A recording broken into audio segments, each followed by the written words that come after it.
Oh, howdy all, grab yourself a drink. It is time for some Path of Exile 2 discussion. Or at least it will be in about 31 minutes time. If you're watching this after the fact on YouTube and it's not currently live right now, you might want to consider jumping forward about 30 minutes. Until then, we're just going to be kicking back and relaxing in chat. I am currently going to be broadcasting this both on YouTube and on Twitch, and this is going to be both my first reactions to Grinding Gear Games' announcements, and also, of course, we'll have the announcement itself in it, and we'll be discussing that with chat. I will try to remember to call out which platform people are chatting on, because unfortunately there is a separate chat for each of the two platforms. Hey, welcome Sir Moogle, who is watching over on Twitch at the moment. So those of you that are on Twitch can probably see Moogle's chat there, but those of you that are on YouTube, I don't think there's anything as yet. Now, I'm just going to make sure that everything is set up from a technical perspective. It looks like we do have people here on YouTube. Hey, Wagner. Welcome, welcome. Someone over on YouTube is here, so we've got everything here. There was a bunch of major leaks that came out yesterday. I did discuss those, but today I'm going to keep this free from those leaks, I think, or mostly free from those leaks, so that we can then, people that aren't interested in engaging with leaks can still watch. Anyways, people are just starting to jump in. Once more, if you are watching this after the fact, then feel free to jump forward 30 minutes if you're on YouTube, and then we'll be able to get to the actual start of the main thing. But of course, if you're watching it while it's brand new, you're not able to do that. Now, with respect to the Twitch promotion that exists when it comes up for the... oh, we've got some silly comment coming up here. Just, click this. I should just allow the ads because they won't be obnoxious. Sorry, all this is going to be... I don't know how to fix that. I'm going to have to fix it though, aren't I? I should just probably change my extensions at the moment. Otherwise, we're going to end up with it being annoying here. How do I just open this? Sorry, all. I just had light mode on. That's going to annoy people. I'm just going to have to turn this off for a sec, because it won't have any ads on this anyway. There we go. Hopefully that works. It's frustrating. I like having the agency over ads I've got on YouTube. They don't play unless... oh, well, at least it is... you can have a setting where they don't play at all. And secondly, there's a bunch of other things you can do that just stop it from going so bad. It's why I would rather stream solely to YouTube instead of to both platforms. But unfortunately, with the promo that's on, it's kind of necessary to do everything on Twitch as well. Anyways, it's time to kick back and relax while we get everything sorted out. And then just having a look if there's anything else that needs to be done while we're setting this up, or if we are just able to chill out and wait. I currently have some alert that I've got my stream bitrate is lower than requested, and I should be able to fix that now. I should use a stream bitrate of at least 2500. Why have I got lower than that currently? That is the first question. Change title, Moogle is saying. Oh, has my Twitch got something wrong on it? You're watching on Twitch, aren't you? Let me just have a look, see what I've got currently on Twitch. I need to open another browser because that's the one that I want to do my own changes in. Oh, so that just fixed it, did it? Okay, cool.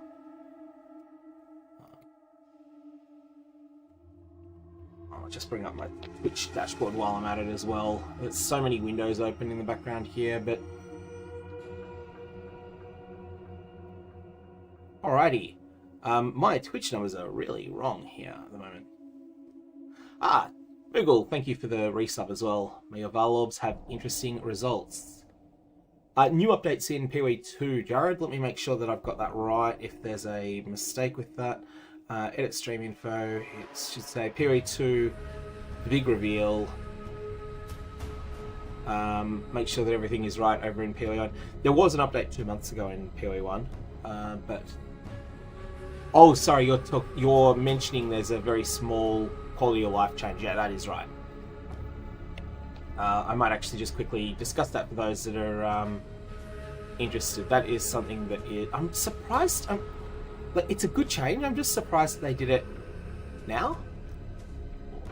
I guess it's like, here's something from POE2 that's coming back for POE1 fans that you can benefit from right now. Have a look, see. It's I'll bring up those patch notes quickly. If the game decides to behave a bit better. Uh-oh. I hope we're not having a crash here. That was a really bad freeze there, and that was just as I opened the patch notes for the...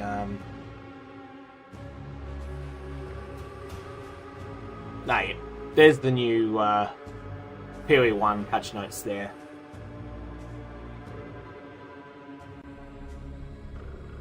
Now, I want to try and change the settings on this so that my... let's see if this is better. I think that is better, isn't it? That way, ads appear off screen, so that only I have to endure them. I did not think there were any ads for... oh, maybe they're just getting them out of the way at the moment. I guess we'll find out. Alright, I think we're basically set up there. I'm going to reduce the size of my face a little bit, just in case there's information that's relevant there.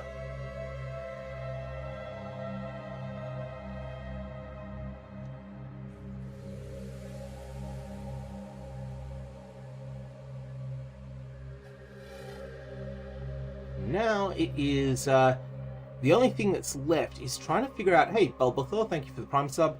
I need to figure out how to get my, and also Bad Game. I would figure out how to get the alerts to be working. There is something wrong with my alerts at the moment, and that is going to be reasonably irritating if I can't get it fixed up. How do I go about doing that, I wonder? Alerts are showing up on your screen, but not on mine, which is honestly probably the more annoying way of doing it with the multi-stream. I used to get little pings when that happened. Hey, Doodle Bunny, thank you for the Prime sub as well. Let me see if there's any way that I can make any of this work. There's a whole bunch of little add-ons and stuff like that that I'm really just trying to get to work at the moment. So Moogle, you're probably right, actually. So Moogle's suggesting on Twitch maybe there'll be some sort of MTX that will have an impact, that will interact with the mass identify from the Path of Exile 1.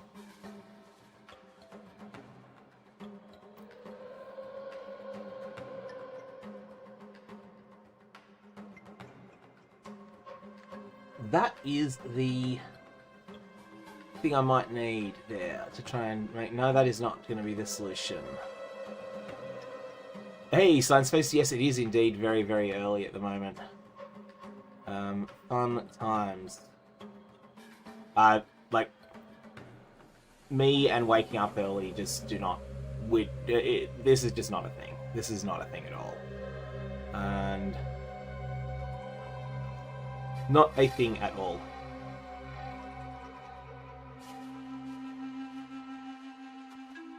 Okay, that I think is the best I can get my chat stuff set up at the moment.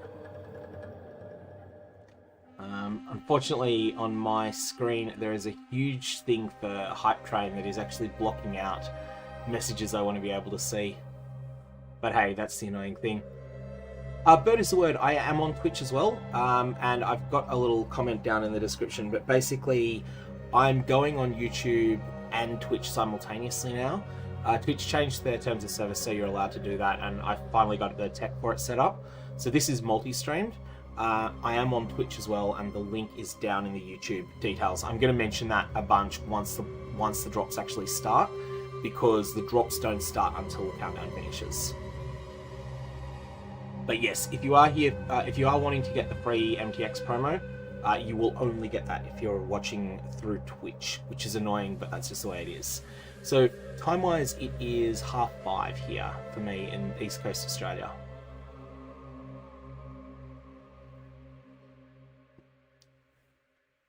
There's a 5 AM lol. Hey, Tubal, thank you for the sub as well. May Valves have interesting results. And may I try to find a way to be able to actually view some of these stream alerts a bit better. There has to be a better way to do this than what we've got, than the rubbish I've got currently set up. Can I just replace the stream scene transitions? I never use that on OBS. So if I just remove that, that I think may actually be the solution there.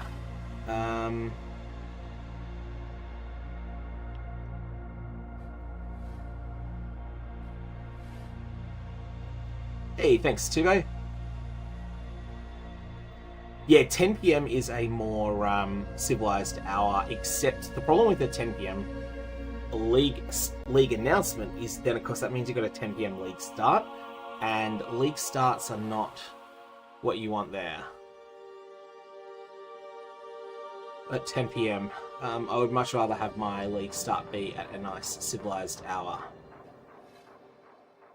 21 minutes to go until the announcements hit.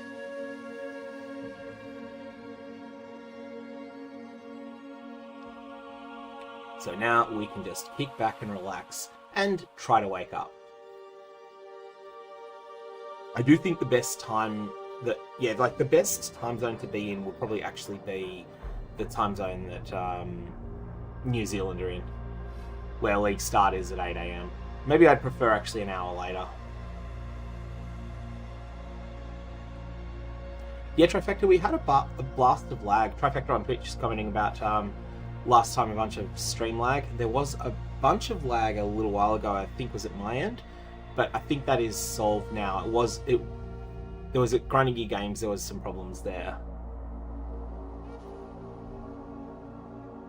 This is hilarious. The Twitch chat on the Path of Exile official broadcast of this.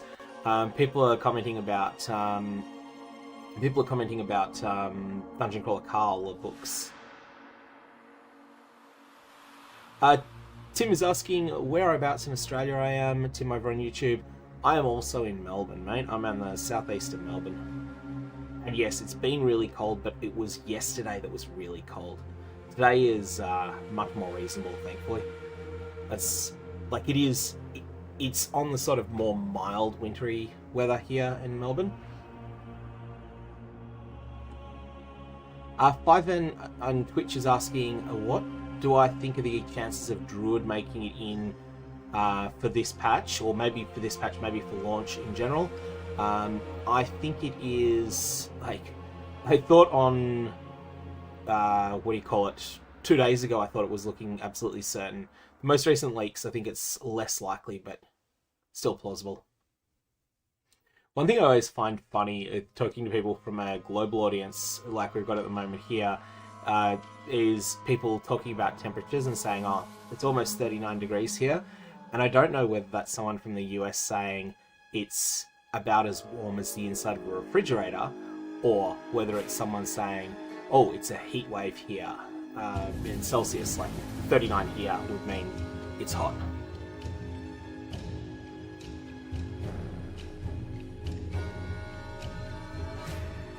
I kind of don't want to go through all the leak stuff again, because I did a stream on that yesterday, and now we'll get the official announcement soon.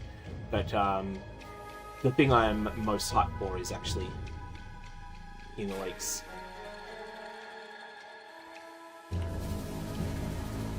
Anyways, kick back and relax. Yeah, all that comment about 39 Celsius is 39 Celsius, for those of you that prefer the other units, it's like 102 Fahrenheit. It's about as, like, 39 Celsius would probably be the third hottest day of the year in Melbourne, typically. We get a couple of days hotter than that, but not that many.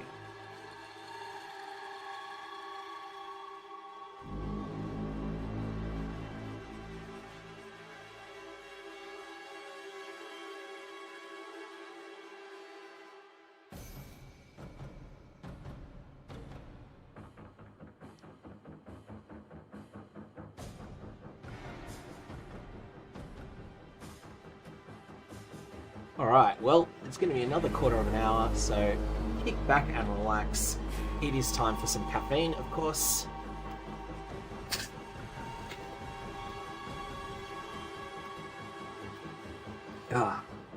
Nothing better to wake up in the morning. Well, there's probably actually things that are better, but that's the one that works for me.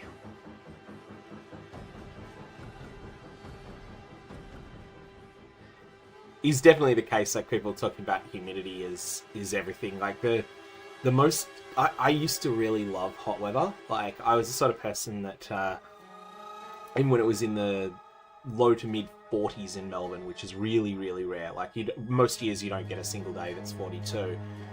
We had a day that was 44. No, it was 46. It was the hottest day I've ever experienced, and because it was dry heat, I was just goofing off. At the time, there was me and my ex were going to a party. It was New Year's Eve, and I was like, I checked the detailed forecast, and it was clear that at 3 o'clock there was going to be a cool change. So I was like, okay, well, I'm probably going to want a jumper tonight. And just because I did not care and I just wanted to laugh, I actually wore the jumper while it was still 46, just walking through the city just for a bit of a laugh. So that's how I felt, especially back then, about hot weather. Nowadays, probably less like that, but that's what I was like then. However, the most oppressive weather I've ever been in was a heatwave in Brisbane, where it was only 38. It was only 38, but because it's so much more humid there, it was really, really noticeable. I am talking quietly at the moment, Moogle, if you're talking about my audio being low. So I might have the background audio too loud. Also, I am going to have to use my Prime sub on the POE channel. These ads are going to be really disruptive during this. This is new. This is Twitch being worse than it's been in the past. How do I do that here? Actually, I should probably do that in another window in case it brings up anything private, which I just feel there's a real risk of it doing. So let's go to Twitch / Path of Exile, and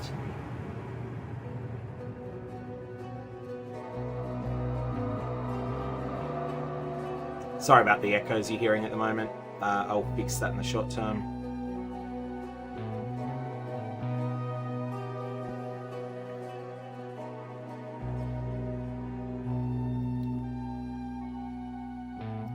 Yeah, basically, I really hope GGG move off Twitch in the future.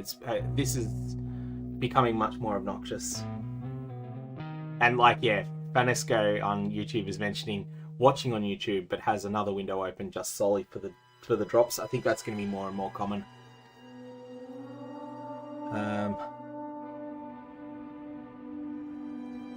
Okay, so someone was mentioning something over on stream. I'm just going to blast everyone with an announcement on my Discord. For those of you that are watching on YouTube, you can see down in the description below a link to my Discord if you're interested, but I'm just going to go at everyone and do this announcement.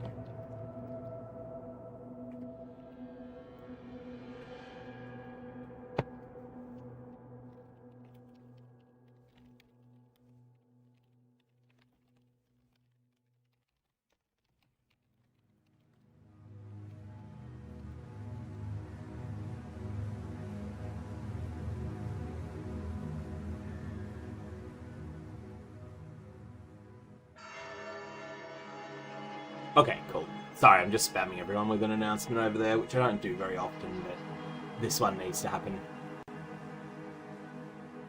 Hey, Spicy. Welcome, welcome. Yeah, the Retaliate Elementalist has been a lot of fun. I should actually do another video, that's on it at some point. Bit of an update. That's for POE1. Audio test for YouTube. So, you sound low, background seems high. Alright, let me try it with not being quiet. Devon on YouTube, how is this sounding right now? If it is still wrong, let me know and I will change the settings a little bit. I could actually... It's the most I can put up my... Hey, John Lee, thank you for the Prime sub. I'm just going to try +3 here. Let's do another sound check at this point. So I've just added 3, but this is causing my mic to peak a little bit. So this is the post-change mic. Can people who are on YouTube, oh actually it should be the same on Twitch and YouTube with multi-stream. Can people let me know which of these is better? The current one where there's a little bit of peaking and my volume is louder, or the previous one?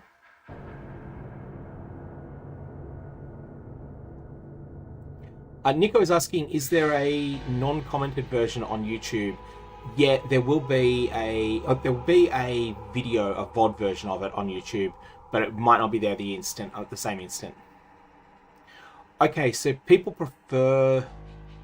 Most of you seem to think that I've solved the problems by raising the volume, and some of you think it's not quite loud enough. All right, cool. We'll go with where we are now.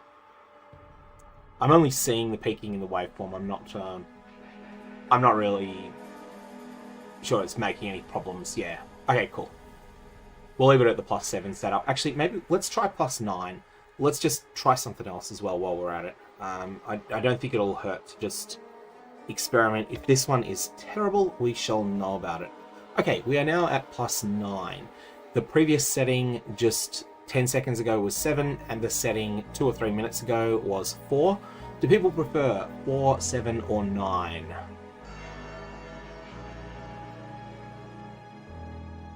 And we shall see what people seem to prefer. Then we got 10 minutes, so no change for you. Okay. All right, we'll just stick it. No, that was definitely a peak there.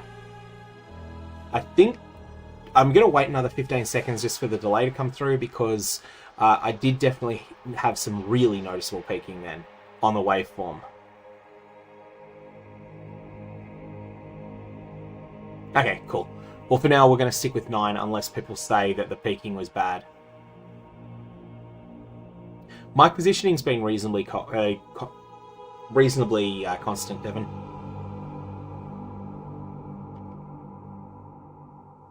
No apparent change volume-wise. Okay, well that's fine. I'll leave it with 9. I have the background at +26, which is actually the most you can get, and that's because when Jonathan talks, he's not always super loud.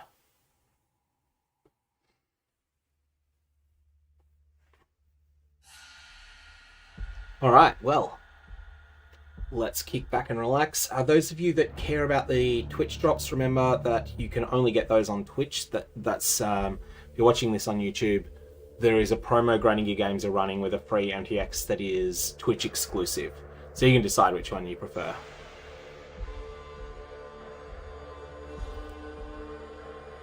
Yeah, so RCVDMG23 on YouTube is mentioning that lowering the background music might be good. The problem is that if I do lower it, then we're going to have problems when there is talking from Grinding Gear Games rather than music.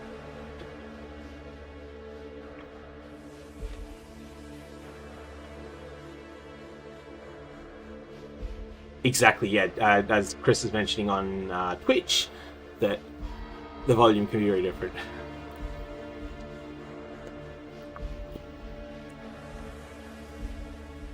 If the leaks are accurate, I think they'll fix one of the worst things about POE2, but we'll discuss that when it comes up. Assuming that everything... I mean, there's no way that they were a hoax. There was too much work would have gone into them. And also, one of the things got confirmed by Grinding Gear Games. They'd clearly scheduled the video to go live at 9 AM their time in New Zealand, and the leaks happen at like 5 AM their time. And one of the things, yesterday's short video that they put out was basically clarifying something that was in one of them. Cobblestone, that's a good question about private leagues. I am actually considering seriously doing a POE2 private league at some point, but I'll just see how it goes. Yeah, Kepler, I'm not going to discuss leaks in detail here. Like, I considered it, and then I was like, no, I'll just make this something. This half hour of this stream is going to be leak-free, and then the leaked information will be because the leaks that happened were all based upon this presentation, we'll find that out then.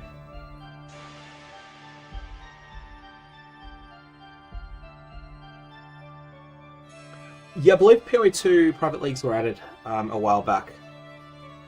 Just quickly checking what's going on here in...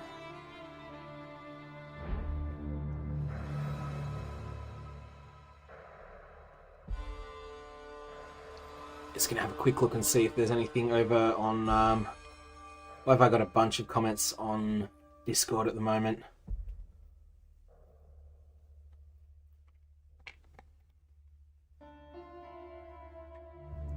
Alright, now let's catch up on chat, everything. Spicy Miso, as I said, I think there's one that's fantastic, but I'll mention that when it comes up because that it will be in this if it is correct. So what happened with the changes, there was 2 leaks.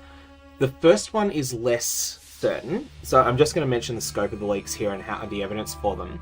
The first one's less certain, but there were a number of files that were data mined in the Path of Exile 2 live game server that gave a bit of an indication as to what might be coming in the patch. However, there was then a much more substantial leak where a French news publication, gaming news channel, basically breached. It wasn't non-disclosure agreement, but they basically breached the what do you call it? The date. The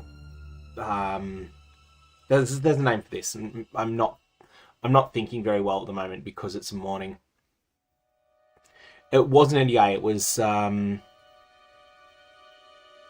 just the street date.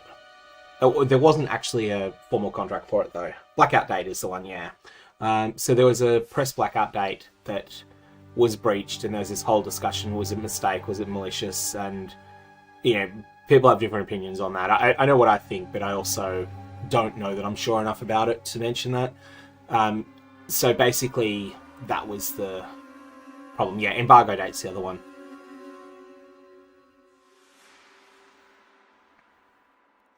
So we shall see exactly what's going on. Has anyone encountered an issue when downloading a POE2 patch? I'm not going to jump into POE2 at the moment because by the time, yeah, it might just slow down my connection, so I'm not going to test that. But I haven't played POE2 for a couple of weeks now, so there could be plenty of bugs.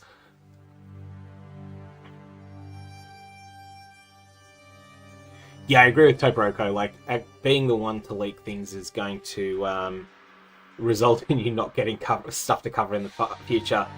But the data mining was not. The data mining, it may even have been files that were in the game for a while. Hey, Muscobaba, thank you for the Prime sub. May your Valords have interesting results.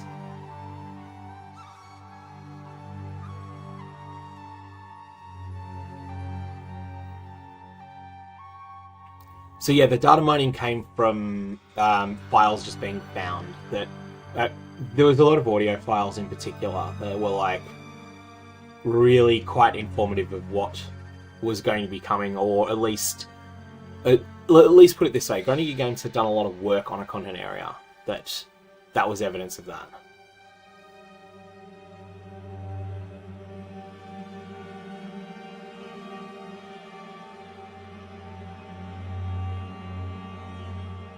Anyways, we shall find out all of this in a short period of time. We are about to get to the point that it's we are able to do our main live stream broadcast.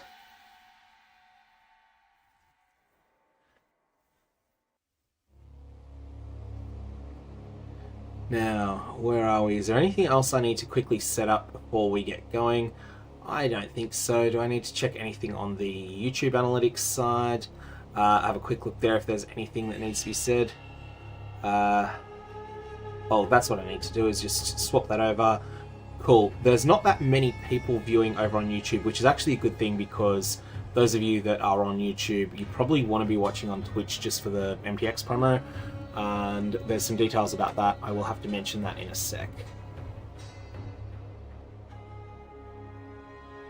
Yeah, turning off stream alerts is not a bad idea, actually. How do I... is there an easy way to do this? I don't want to remove the element. I just need to find... Which one was it? It's...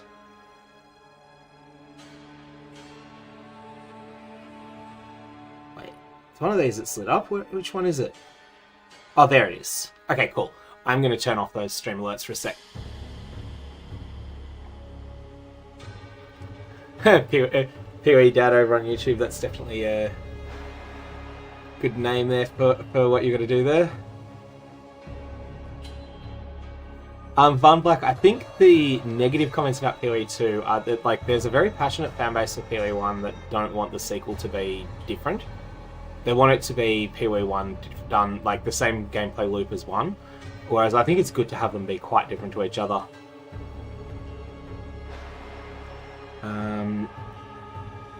One last thing while people are talking about the drops, yeah, just making sure that we are on everything right. Alright. Now, 1 minute to go. This is a final reminder to those of you that are watching this on YouTube that if you care about grinding your games as promo, that is only on Twitch. Even though YouTube is the better platform to watch a stream on, if you do care about the free MPX promo, you'll need to watch this on Twitch, otherwise you will not get that. And you also need to do some administrivia linking your grinding your games account to your Twitch account. I think if you put ! drops in the Twitch chat, that should bring that up. Otherwise, 30 seconds. Let's see what's been cooking. And we will then also get to discuss all of the things about the, well, how accurate the leaks were, I guess. But we haven't been talking about the leaks during this period, so there's a separate video for that. We have 10 seconds to go right now. 9, 8, 7, 6, 5, 4. Oh, we just jumped over 5. Here we go. Hi, I'm Jonathan Rogers from Grinding Gear Games, and welcome to GGG Live. Today we're going to show you an exclusive reveal of what's coming next for Path of Exile 2. Twitch drops are enabled on today's live stream. Now, while this is happening, Sun Priests this is why I had the volume quite loud on the background. How do people feel about this? I should be louder than Jonathan. It's time to give you a teaser of what's coming in Path of Exile 2, the third Edict. It's a limited time exclusive, the promo. But... Karui! I have called you here to save our people. Alright, Trials of the Ancestors here. Our way. Over the ages, we have known pain like no other, but we endured, and we became mighty. Now, outsiders dishonor our shores, and we have stood by, doing nothing. Hear my voice, ancestors. Show us your strength. Show us the true way. I understand.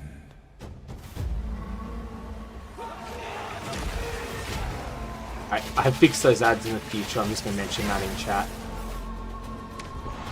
That is annoying.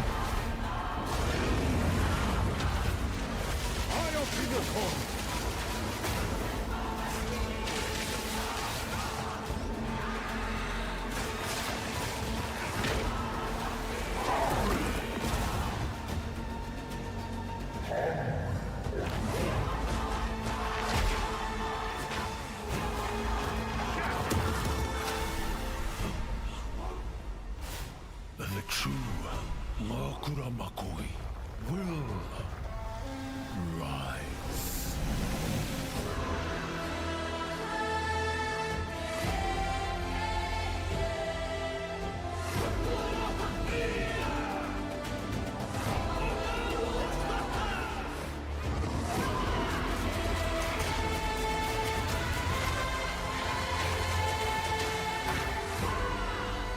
Yeah, the leaks were correct.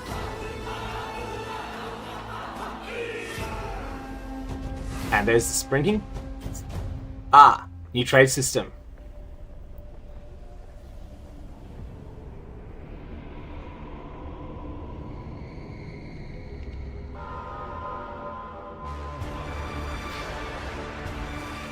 And Abyss, as was speculated, with Kulamak, presumably as their boss.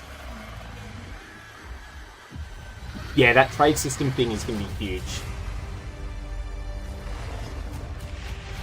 I think that's what they were talking about in the past with, well, we'll get to that in a bit.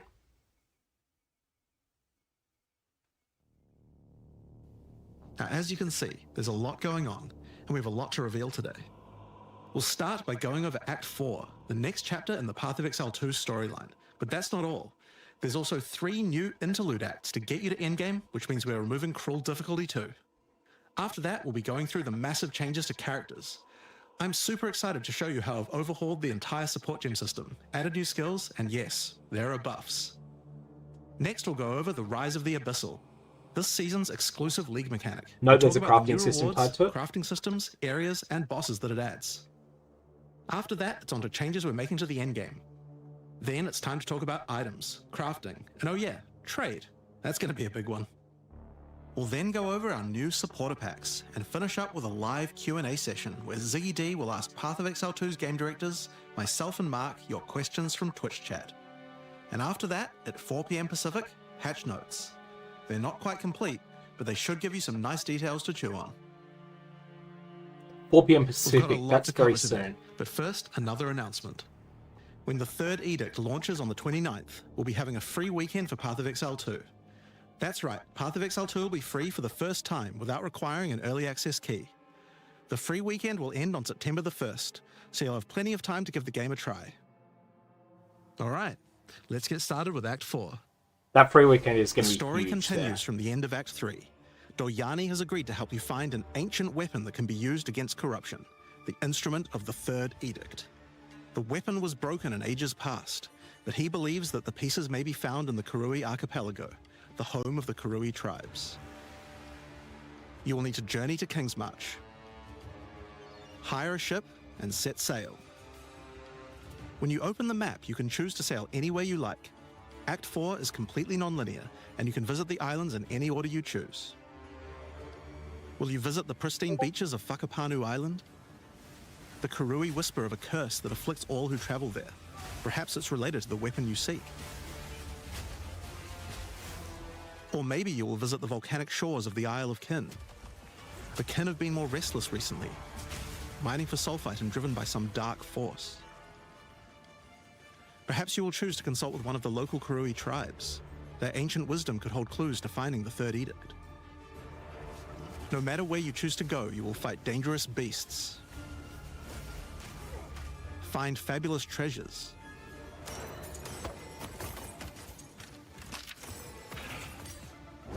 and Rank 2 battle rare during the incredible campaign bosses. is noticeable. Come, Yama sees your soul. There are 8 islands to discover, each teeming with its own flora and fauna.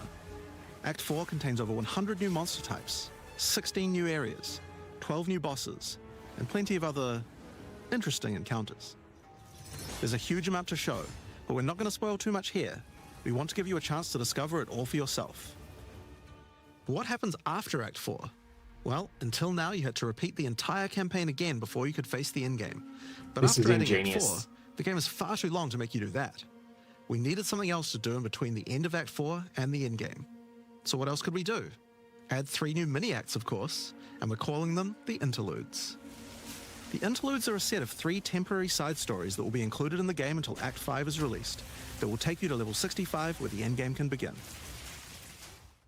The first interlude sends you on a journey back to Ogham. Renly has been leading the efforts to rebuild Ogham Village after the defeat of Count Geonor, but there's a new danger afoot. The nearby town of Holton is surrounded by an impenetrable darkness, and each night their corrupted townfolk emerge to raid the local farmlands. You will discover new areas and new bosses.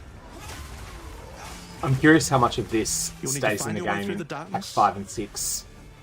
Uncover the source of corruption Soon you will serve our master. and defeat it. Yes, I shall dance with their corpse. And that's just the first interlude.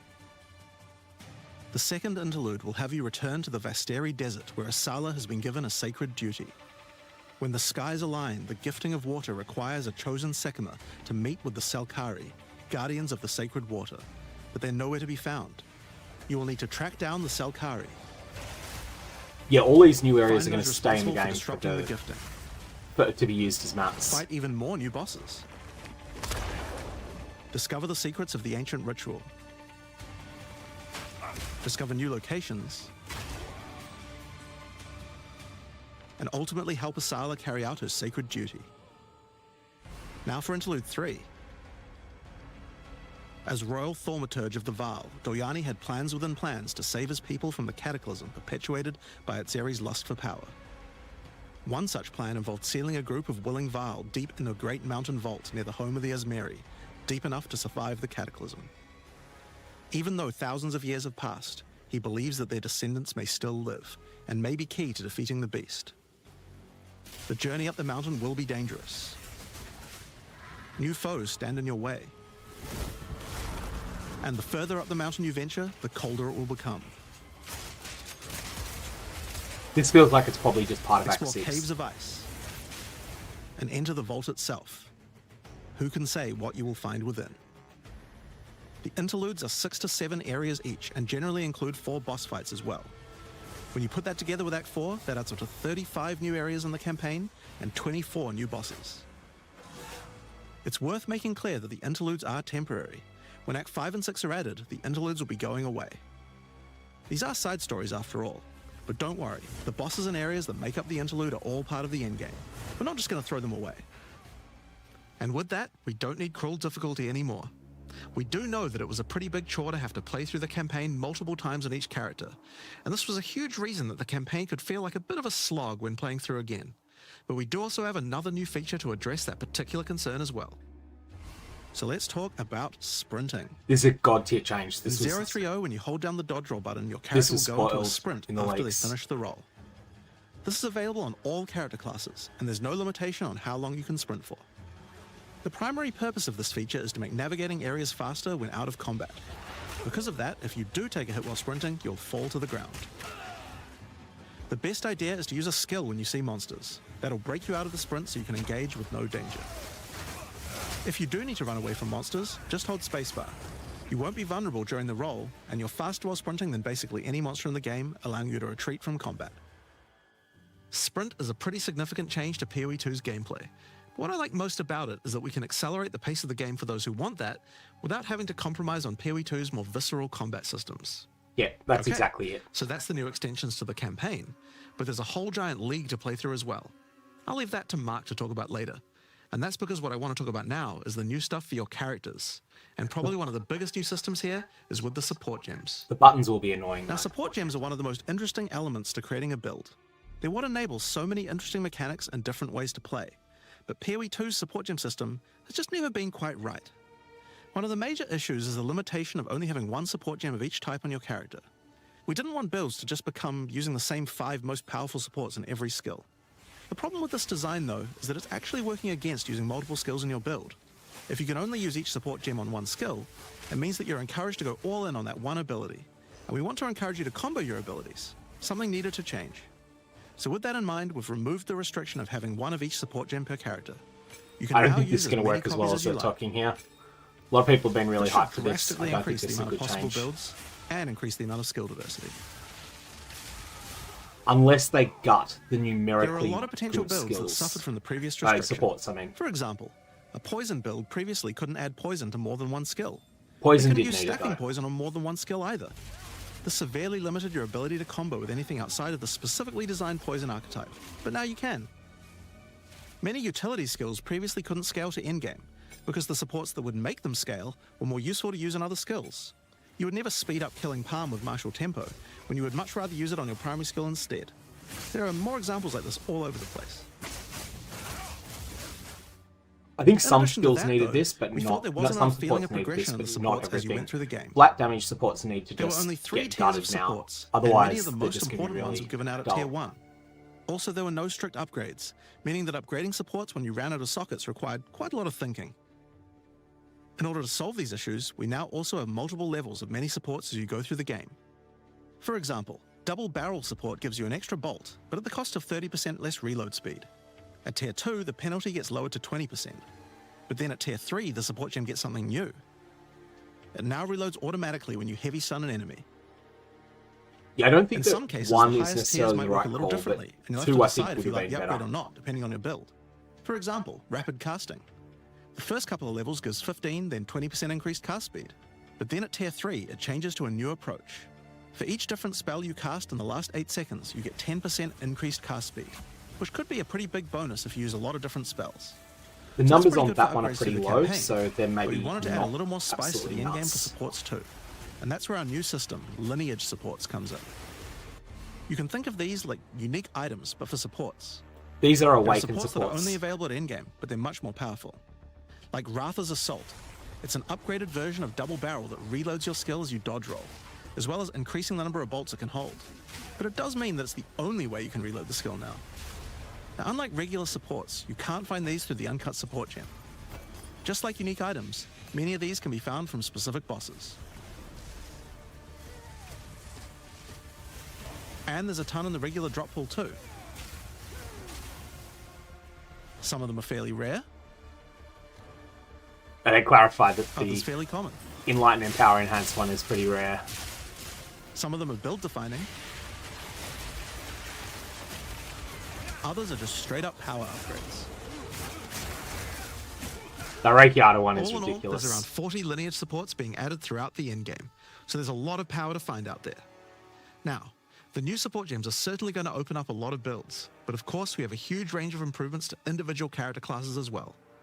As well as adding new skills, we had a big focus on buffing existing skills so that they can scale well into the endgame. There's a huge amount to cover here, so we're not going to discuss everything. We're just going to quick fire through some of the coolest changes. We wanted to make cold a more useful element on the Ranger, so we've expanded the cold tools available. As well as increasing its range, Escape Shot now creates fragments of ice whenever it hits the ground. These fragments explode after a short time, making the skill better for killing groups of enemies. Oh, that's a big But not only improvement. that, we added an ice fragment support that creates more of them when killing frozen enemies. And a new buff skill called Ice-Tipped Arrows that allows all your arrows to create ice fragments. This already gives Claire to rangers wanting to use ice, but to take further advantage of the ice fragments, Freezing Salvo has been upgraded to shoot additional cold arrows towards every fragment, giving you a nuke-like ability. Alright, that's Also cool. modified Snipe to consume frozen from enemies, dealing a huge amount more damage, giving you a nice ice single target option. And something you might notice about this is that the bonus is a lot higher against bosses. This is actually a change you'll see throughout the entire game. Since it's a lot harder to freeze a boss, you should get a bigger reward for it. Another theme you'll see throughout the game is making movement feel better. Toxic Growth is a skill that was pretty cool, but a bit annoying to use with the jump that it had. Now Toxic Growth is a range skill, so you can spam it more easily. And we've also added a new poison skill while we were at it, called Toxic Domain. It creates a small area around you that makes all your attacks create toxic growth pustules, but attached to monsters. Another skill that was annoying to use was Electrocuting Arrow. It's now just a regular arrow, making it easier to use. But it also means you can support it with projectile supports. And it now also has Area of Effect, making it a tool for more than just single target, and allowing it to scale into the endgame. We also added a new spirit reservation called Mirage Archer. This is a meta skill that allows you to create shadowy clones of yourself to This use a looks skill amazing. of your choice. Of course, one of the other big problems the Ranger had was survivability. Mirage Archer might be Evasion so was good the everyone weakest of the uses 3 it. defenses, and we wanted to change that. Currently, Evasion doesn't evade all types of hits in the game, so you're still vulnerable to things like slams or unblockable attacks. To make Evasion characters more tanky, we're adding a new mechanic called Deflect. Unlike Evasion, Deflect works on everything, and if you successfully deflect a hit, you take 40% less damage. Items can now give you a mod that gives you some amount of deflection based on your evasion. So this is Spell Suppression from POE1, except it's not just And spells. there's a bunch of it available on the passive tree too. Deflection is rolled in addition to evasion, so this is an upgrade for regular hits too. And unlike evasion, there's no maximum chance. You can reach 100% deflect against all hits if you spec into it enough. Of course, this is a buff that helps all Dex characters, so the Mercenary and the Monk but especially the Huntress is seeing big defense boosts from this as well. Speaking of defensive mechanics, let's talk about block and parry. Now, one of the big concerns on the release of the Huntress was parry feeling unreliable. One of the big reasons for this is there's a lot of hits that are not blockable, and thus not parryable either. So a huge balance change we're making is that now everything is blockable, except for specifically unblockable red flash skills that bosses use. That's This a makes huge parry change. much more reliable. And not only that, but to make block and parry nicer to use, you now also move faster than before while using these abilities. This is a massive buff to passive block as well. So to counter that, we did have to lower the max passive block a bit, but overall you should feel much safer. Fire skills on the warrior were not really cutting the mustard, so we decided we needed to upgrade a bunch of them, but also add some more as well. Let's start with a buff. Volcanic fish are now branches into multiple fishes, giving it much more clearing potential. We've also added a new skill called Forge Hammer. This skill throws a molten hammer that does a slam at a distance. You can recall the hammer back by using the skill again if you like, but the cooler thing to do is to use a Warcry near it. Using a Warcry makes the hammer explode, making a bunch of volcanic fishes around. That is cool. Volcanic fishes re-trigger when you slam them, so it's a great skill to make a flaming arena to fight a boss. We also buffed Perfect Strike to have much larger area of effect, and changed Molten Blast to not always force you to move forward. Trust me, it feels a lot better to use now. This skill now has massively boosted chance to ignite monsters as well. And you're going to want to ignite monsters due to a new glory skill called Ancestral Cry. Ancestral Cry charges up with glory by igniting monsters, invoking King Kaum's favor. After you do, use it to channel Kaum's ancestral power. Every attack will be ancestrally boosted with fire. Your very steps will explode, triggering volcanic fishes, and molten balls will This erupt looks from your crazy. attacks. Very much like a big Val skill though. Warrior shield skills were another area we wanted to improve. Now that we've got Sprint, we actually don't need to have a cooldown on shield charge anymore. And now also does more damage the further away you are when you use it. Shield Wall got significantly upgraded AoE.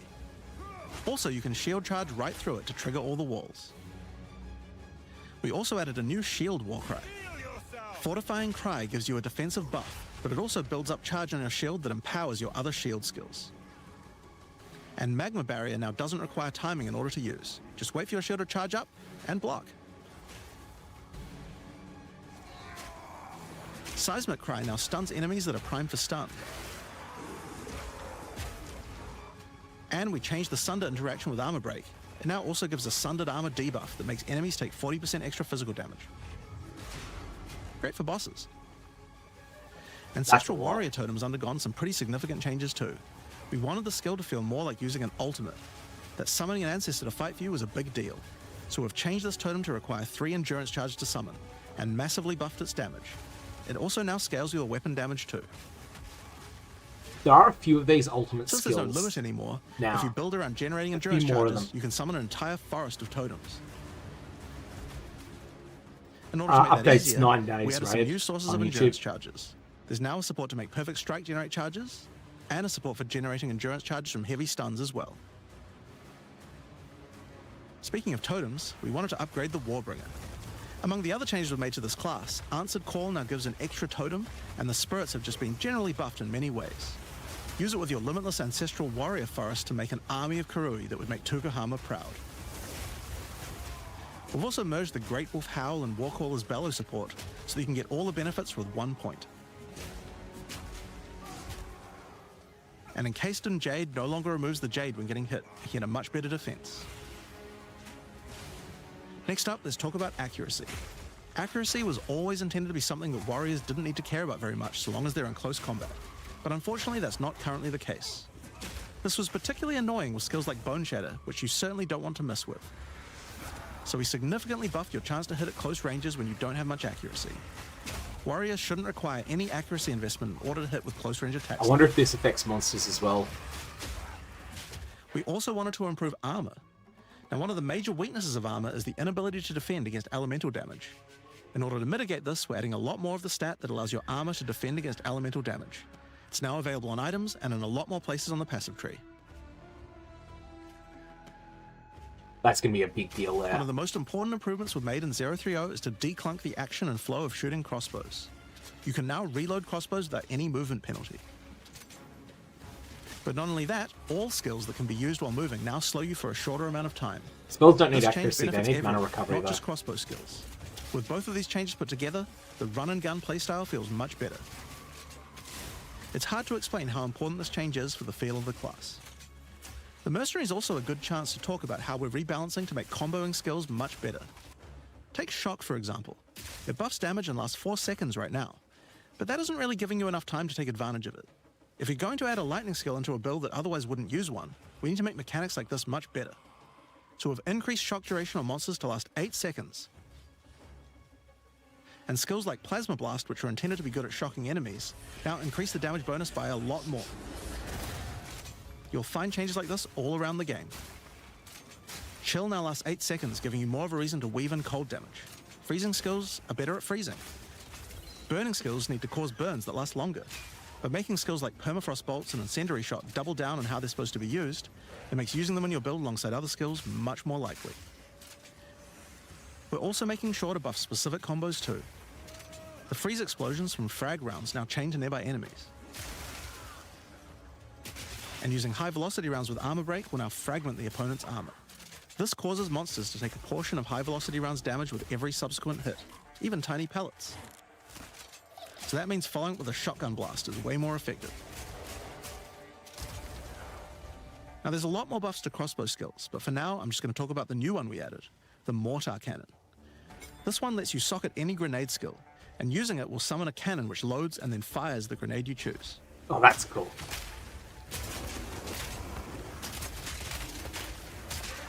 Another issue on the Mercenary were banners. They were just not very good, so we're doing a big upgrade to them. They now last longer, don't disappear when moving out of them, and we removed the Valor mechanic.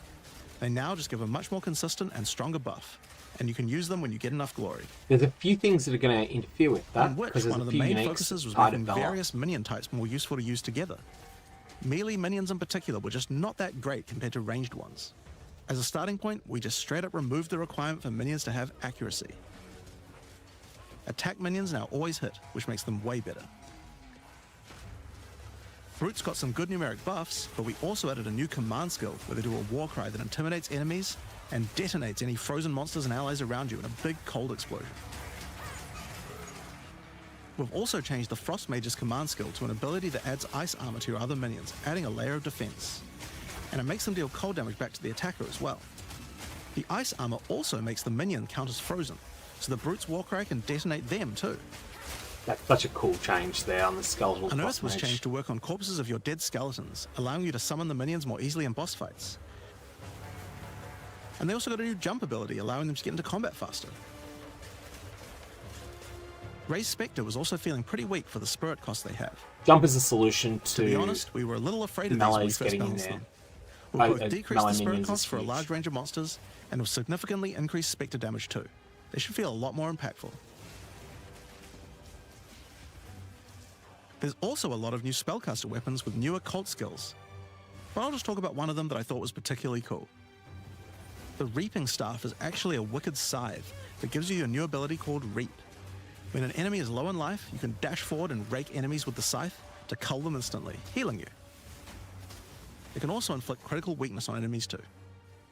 Now, Very different there's a lot of POE1 balance raid, changes in the actually. Witches and Sanity classes, but I'll just talk about two of them for Point now. blank AoE. On the Blood Mage, you were previously required to spend your first points on Sangomancy, which really was supposed to be the downside for being able to access the powerful abilities on the rest of the class.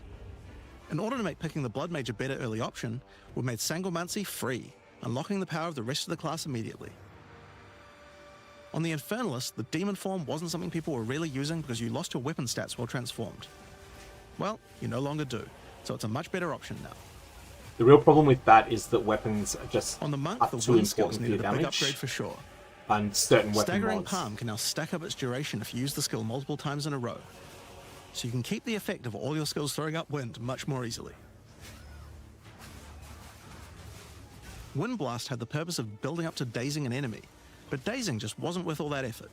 Now it just dazes on hit, meaning a single Wind Blast will make all your skills stun enemies more easily. On the questions about staff Following up with skills, vaulting impact on a dazed they're enemy locked at level previously did a 19, bunch of whereas stun. real gems can get to Now it 21. allows you to break your And enemy's that's quite stance. When their stance is broken, following up with a fast attack will do way more damage.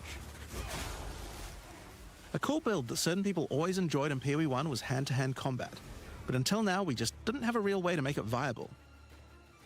Well, that changes now. The monk, as a true martial artist, now has the ability to learn the hollow palm technique, a keystone that lets you use all quarterstaff skills while unarmed. All quarterstaff attacks now have a special unarmed version, and you get further bonuses to all your attacks from stacking energy shield and evasion on your character. Alright, that's cool. A new keystone we also added to the monk section of the tree is Walker of the Wilds. This changes mana leech to work with elemental damage instead of physical, which is pretty useful for all those elemental attacks the monk has, but it works well for the ranger too. Now, one of the least used ascendancy classes in the game is the Acolyte of Chayula, so we knew we needed to make some changes here. One of the key things we had to do was make the chaos damage that the Acolyte can do much more useful.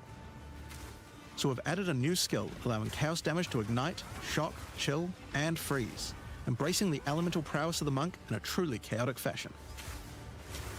In addition, he can make all of his chaos damage leech. And we've buffed Into the Breach and Embrace the Darkness by moving the effects of the 4-point nodes into the base skills. That's much more significant. He also gains a new notable, Grasp of the Void, which leaves void illusions behind you as you dodge roll. If they're killed, they do massive explosions of darkness, dealing damage to everything in sight. Now let's talk about Sorceress skills. One of the things we wanted to improve on the Sorc is the ability to use multiple elements together more effectively. Now, this might seem small, but one of the things pushing you towards using a single element is debuffs like Elemental Curses, which lower resistances of a single element. In order to fix that, we're making quite a lot of game-wide changes to these kinds of mechanics to broaden what they apply to. So for example, there's no longer 3 curses for fire, ice, and lightning. Instead, there's just a single curse that buffs all 3 at the same time. Okay, that's... And things like big. Frost Bomb, which gave you cold exposure, now give elemental exposure. You can use it to buff any of your other skills. We also wanted to make switching between different weapon sets smoother, so you can use different elemental staves more effectively. To do that, we've removed the weapon switch time, and now happens instantly. This applies game-wide too. That's a very big change. Now we didn't just want to stop there. We wanted to add some specific mechanics that work between different elements, and that's where elemental infusions come in. Certain skills can now drop elemental infusions. For example, when a frost bomb explodes, it leaves behind a cold infusion on the ground. After picking it up, you can spend it on one of any number of different skills to transform how they work. Spark will create a nova of cold infused projectiles. Ice Nova will leave a chilled area on the ground. And we also added a new low-level skill that fires ice shards. Use it with cold infusion though, and the ice shards will explode. Orb That's of a very Storms now big generates change. lightning infusions when you cast enough spells near it. And that's all spells, by the way, not just lightning. Once you have one, you could cast a lightning flame wall, which adds both fire and lightning damage to all the projectiles that pass through it. That's crazy. Or power up Ember Fusillade with lightning, which will generate arcs to nearby enemies as each fireball hits. Or maybe go lightning on lightning with arc. This skill is now a projectile, and by infusing it, you can go full Palpatine. Get fire infusions by blowing up monsters with Living Bomb. Then use them with Comet to summon a giant fire meteor from the sky. Or use it with Firestorm, which transforms it from a small area into a much bigger one. Got to see numbers on Firestorm this. is unique in that it can be infused by multiple different elements at the same time. Add an ice infusion to rain down ice at the same time as the fire. And add lightning to add deadly strikes from the heavens into the mix. Or use it with all 3 to generate a storm that is truly apocalyptic. That is awesome. That is really Cold Snap cool. has been simply turned into Snap. Previously you could use it to shatter ice, but now it works to detonate all of the different elemental ailments, and makes them leave behind infusions. So let's talk about the weakness here, though, and that is that And just your like how you could amulet previously use it on is going to Frostball, be... you can now also like, use it on Orb of Storms and Soul You're Orb going to have to those use a as well, +3 all which means spells you can create rather many than infusions at once. Fireflower for +4 or 6. We also have a Spirit Reservation skill, And be and a messy support with gem to help generate them itemization. too. Quick note, those On of the you that are passive watching tree, this we've added on quite a few new YouTube, there keystones is to the a sorceress section. Twitch-only Here are a MPX couple of promotion. examples. If you're interested, The Black that'll Flame have to be on Covenant Twitch. keystone converts your fire spells to chaos and causes your ignites to deal chaos damage. Your fire spells and ignites will also turn purple. The Ritual Cadence keystone causes your invocation skills to trigger more times. It makes them trigger periodically over a longer duration instead of one. Great for those auto bomber builds. Every keystone's a big change to the game. Now, in addition usually. to skill changes, we've added a lot more options for the passive tree for each class. Overall, there are more than 100 new notables on the tree, usually around 20 per class, along with smaller clusters as well. Check out the old version, and here's the new version. Oh yeah, there's It's a a lot lot more. more dense, and there's more interesting nodes than before. The key thing is going to be how specific Now, we they are. probably can't go through too many of these in the live stream, so I'll just show you one from each class's area of the tree. We tried to be a lot more thematic with the new nodes. So for example, the Molten One's Gift. It lets the benefit of Armor Break apply to your fire damage. Or how about Last Stand, which gives you lots of stats as your situation becomes more and more desperate. A lot of these have themes aligning with Ascendancy classes. Like for the Gemling Legionnaire, for example. You have crystallized immunities, which makes you immune to different status ailments depending on which support gem color you have socketed the most. Another Ascendancy class aligned notable is Sanguimatic Rituals. It allows arcane surges to generate life instead of mana, unlocking that support gem to be used with the Blood Mage Ascendancy. That's fantastic. There. In the Sork area, you'll find these Archon nodes that allow you to convert all of your elemental damage to a specific element. You become a Lightning Archon when you spend enough mana, after which all your skills will be converted to lightning, and you will do extra lightning damage as well. We have ones for cold and fire too, with different triggers. Here's another cool one. Elemental Practitioner gives crit bonuses if you've triggered a skill recently, while also making crits generate more energy for triggers. A bunch Or of maybe these are you'd like the quite Great conditional Boar. still, It and gives that's you a going to be a reason to problem. stack dexterity to make you tougher, giving a bonus to life and stun threshold. Or the Cunning Fox. It straight up gives you 5% quality to all your gems. Now, another major change is attribute requirements. We felt like players probably had a few too many nodes and attributes and not enough in interesting passives, so we lowered attribute requirements by 25% across the board. That means you'll have more points to spend on interesting notables rather than just needing to allocate more strength, dex, and int. That's going to be Now, substantial. there are way more changes than just these. These are just some of the cooler ones we wanted to show off, but I'd say that's just about enough for now. We're not even half done yet. So I think it's time that we talk about the League, the rise of the Abyssal. And to do that, I'd like to hand things over to Mark. As you just saw, even though there are major changes to the campaign for this update, we want to make sure that every time you come back for an expansion, each area feels different with something extra going on. It is really important to make sure your experience when returning between expansions is fresh and filled with new content. And the way we did this was through leagues. Every expansion we make has a league, which not only has a fresh economy, but also has new content exclusively available in that league. So, let's delve into the details of what Path of Exile 2's first official league is bringing to the I table. wonder if they'll do challenge The Abyssal rewards. are a race that have mastery of forbidden magics and necromancy. They were thought to be extinct, but have merely been biding their time underground.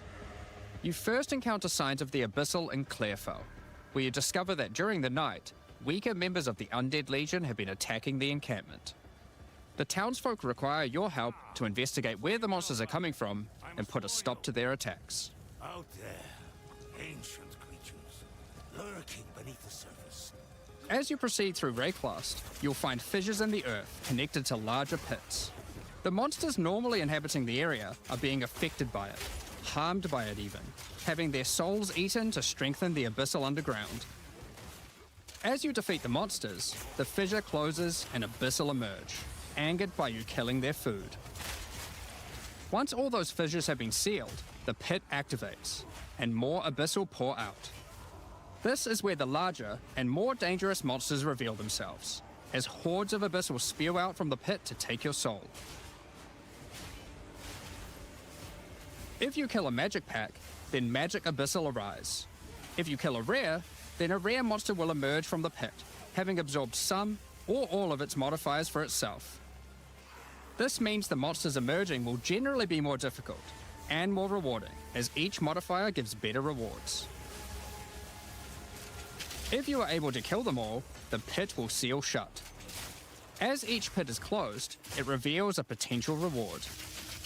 Abyssal troves will rise up out of the pits, allowing you to get some epic loot. Areas often contain many pits, with many fissures.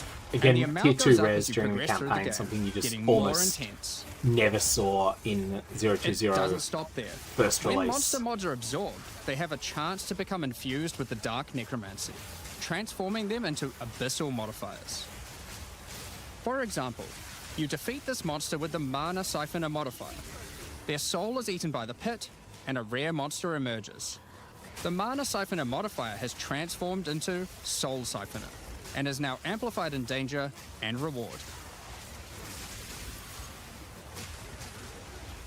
Abyssal pits also interact with other monsters and mechanics.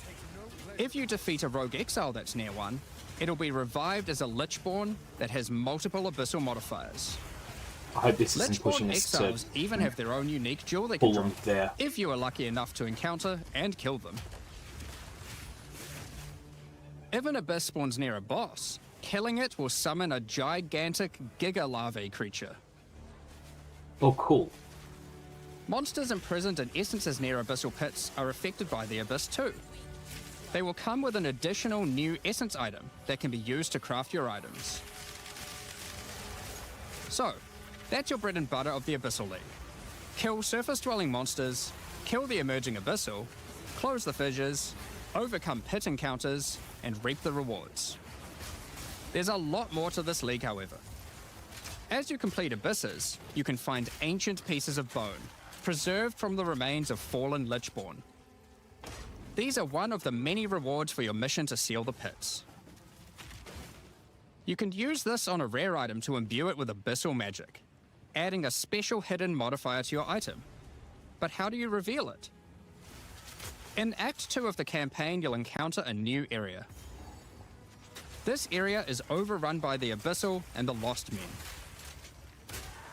After clearing through this area, you'll find the Well of Souls, a giant cavity with a massive vortex of souls swirling beneath you. Is this seriously unveiling? So how do you reveal the mods on Unveiling your you have to do- Abyssal-infused items? Obviously, just throw them in, right? Yes, that's exactly what you do. Before throwing it in, you are given the option of how you want to transform it, in the form of a choice of 3 different modifiers. Yeah, this is veiled Once items you've from chosen your POE1. desired mod, throw it in, where it will absorb the power of the souls, and the ominous creature will then retrieve it for you. These modifiers can be ones from the core mod pool, all the way through to specialized modifiers that cannot normally appear on items. During the campaign, you can use it as a way to more easily add useful existing mods, but during the endgame, there is a whole set of new and powerful mods you can add to your items. Like this mod for crossbows, that allows you to place an additional ballista totem. Yeah, that needs to be fixed during the first Or patch. this one, that adds spirit to your staff. Or this one, that allows you to generate more combo with your quarterstaff skills. And speaking of endgame, you can also use the system to craft waystones. With a preserved vertebrae fused into your waystones, you can get some new modifiers that push difficulty and rewards to new heights. Here are some examples of those mods. You always get a choice of 3, so you can avoid anything you don't think your character is capable of. With this modifier, the natural inhabitants of the area are all spawned near abysses, and there are up to 9 additional abyssal pits in the area, making it just a full-on abyss ruckus. Or this one, which causes the final abyssal pit in the area to always result in a boss encounter, be it either one underground or one that emerges out.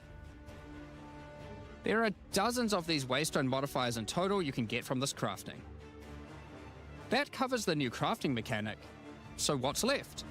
Well, we talked about how when closing pits you can get abyssal troves, but sometimes when closing an abyss, you'll reveal an underground cavern that leads to the abyssal depths. Choice of 3 on the map mods will be After good. jumping into the depths, you'll find an abyssal city, swarming with legions of the undead. When underground, every single rare abyssal enemy will have an abyssal modifier. And at the end of the dungeon, you'll even find a rare with a more powerful Lichborn modifier. Once you're able to defeat this powerful rare, you can also find some nice rewards.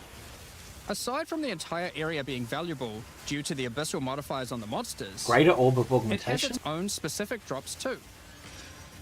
One example is a set of lineage supports that can rarely be found in these depths, like Kurgel's Leash.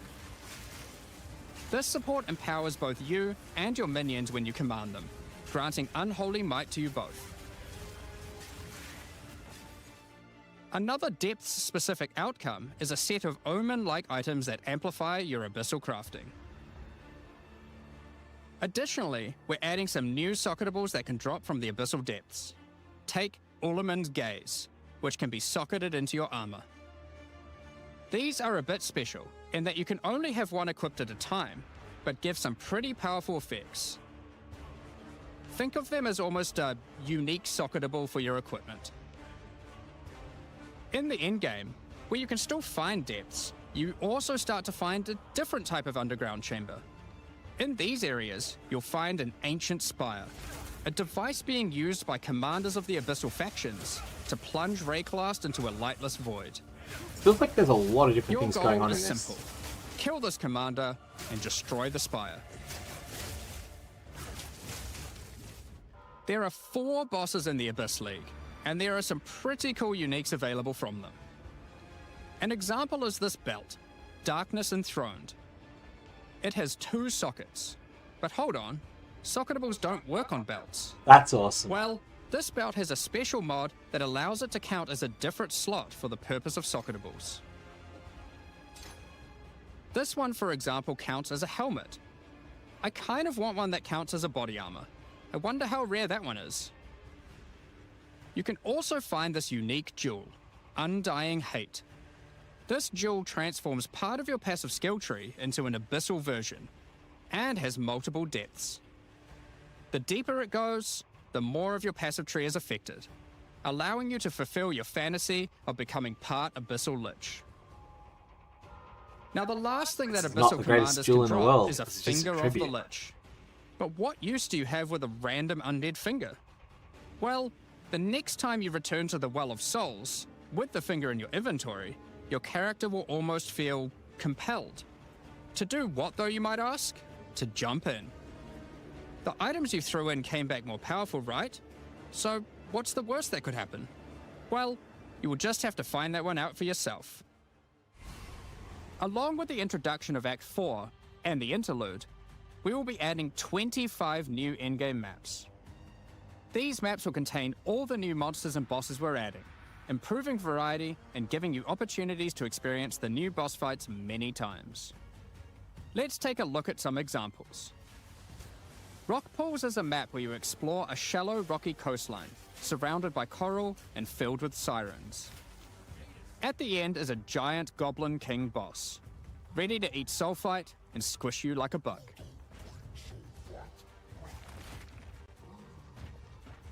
Holton is an Ezomite township which has seen better days. Explore and clear the township to find a gothic, Reaper-like boss, with the ability to manipulate storms and fry you with both lightning and wither you with chaos. Given some of the new bosses added are a bit more epic, such as the Act boss and final bosses of each interlude part, it would be a bit of a waste to just use them as regular map bosses. Instead, we'll be adding some new mechanics to the Atlas that use them. These start appearing pretty fast into the endgame and will help bridge the gap until you do your pinnacle bosses. Oh, that's good. There needs In to the be desert more biome, you stuff can earlier in encounter a progression. wild sandstorm. 3 maps around the sandstorm contain a device you must activate. Upon doing this, the sandstorm's magic is disrupted, revealing the map inside and allowing you to access it and find the cause.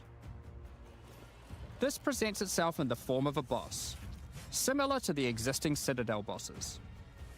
This boss is a Faradin Swordmaster, who has been blessed with the power of a time gem, allowing him to take his swordsmanship to the next level by replicating himself, maneuvering rapidly, and severing the fabric of time itself with his powerful slashes.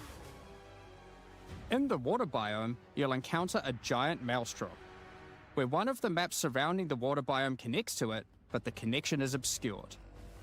You must run the maps nearby, hoping to find a beacon, which will remove the maelstrom and reveal the connection to that map. Another example is this Vaal vault in the mountain biome. But how do we get inside? Running the adjacent maps to it will yield a key, which you can then use to gain access to this vault. Or, you could just trade for one, I guess. Use the key to dispel the powerful force field surrounding it, leading to the Vaal Elite and their rewards inside. These all contain Uber versions of the Act 4 boss, and the bosses at the end of each part of the interlude. There's more things And to find, each have their basically. own exclusive drop pool of new lineage supports, which, as Jonathan spoke about earlier, are powerful support gems that modify your skills in pretty crazy ways. As an example of a lineage support which can come from the Faradin Swordmaster mentioned earlier, we have Garo Khan's Resolve, which causes your critical strikes to fork, but requires some mobility on your part to properly enable. From the boss sealed in the Vaal Vault, we have Paquate's Pact, which supports your war cries, causing them to inflict massive amounts of corrupted blood at the cost of your own life. Additionally, some maps can now spawn summoning circles, a room resembling an Ezomite henge. Activating this henge will spawn bosses. It's as simple as that. We'll also be making changes to how affixes and waystones work, as the current prefixes equals good, suffixes equals bad iteration isn't quite hitting the mark. Oh good, this needs to We change. tried something new here in Path of Exile 2, but after seeing the feedback we decided we actually liked what we had in Path of Exile 1 more. Like Path of Exile 1, each affix will now be both difficult and rewarding. Waystone mods now grant an increase to the number of waystones dropped, and an additional specific upside attached to it. This Yeah, that's means miles as you better. roll your map, they will continue to get more difficult and more rewarding, and allow you to customize the difficulty and rewards of your maps better. For example, the Frostbitten mod, which causes enemies to deal cold damage, also increases the rarity of items dropped as its upside. Whereas the Of Venom suffix modifier, which causes enemies to poison on hit, has the upside of granting increased pack size. Pack size was the Some best of maps these will end in up having a Halo lot of 1 rarity, when it was some separate. a lot of pack size, and others will just have a mixture of everything. Due to now having more modifiers granting difficulty, we will of course be reducing the difficulty per modifier to account for this.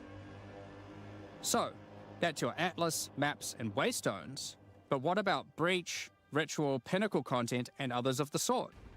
We're making some changes around this too.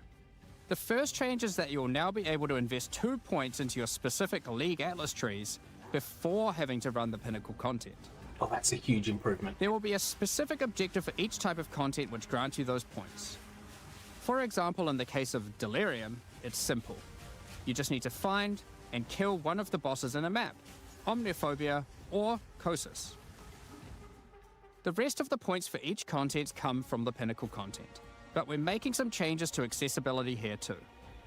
Currently, access to most Pinnacle content requires the same key at the easiest and most difficult version of the content. This creates a negative feeling where at lower difficulties, instead of wanting to run the content, you're often better off just selling it to someone who can run it at maximum difficulty. To address this, each content will now drop splinters, which will not form into singular items. Instead of using the singular combined item in the Realm Gate, you can now just bring your splinters. Upon inserting the splinters into the Realm Gate, an interface will appear, allowing you to pick your difficulty, and you'll notice each difficulty has a different entry cost. This means if you want to run easier difficulties, it costs less, which also allows you to run this content much sooner into the endgame. Because these Mostly encounters positive. now just require splinters, their corresponding Atlas tree no longer affects the difficulty of them, and has been changed to purely affect the content and maps on the Atlas. The Arbiter of Ash works a bit differently. Instead of requiring splinters, he still needs crisis fragments. We now have only 2 difficulties of the Arbiter. The first, requiring the existing fragments obtained from citadels. The second, Uber Arbiter, requires calamity fragments.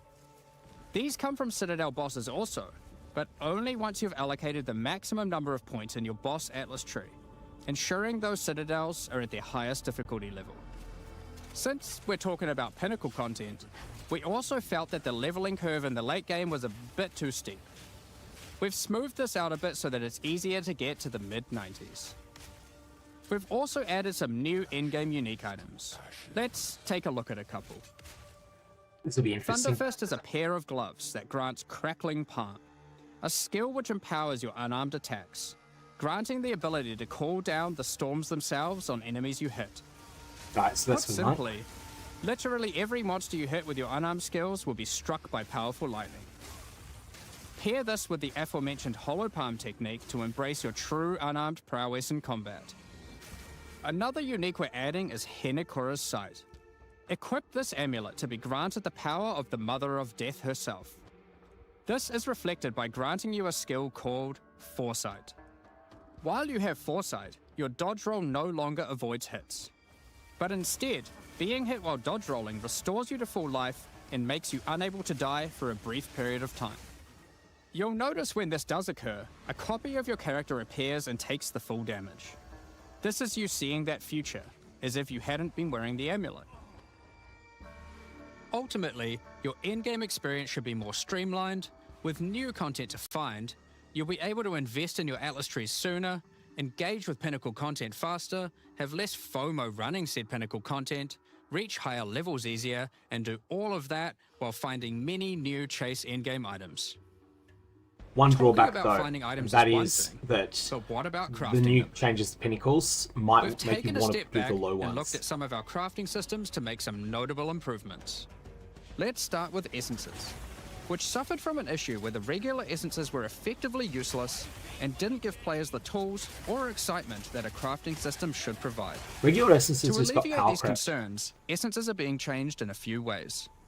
Firstly, they're being changed to function like regals and add specific modifiers with specific values, meaning you know exactly what you're going to get. We found that players were often bottlenecked by regal orbs when crafting in the campaign, so this helps to fill that gap, allowing you to better upgrade your items.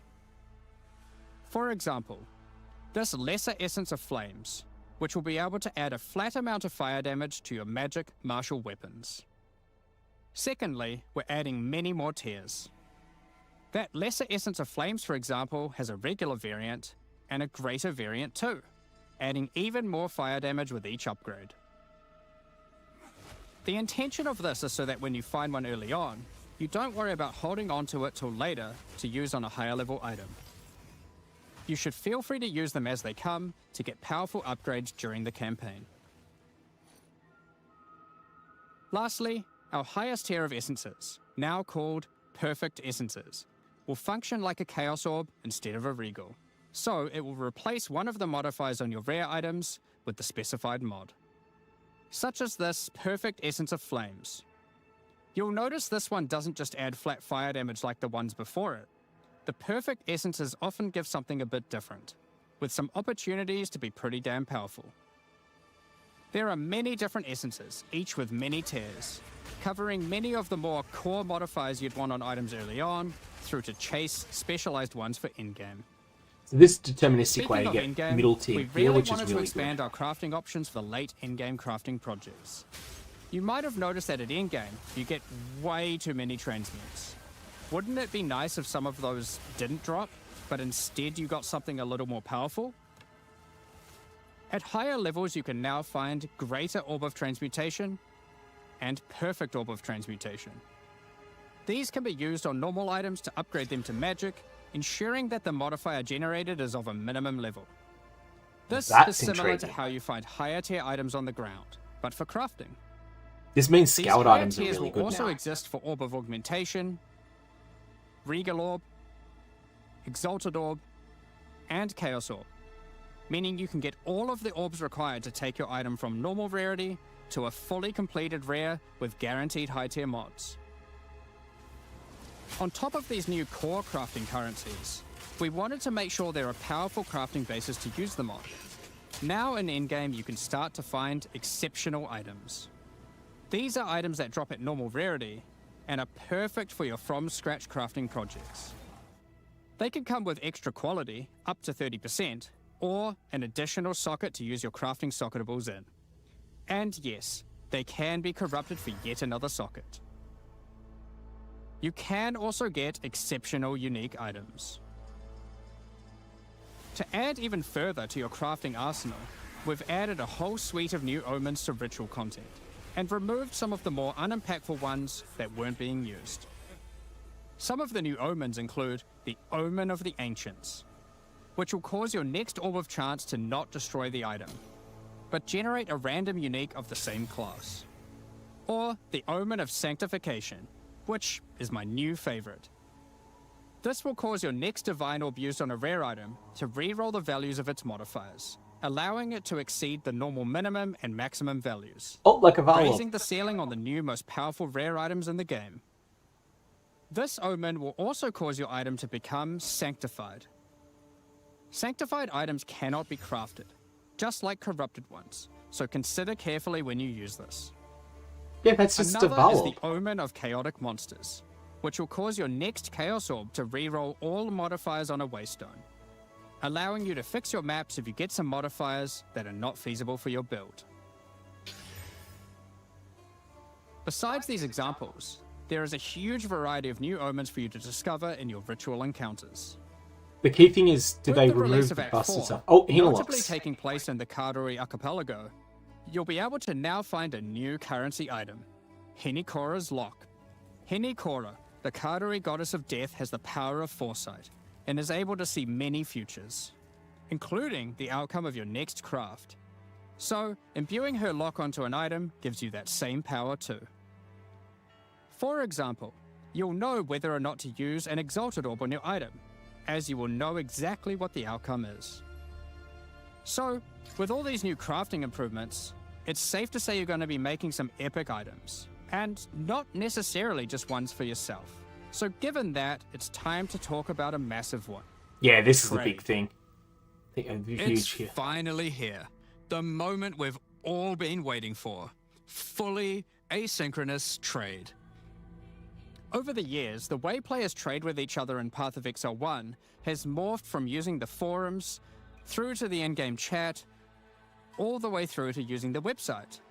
These systems, in all their iterations, work for a while, but with each iteration new problems eventually reveal themselves. Be it requiring you to be in your hideout too much instead of out there killing monsters, or never getting responses from people who are either AFK or just can't be bothered. In order to finally solve this, and this has been a long time coming, we're adding a new system that allows you to buy items from other players without requiring the seller to be present. They can continue farming, killing monsters, AFK as they please, and can even be offline. With the introduction of King's March in Act 4, you will encounter Ange, assistant to Rog in the Meridian Free Traders Company. Over the last 2 decades or so, since Path of Exile 1's storyline, Faustus has handed down his knowledge and expertise to Ange, and she is now ready to take over his business. Yeah, it'll be limited If you have a slots. hideout It'll be unlocked gold already, expensive. you can immediately invite her there. If you don't have a hideout yet, you will need to acquire one. You can do this by completing a quest to defeat one of the bosses inhabiting an island in Act 4, allowing you then to take a slice of it for yourself, making it your new home and base of operations. Once invited to your hideout, she will now serve as operating your currency exchange, but also serve as the figurehead in your new trading empire. So, how does this new system work? In the existing trade system, you would list items for sale in premium stash tabs. And then when someone wanted one, you'd have to take it out for yourself and trade it to them.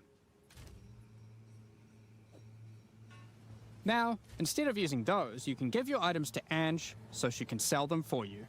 Each item must have a price set. The prices are set using in-game currency items, such as Exalted Orbs or Chaos Orbs. Once a price is set, other players will be able to find the item by searching for it on the trade website. Once a desired item has been found, you can hit a button, which will instantly teleport your character in-game to their hideout. Then, you can immediately purchase the item. And while there, if you want, browse their other goods, in case there's a good deal someone else hasn't yet discovered. You'll notice that as a buyer, on top of the currency the seller set for the price, it also costs gold to purchase an item, as Ange has bills to pay after all. As a seller, you'll immediately receive a notification when an item of yours is sold, and can also see an effect above Ange in your hideout when she has unclaimed currency. Just go talk to her, claim your currency, and continue playing at your leisure. Yeah, this is huge, this change. As many people already acquired premium stash tabs for the purpose of the trade system, we wanted to add a way for you to convert your existing tabs to merchants tabs, if you want. You can do that here, on the website, but only if you purchase those tabs before the release of the third edict. To clarify, the existing trade system will remain fully intact, so your premium stash tabs will not lose any of their functionality. We just figured people might want to switch over to this new system. We expect a lot of feedback around this new system and are looking forward to trying it out with you. As we are not able to test internally with an entire, thriving economy, there will certainly be some kinks to work out. Based on how the system goes, we will be adding it to Path of Exile 1 when ready, so any of the tabs you Ivan's purchase mentioning this will also destroy be the economy usable for there small later. items. That gold will Next fix up, that. we're The going gold to be cost will fix talking that. about our new supporter packs. Today, we're launching 2 new series of supporter packs, the Justice and Trathan Executioner packs. Each tier contains the pack's full face value in points, alongside several exclusive microtransactions. As always, the microtransactions in these packs are purely cosmetic and do not affect your character's power or progression in any way. The Justice series of supporter packs contains 6 exclusive microtransactions. Claim glory after defeating enemies, or inspire your allies by calling down the Banner of Justice portal. The Sphinx Mystic hideout decoration will identify items for you, displaying them as it does so. This ancient creature has been presented with many items over the eons, so has some strong expressions to make on the quality of your wares. Who predicted mass identify in POE1 was Become about a true warrior, worthy of delivering the justice of the eternal gods, with the Apostle of Justice armor set.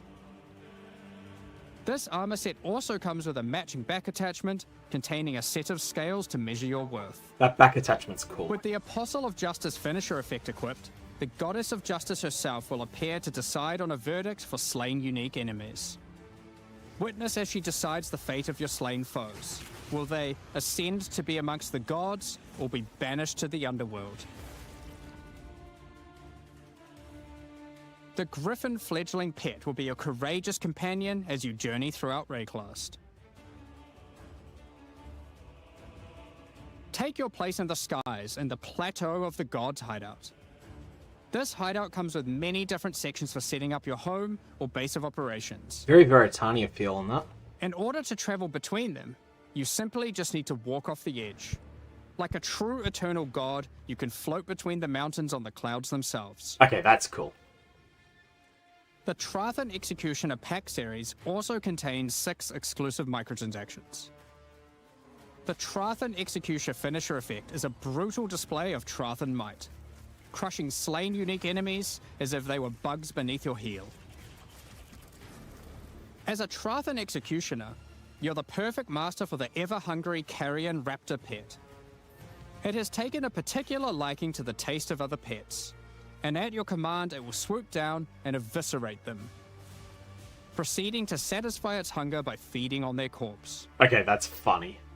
The nobles of the 4 major Trathan houses had their mercenaries, but if their hired hands became notably irritating, they'd have to call in the Trathan Executioners.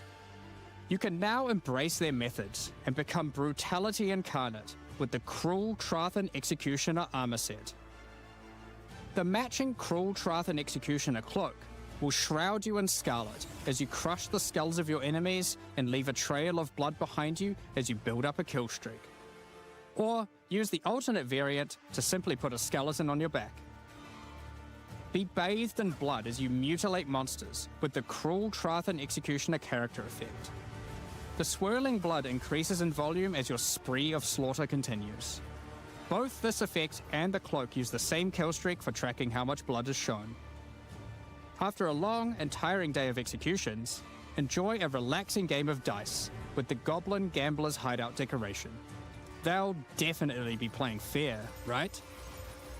The Pulverizer map device brings a horrid efficiency to punishing the damned of Trathus. Each map you open will execute the next victims. This map device in its true That's ruthlessness disturbing. tracks the total number of monsters killed, your kills per second, and your largest kill streak up to the point of the map being completed. This is then displayed on a leaderboard so you can take a measure of you and your friends' violence at the end of each map. Additionally, any microtransactions from the supporter packs will be made available for use in Path of Exile 1. That's enough about cosmetics. Let's get into the Q&A. But firstly, I want to give a huge thank you for your ongoing support. We're just about to start the Q&A with Ziggy D. Afterwards, at 11 AM NZ time, or 4 PM Pacific, we'll post Path of Exile 2, the third Edict's patch notes. Okay, so With that's the 2 release at the hours end of time. next week, our community team will be posting crucial information you need for the release. Keep an eye on the news.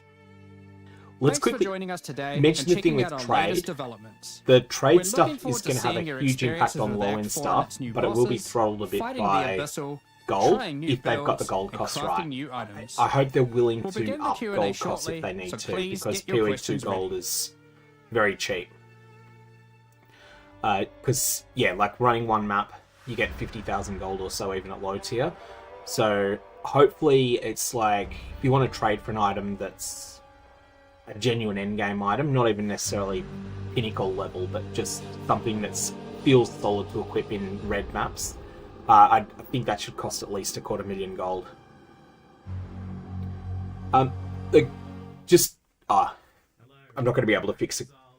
After a absolutely monumental review, Ziggy is too quiet at the moment, that's not me. a suitably juicy Q&A session for you, probably like 2 hours or something. So grab a cuppa, grab a snack, and settle in. I'm joined once again by Jonathan and Mark to discuss a lot. The Sound is patch bad had at their end, things, not me. right? That was the goal. I mean, we didn't quite get to literally everything, but we certainly managed to do a lot of things that we were very keen to do. Yeah, you guys were telling me that this was uniquely nerve-wracking for you because there was, I guess it felt like there was a lot of pressure on this one to fix everything. Absolutely. I mean, look, we've obviously got a lot to prove. We need to make sure that we're like that. Well, put it this way: I wouldn't want people to feel like we don't have answers to a lot of the things that people have been unhappy about. So we really tried to do as much as we could in one go to kind of do everything. As it didn't get to literally everything, but we got to quite a lot of it. Not too bad, gang. While the sound is crangled like this, just a reminder that if you're watching this on YouTube while it's live, the Twitch version has a free MTX promo. Unfortunately, I can't offer that on YouTube as well, so you'll need to jump over there for 45 minutes and watch stuff if you care about that. So it's certainly hard. I mean, look, the really hard part is having to make an act at the same time. Like that's a really huge commitment. So I'm certainly going to be happy once we finish the campaign because we're going to be back to normalcy again. But it's what it does do is it mean that there's like a huge amount of content to draw from. There's obviously a huge amount for players who are not necessarily the in-game players as well, because you've got all of the new campaign stuff. So it's like a pretty big deal for all that stuff. But it also meant we could take a bunch of that stuff and move it into the in-game too. So the in-game kind of sees a big expansion as well. So sound issues still with Grinding Gear Games. It's been quite a good one. Yeah, I remember early on we had the process actually, we just literally grabbed my whiteboard in my office and we just wrote down every single problem. Yeah. And I'd say it's, not a strategy we've done to this degree, this methodically before. Right. We were like, okay, we have to solve everything on this whiteboard. Literally And- made a tier list up there. Like, this we is had a T1, tier this is list. T2. We did like, actually fully of every problem, and Yeah, there were things in there like performance and things that aren't necessarily the actual game content. And I mean, all the this kind very of stuff. the very one at the top of the list was campaign is a slog, right? Like that was the one that we were like we've got to solve that. So things like that were just like because we're really trying to be honest about like here are the real issues. And the reason it ends up being a bit nerve wracking is because we had a goal to fix all of it And we didn't get to fix. We aren't fixing literally everything. We're fixing almost, well, a lot. You know, and I'm sure a few new problems introduced here and there.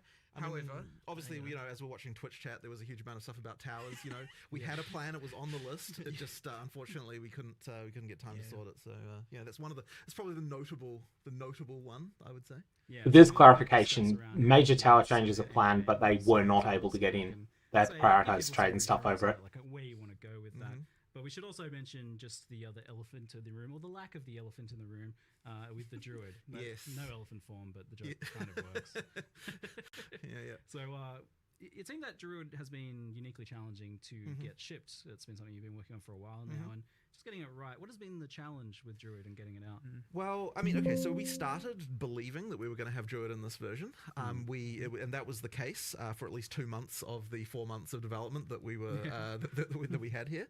And obviously, like a bunch of work had gone on before that as well. But at some point, we realized, like, you know, that we don't want to have the mistake that we effectively had with 020, where like we put a huge amount of effort into the class and then we didn't get time to fix like all of the concerns that people had outside of that, right? Because obviously the same resources go into making a new class as go into balancing the old ones and making all that stuff, right? So if we don't have the balance in like a good place, it kind of feels a bit bad to like be throwing in a class that's kind of effectively disrupting that.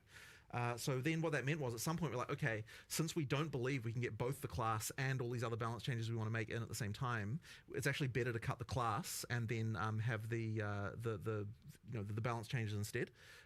So that's what we ended up doing, and obviously it was like a really hard thing to cut because obviously like, you're going to have another one. I think that's the right choice. It feels really terrible, but you know, we've got the philosophy now of like we have to make sure that we're in the release month that we say we're going to be in. So therefore something had to go, and unfortunately that was it. But it means we've obviously got a huge head start for you know, when we actually do it next time. And I mean, look, there was so much stuff that was cut, like even as large as it is, like, you know, there's like ascendancies and all sorts of stuff that was gonna be there, and you know, we'll get to it. But yeah, more important to just make sure that people are happy with the stuff. Perfect on Twitch has a good point there, that the trade changes improve towers as well. Yeah, obviously you've got answers for stuff, right? Because picking up tablets is easier. It's a big part of it's just the fact that the shape shifting, getting it looking and feeling. Yeah, right, no, I mean it's a huge deal. It's hard. Like there's so much animation stuff that has to go into making each form feel right. So yeah, like. But we'll get there. Like I don't think we're that far away from it now, so you know, it's just a question of prioritization. Yeah, it seems like it is probably the hardest class of all. Then might be, yeah. I think it will be. Yeah. You're getting a bit more ambitious as you go with each class. That is true. Which that is true. Every class is a trading for tablets is misery in Path of Exile 2 because they're rollable items. Do you have a vision for who's next after Druid, or is it kind of a race between them to see who ends up feeling well, I've always said that it would be criminal to go into full release without having swords. So, you know, that's that's kind of a pretty clear... It's a little bit criminal to get this far without having swords. To be honest, it is, yeah. So I'd say that would be... It is weird when you think about it. It's real weird. It's real weird. So that would be an obvious candidate, is making sure that we've got so that. People can infer from that some sort of duelist or something, most likely being the sword one.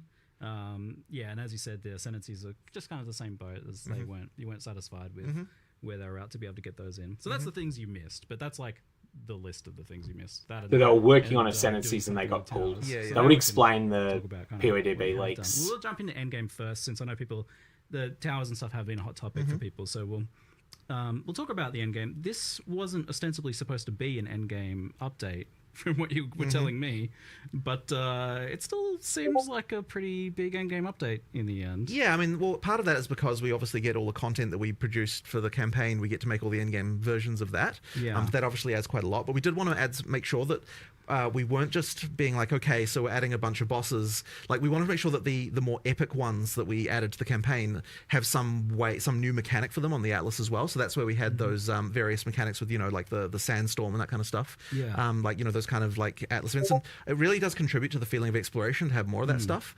And then, of course, you know, once you got that, you need to start getting into, okay, well, what rewards is it going to drop? You know, then we started to think we need a new category of rewards that these things can have. And that's, you know, we started to think about the lineage supports and that kind of stuff. So it just ended up kind of adding up to quite a bit in the end. But it isn't like kind of like the big end game change that we wanted to do. Like, we had a design for that, but we just kind of haven't quite got to it. So but it still ends up being quite a lot. And one of the big things that it also, I think, will help bridge is the kind of mid end game part, you know, like that's still a problem that we want to improve, but yeah, like it adds quite a lot there, because you know you're seeing that stuff on the Atlas a bit earlier. What's that's the a problem huge there thing as that you identify it? early I mean, parts of you've the got endgame, this issue early where mid effectively, endgame are really bad, and we are doing some stuff to address this, but effectively you've got like the pinnacles at the end, and you've got like obviously when you start you've got a bunch of content, but it doesn't feel like there's those kind of mid end game goals that you can easily achieve. That's kind of the issue that we're trying to just a solve. lack of direction, right? Right. Nothing's there's not enough like really guiding you. Like the narrative kind of falls apart there, right? Because it's just like open world, and you want a bit more of you know telling you where to go, what to do, have those goals where you're like I want to do this next and this next, as opposed to like I could do this or this or this. It's nice to have those, but it's nice to also have the things kind of directing you as to like this is exactly what I want to do.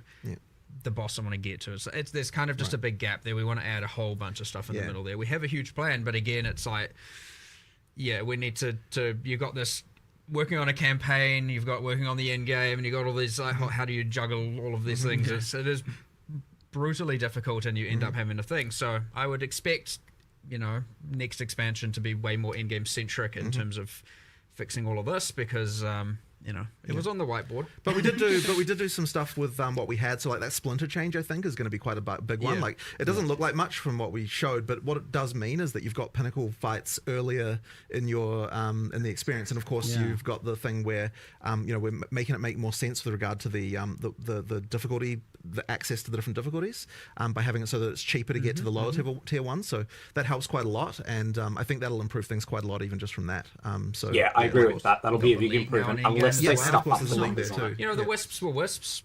Sure, wasn't really a league. It's kind of just like was not a full-fledged what we've done mechanic. before. And a lot of people in POE2 may not really even know what a league is. I mean, we kind of had it with Dawn of the Hunt, but I mean, having Abyss in every single area.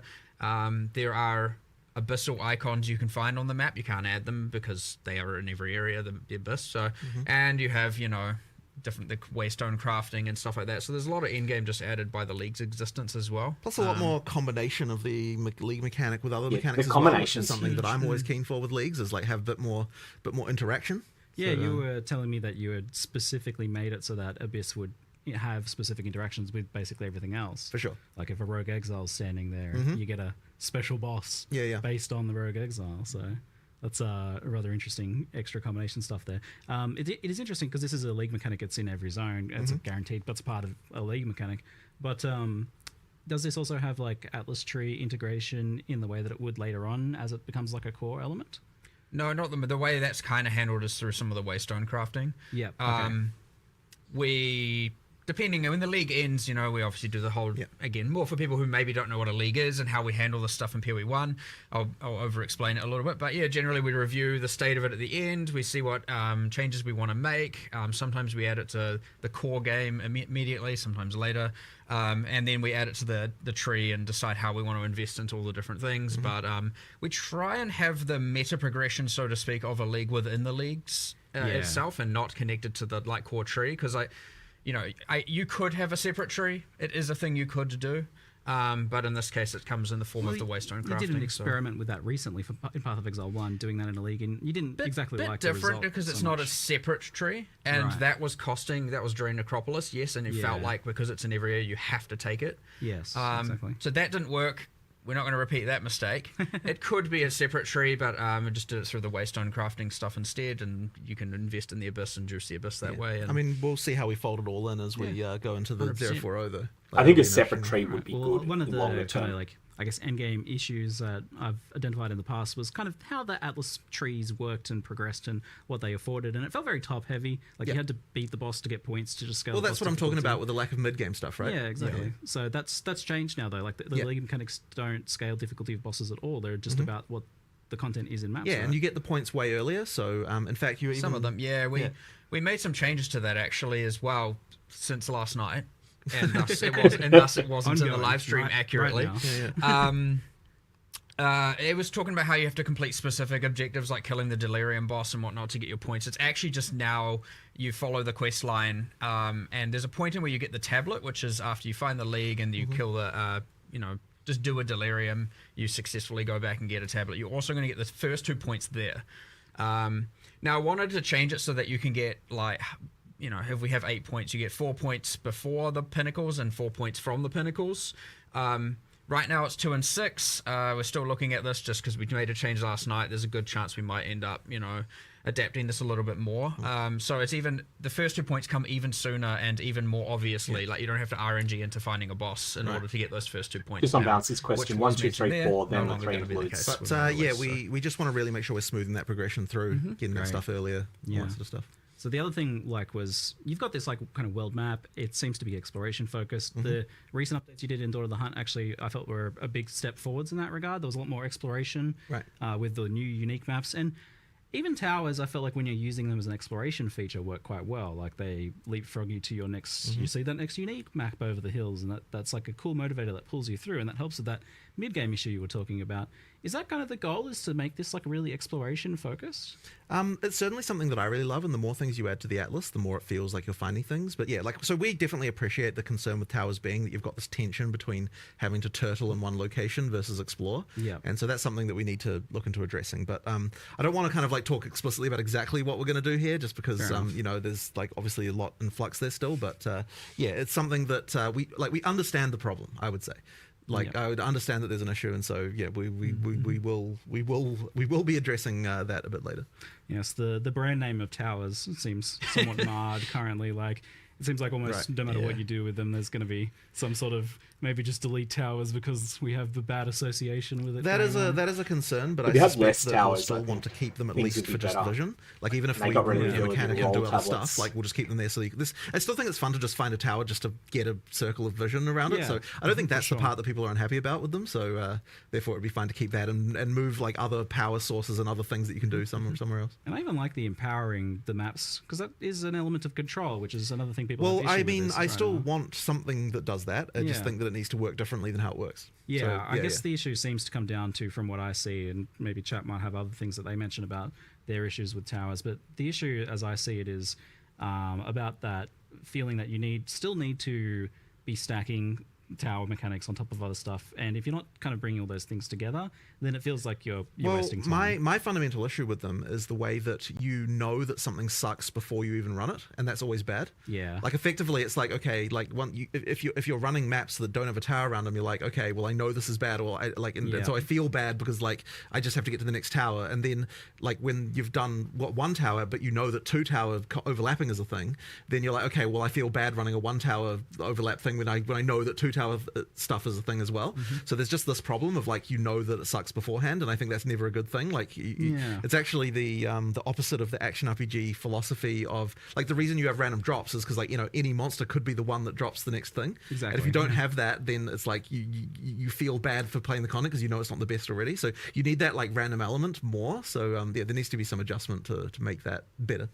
Yeah. Do you think that's like bringing up what the base map experience can be in terms of its upper potential, like adding more interesting confluence of variants? I mean, look, I always like more interesting combinations of stuff to happen, but I don't necessarily think that the core problem is like lack of ability to juice things. Like I think the core problem is to do with the fact that like you don't when it already sucks, as I said. Like it's just kind of like that thing there. So we need to sort of like there will need to be some approach to solving making it more controllable, more deterministic in some way, just something along those lines, so that you can so that you don't have this feeling of like because of a thing I can already see that sucks, that this experience is going to be worse than what I'm hoping. I think it's the rollability of tablets that's the problem. Somewhat related to this, another thing it I makes see brought up all the too time big is between multi-tablets being and able to one kind and of choose none. what map you're doing, and just being able to exert more elements of control. I saw a post in chat just there that was like the idea of being able to kind of erect a tower where you want it, rather. Like, is this element of like being able to choose your maps a little bit more, or have a bit more influence on what's happening? So I think having control over what content is there is good, but I don't know that I want to lose the fact that you still have the Atlas fundamentally where you like the actual map areas you get are random, and part of the reason for that is that it gives us a lot of opportunities to do interesting things with like different maps can have different things that they drop and other stuff like that. Like there's a lot of that sort of stuff that's like quite nice. Like you can actually have a unique map be way more powerful if like it's kind of you don't know exactly when you'll encounter it.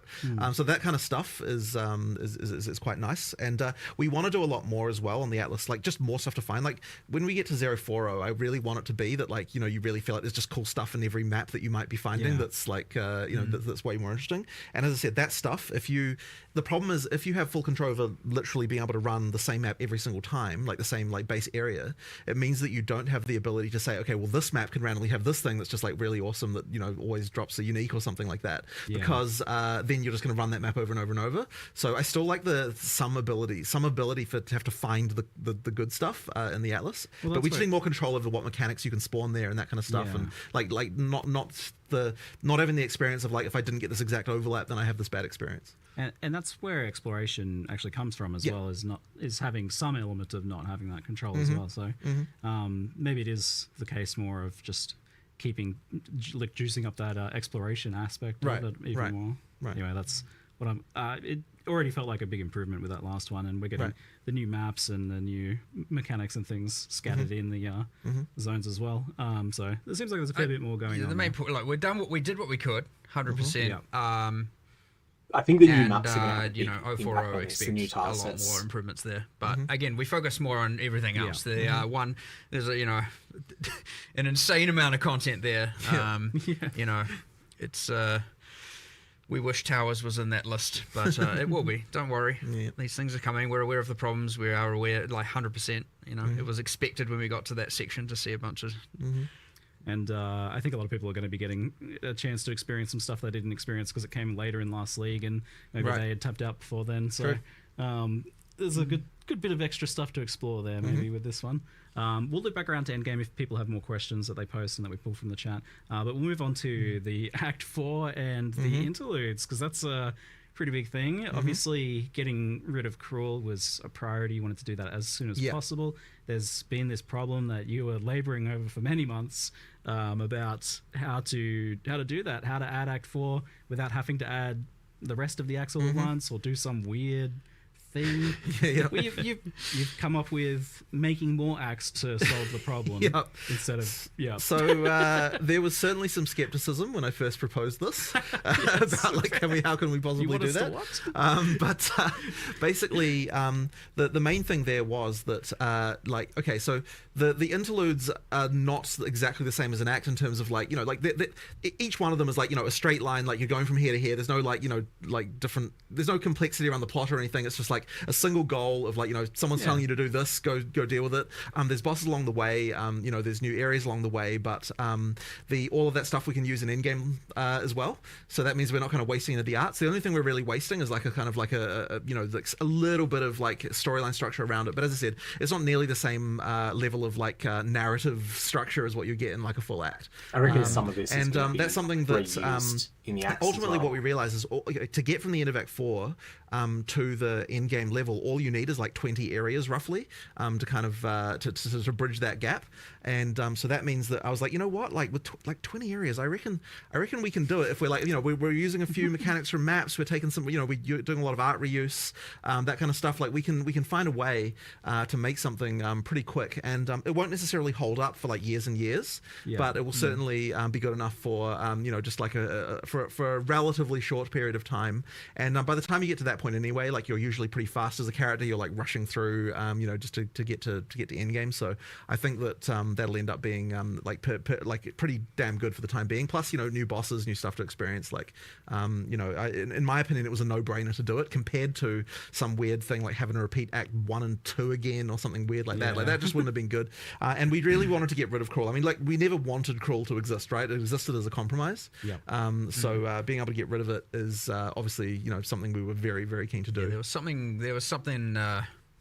You get to the Act 1 Crawl, and you're like, I've know all this content, you're ultra powerful, and that's a little bit feel good. And then you're like, I want some clarification on that, Matthew, on this again. YouTube. It's just like a little bit like stash tabs. You can do it. At that point, you're like, just get me to Endgame. Like, whereas when you're playing, I think through, it's that our existing premium tabs acts, can upgrade further to merchant tabs if we want them to. With Act 4 and the Interlude, it feels just only more natural and only premium tabs we own. Still fun, and you're discovering stuff, and it's not that just like, I just did this, like, for, at least for fast players as well, they're going to be like, oh my god, I just did this like a few hours ago.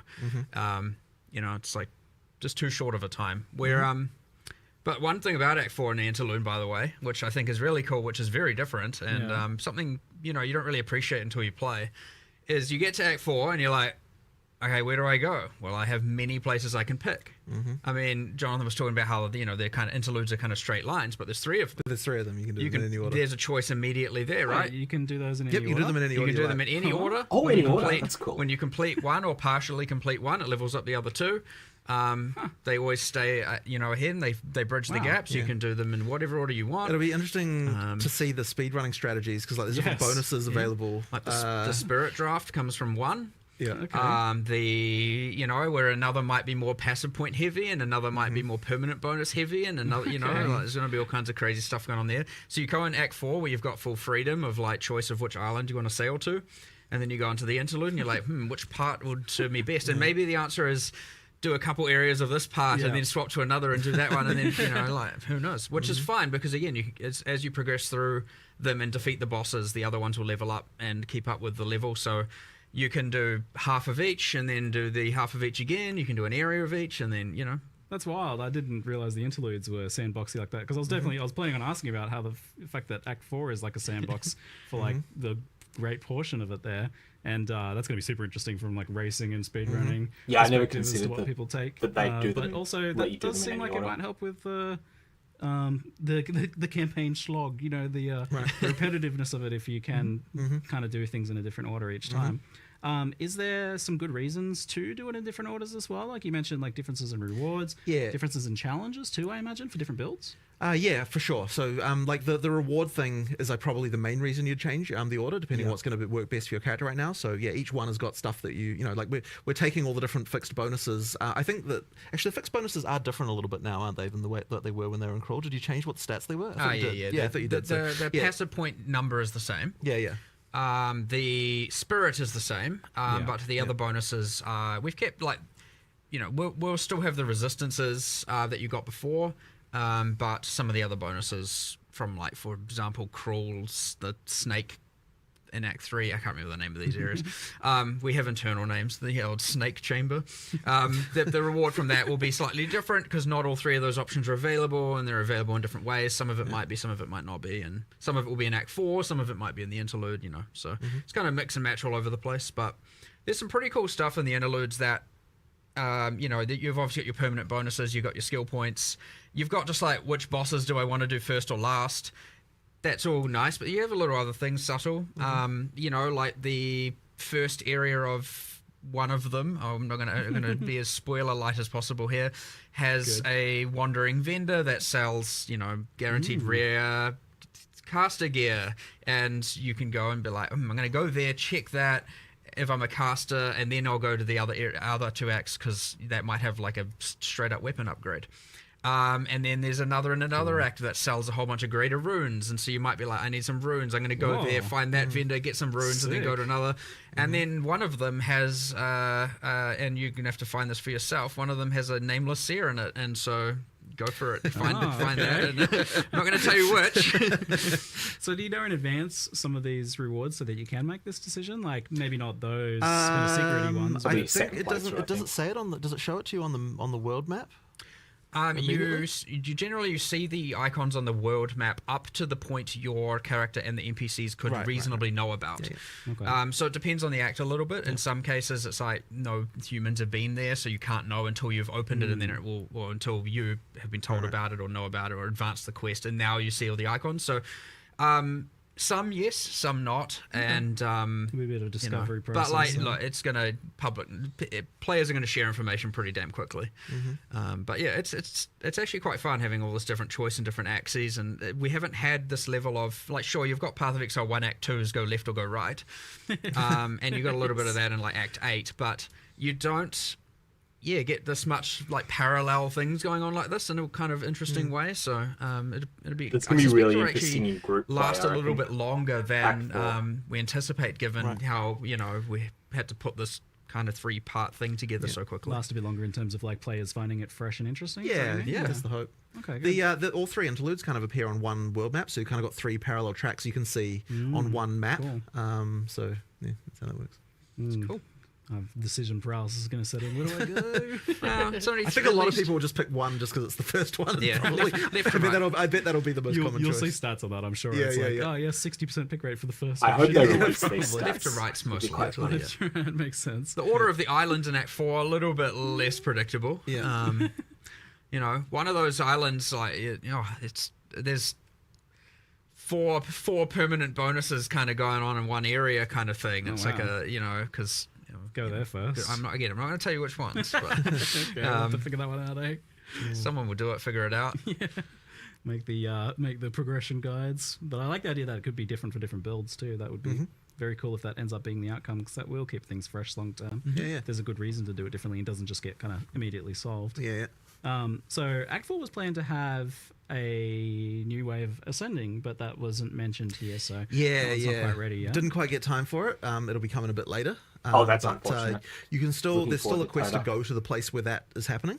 Okay. But and we added like a kind of another reward there, you know, just for the time being. Yeah. But yeah, later on there'll be that. The amount of work required to make that trial just unfortunately wasn't quite compatible with making all of the other stuff we made. Probably if we hadn't made the interlude, we would have been able to do it. But I think the interlude was more important just to get rid of Cruel. So yeah, we ended up making that decision. Yeah, but we'll get to it. Thank goodness. I'm like so stoked Cruel's gone. It's if it's what most of us imagine it's going to be, I can imagine where a lot of that work comes in. So hopefully you guys, is it something that you'd like to get ready for next league then, it sounds like? Well, I don't want to promise anything because at this Yeah, point fair we're enough. in the mode of like we'll cut stuff if we need to make the release happen. So I wouldn't want to promise anything, but you know, that would be nice. We'll just have to see.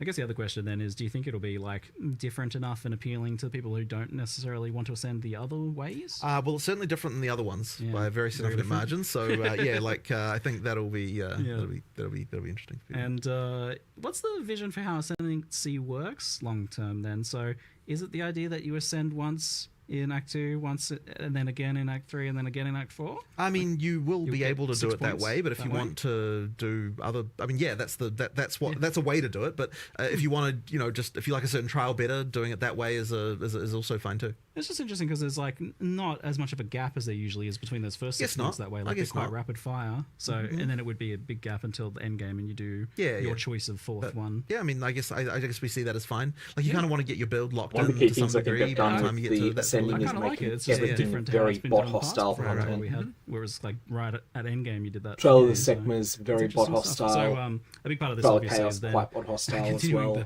the campaign slog kind of discussion was just the speed of the campaign, how that tied in with difficulty, zone sizes and things like that. You guys did a whole bunch of big changes a couple of weeks into the last league where you reduced zone sizes. Yeah, and things yeah. like So we that. did a bit of that. That's one of those things that's a bit hard to see exactly until you've played it a couple of times. Yeah. So I like, for example, right now, like, you know, the first time you play through Act 4, I doubt you'll be worried about zone size. Second time, then it might then start to realize like what places are too big and what places aren't. So there'll probably be a little bit of adjustment to that even as we do the first couple of patches in 030 as well. Just because, like, as I said, it's actually a bit hard to appreciate until you've kind of played it a few times. But the sprint helps a lot. Like, sprint is a big deal as far as like changing how the game feels in this regard. So you know, if you're fast and you know how to use it well and that kind of stuff, you can motor quite a lot more than you were. Sprint's going to be great. It'll be interesting to except sort of see how holding the button like down.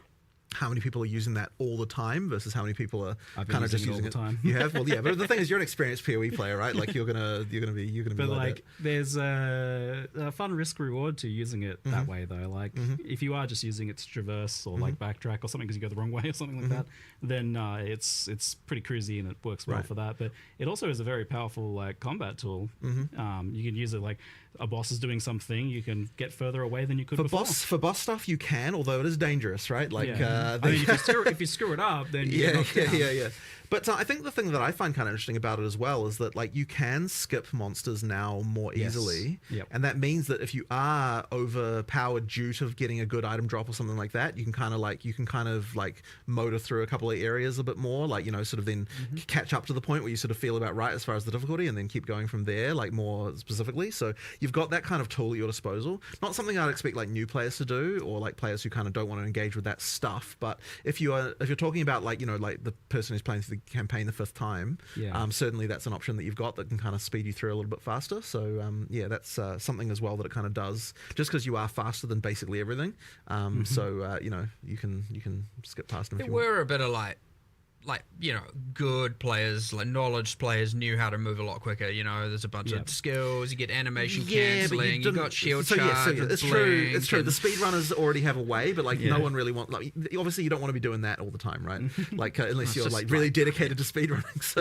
Niche, unintuitive, and whatnot. Exactly. So like, you know, there's a simpler way to now, you know, close the gap between the players who knew all of that and the ones who didn't, and which is great. And maybe a lot of those players are still using all of those tools even on top of this, and that's fine. I actually wonder if like the sprinting is faster than like the shield charge, dodge roll, animation cancel shenanigans. Haven't exactly done a race. I think it's close. I'm pretty sure it's relatively close though. Yeah, the difference there. I know there's some passives in the deck side of the tree for like slightly increasing your speed while sprinting, and a few other different things while sprinting, like increasing your evasion while sprinting, and so you know there's some of that going on as well. That maybe when you speak into all that, you have a more of an advantage over those other skills. We'll see. You know, actually buffed dodge roll a bit for the sprint too. Like you can turn a bit better. For longer during the dodge roll. You can. So that one was, man, I'll tell you what. So this is kind of inside baseball stuff, but sprint was like way harder to implement than you might expect. Like it seems like, oh, you just add a speed buff, but like getting it to be smooth and like feel right, and like all of the stuff around like the turning at the end and like all that stuff, that was really, really hard to do. Like it was like there was like a programmer for a very long time just working on sprint issues. Like holy crap. So yeah, like it's one of those things that you know, like every little imperfection of it, so you do it so often, needs to be ironed out. I'm looking forward to stacking move speed and dodge roll distance in Sanctums and using sprint. I use sprint in the Sanctum and I was testing earlier, and it's so fun doing some of the things with sprint. It's like we're like mega long dodge rolls into sprinting is gonna so fast. Yeah, I mean we've in general just improved mobility. We've improved and even outside of that, it's like talking about, you know, sprint, slog, fast, like there's more to it. There's you know, obviously dodge rolling has improved. The mercenary, like slow while reloading, but also something like Jonathan and I both just randomly did one day, just logged in on live, we played mercenary, and we were both just like, what happened? What did we do? What has gone on here? What I believe feels terrible. It was the 0 to 0 change that related to like contact points or something. There was something like that I think broke it. Because the thing is, it wasn't actually feeling like how it felt before we released. It's one of those things where so many things something overlap went with wrong each other. drastically there. That one really improved it. But we also made a change where you're a little bit faster coming out of when you're using a skill while moving. You're a little bit faster coming out on all classes. So that actually affects the Ranger and the Sork as well a little bit. It's not like at first it seems quite subtle, like but when you play it side by side, it actually makes quite a difference, even though it's a relatively subtle change. Like it worked as well. And then you've got things like with the block being faster, you know, like you're just overall more mobile, you know, with a lot of the stuff. Like I think it's helped a lot. But the nice thing is like we still didn't have to compromise on like making sure the combat still was right. So that's obviously been like a big worry, especially because there's so many other buffs and things to other character classes. Like there is definitely a concern that we've like overcooked, gone too far. Like things are, you know, like things are going to be too easy, and I'm a bit worried about it. But I think it should be okay. You know, we just have to. You mentioned like the way you've designed this, not meaning you didn't have to compromise on like combat and that, and that was a big hesitance for you. Like you really wanted combat to be not optional in the past. You were talking about before, for sure. And things like that. So why does it feel like the way you designed this lets you not compromise on that vision? Because ultimately, the actual combat itself still works after trying it. Like. And generally speaking, like, even though I may not necessarily agree with something, I'm still willing to try these things. So, you know, we tried it, it works. That's really what it comes down to, right? So, you know, that as long as that's the case, then, you know, then I'm cool with it. I just want to make sure that we don't end up in a situation where, you know, we're just, it's all just like, even during the campaign, it's just one button, don't have to worry about anything. Like there's no challenge anywhere, like that kind of stuff. Because I just find that boring. I just don't enjoy it at all. Like I feel like you need to have some level of like actually, having to think once in a while. During a boss fight or something like that. So there just has to be a little bit of that left over. POE1 Ruthless campaign is so much more fun than the base sometimes game. it can be the situation. But this only was a in good the campaign. compromise. Like 100%. Ruthless kind of breaks it in game. Again, he spoke about how long it took for this programmer to work through it, let alone, there's heaps of iterations with these kind of things, trying to keep things feel grounded, kinetic, realistic, that kind of stuff. So you're not just like, and animation-wise as well, there's a whole bunch. So, when you're taking a chance on a thing like that and, it feels like a compromise and you're uneasy about it, I'm glad we did pull the trigger on this one and give it a go because... Yeah, sometimes it is like knowing how much resources this is going to take. If this fails, it's a massive waste. Because there was another one that was like hugely contentious, which was removing the limit of 1 per support gem. Yeah, was something that took a bit of convincing to even get people to want to try out. Like that was definitely a worry. And I still think this is like, not this the concern there is just that isn't it just going to be that everyone's running the 5 same supports on every single thing? But I was kind of like the amount of. I think what we're losing over this is much worse than what we were gaining. It's something really important, and so I actually now that I've done that, I wouldn't have it any other way. I think it's really, really good change, and that one is, in my opinion, the most important change we're making in 030. I mean, obviously you got a bunch of content, but like in terms of like what single thing is going to affect gameplay the most, like in terms of character builds and like build variety, that change is a huge one. So I'm really looking forward to seeing what people can do. I was skeptical when you showed me this change because I was definitely in the camp of defending the decision of the 1 support limit for the logic of it making you think about how you build each skill differently, not just building every skill for damage, but rather like, okay, which of these damage dealing skills am I going to make more utility or do something else instead? But playing around with it feels like it kind of just lets you use it on 2 skills, like something like Fist of War. And that's just a really big improvement. Like that's a lot more fun having 2 Fist of War skills than 1. But like the skill design is nuanced enough and the supports themselves are nuanced enough that you do still seem like you end up with a lot of variety. Yeah, it definitely works. Like it's funny because in the end, it feels like the concern that we had was more theoretical than it actually was real, and that's why it's really important to actually try these things. Like, and I would say that if the supports and skills were designed like how POE1 was, then you totally would have ended up in exactly the place that we were worried about. Right, yeah. But because there's a lot more going on with the way the skills, or just like there's a lot more thought being put into like the exact ways that skills interact in POE2, you kind of end up being fine, and it just ends up being better. So I'm really glad we tried that one because it's super important.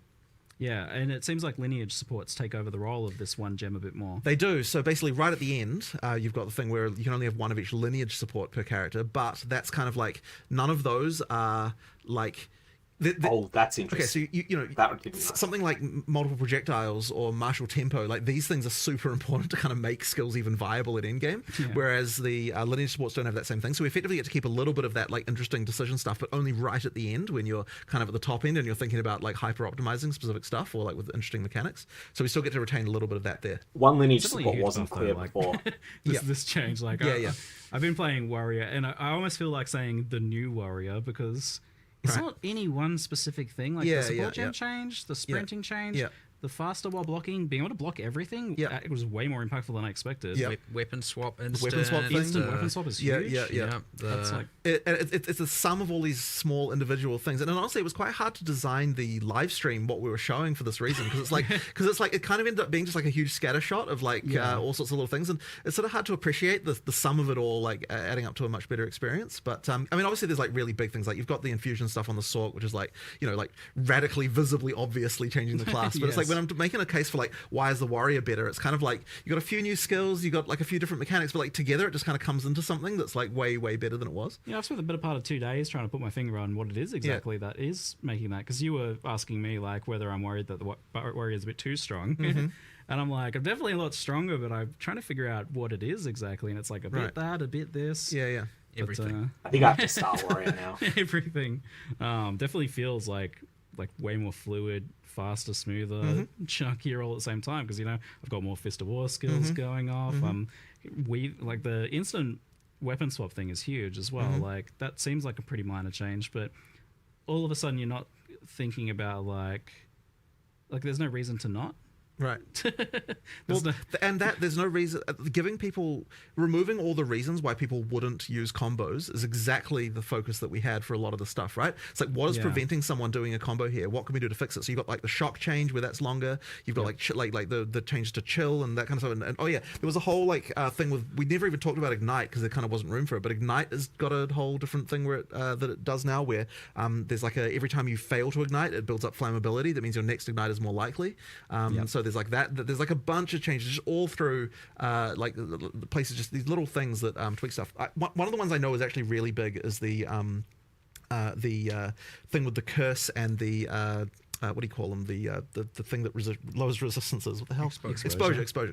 Yeah. So exposures, right? Like it seems so tiny. Like, oh, let's make it so that you don't have individual exposures for different elements. But it's like it actually changes the gameplay so significantly, because the moment that there's something that's going to add like 30% more damage in the case that it was before, that you don't have access to if you're going to use cross element. So you're never going to use cross element, right? You're never going to do it. So it's like really, really important to just remove every single barrier that's getting there, because we merged we merged cast on shock, ignite, and freeze into single. We did. So yeah, gem. there's no more cast on shock anymore. It's cast on ailment for that reason as well, right? Exactly, right? So literally we're like, let's find every single reason that's going to stop you from wanting to be able to use multi-element builds and actually try to improve that, right? Yeah. The big question is what the you tree can still is just like play for one element if you want. Yeah, you can, of course, right? but yet now if you're doing multi-element, there's just no reason anymore not to. I was so stoked looking at what you were doing with the elementals, because it feels for the first time it actually is like an elementalist. Like there is mixing of the elements. It's cool, because that's a fundamental game design thing with action RPGs, is that it always at some point makes sense to focus in on one very specific thing because of scaling. And but so itemization is the biggest barrier to gone a long way multi-elements, solving that issue. Well, I hope so, because we really tried to fix every single case we could see. Now there might be still some more, like you'll find there's some random mechanic that only works on one thing, and then people pick that, and they're like, okay, we have to find and make sure that there's something that's going to attract you to every element and play it. I mean, look, part of the upgrades to the individual ailments also really helps, because it's giving you another reason. Like it isn't just that you've removed the things that were preventing you from like you want to both have I'm not specializing you because this mechanic works across different elements, but also you want to have like this element has something that you're going to want to use with other elements, right? So like buffing shock, for example, we're like, okay, like is there enough of a reason to weave lightning into a fire build, right? There wasn't enough of a reason. So by making shock better, it's like, well, then now there is a reason to use two things, but you also want the burn and you also might want the chill, and like making sure that all that stuff is powerful enough to actually tempt you to actually do it.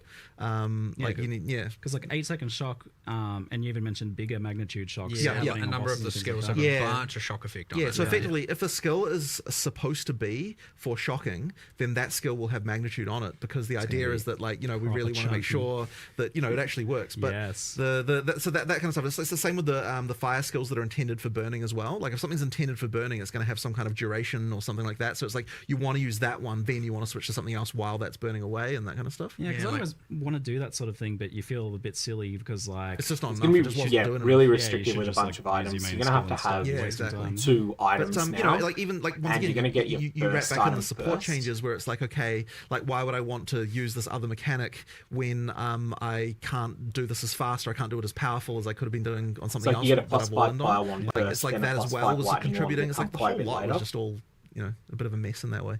Yeah, and you mentioned the Ignite thing. I did want to clarify because I saw some questions about it in the chat. It builds up now. So like if you don't ignite, you get 50% of the Ignite, and then the next failed Ignite will. It's called flammability, since we no longer have the curse. Right. And as you build up more flammability on an enemy, the probability of an ignite occurring goes higher and higher and higher, and once the flammability is full, the ignite is deterministic. If you miss an ignite, you at least contribute towards the next ignite being more likely, and eventually it is inevitable. But one of the other amazing things we got, which was huge from our perspective, is that the way that ground effects work now for the fire is that it has to build to 100% flammability and then it sets them on fire, which means that if you use a level 1 flame wall, it doesn't ignite shit anymore. Really really easily. So that means we can actually add mechanics that trigger off ignites and do all that sort of stuff without it being a disaster. You so don't have to worry about people being full degenerates with it. Exactly. So if you're using a high level flame wall, it'll set on fire real quick. But if you real quick. But if you're using a low level one, then it takes forever, so you won't do it anymore. Yeah, so, it's finally a good solve for that. Instead of being I know it's been a bit of a disaster for a long time. But so now we can have ignite triggers and more supports around that and that kind of thing. And let's be more liberal with the power you can give out to that sort of thing. And just the consistency has been a pain for any ignite builds for a while now. So that's just going to be actually consistent now. Yeah. So that's really good news. And I saw that freeze was... That's a bunch of big changes there to the same ignite. idea of like any freeze skill. So the freeze skill for that one we didn't. I believe we didn't change the sort of base freeze balance exactly. It was more that freezing skills just have more freeze going on. Yeah. And then there was also the other change, which I guess we didn't even cover really, which is that anything that consumes. We'd use the word poise. But basically what that means is that anything that's like harder to apply to a boss, if the mechanic is harder to apply to a boss, then we want to increase the reward for doing it on bosses. Yeah. So then we've got like an extra damage versus unique monsters, like kind of in quite a lot of places and different skills now. Because once again, if you freeze a boss, it's way harder to freeze than it would be a regular monster. We want to make sure that the payoff for that, for utilizing it, is now much more chunky. And this was substantial enough that you could actually see it in the footage. Like you saw the boss getting chunked from those shots in the footage compared to like the regular attacks. But there were other ones as well, right? Like, so with the armor break, for example, it's like you weren't really incentivized to consume armor break on bosses. So the way we solved that particular one was like, okay, if you're an armor break consumer, rather than consuming the armor break, we're going to upgrade the armor break to a new state, like a new higher, like a level buff that's going to do something different. Like in the case you're like, in the case of Sunder, you're like upgrading from plus 20% to plus 40%, but then it also refreshes the duration, and then so effectively you're more incentivized to do this, and then because it actually extends it now. So that's like another thing where like let's actually make this combo work. The high velocity rounds one is very good. Yes, pretty crazy. It's so that's crazy, it takes your armor break into, I don't remember the name, let's say T2 armor break. Shattered armor. But it's then for the next however long the duration is, 5% of the, think of it like a kind of infinite impale. 5% of the damage dealt by the high velocity rounds is dealt on every single hit for the rest of the duration. And that means every single pellet of a shotgun is doing a percentage of the high fragmentation rounds is 10 hits. And then the consume days on Monk is the exact same thing. So if you do the days vaulting impact, and then you have, if you have staggering palm up in a temper spell and you do whirling assault, you're doing all the whirling assault hits, all the projectile hits from staggering palm, all the temper spell hits, each of which are doing a percentage of the vaulting impacts thing on hit, and you just melt what it feels like. There's a few things that enable a lot of different combos. Yes. Well, that one was kind of worthless before, so we're like, let's just make it actually work.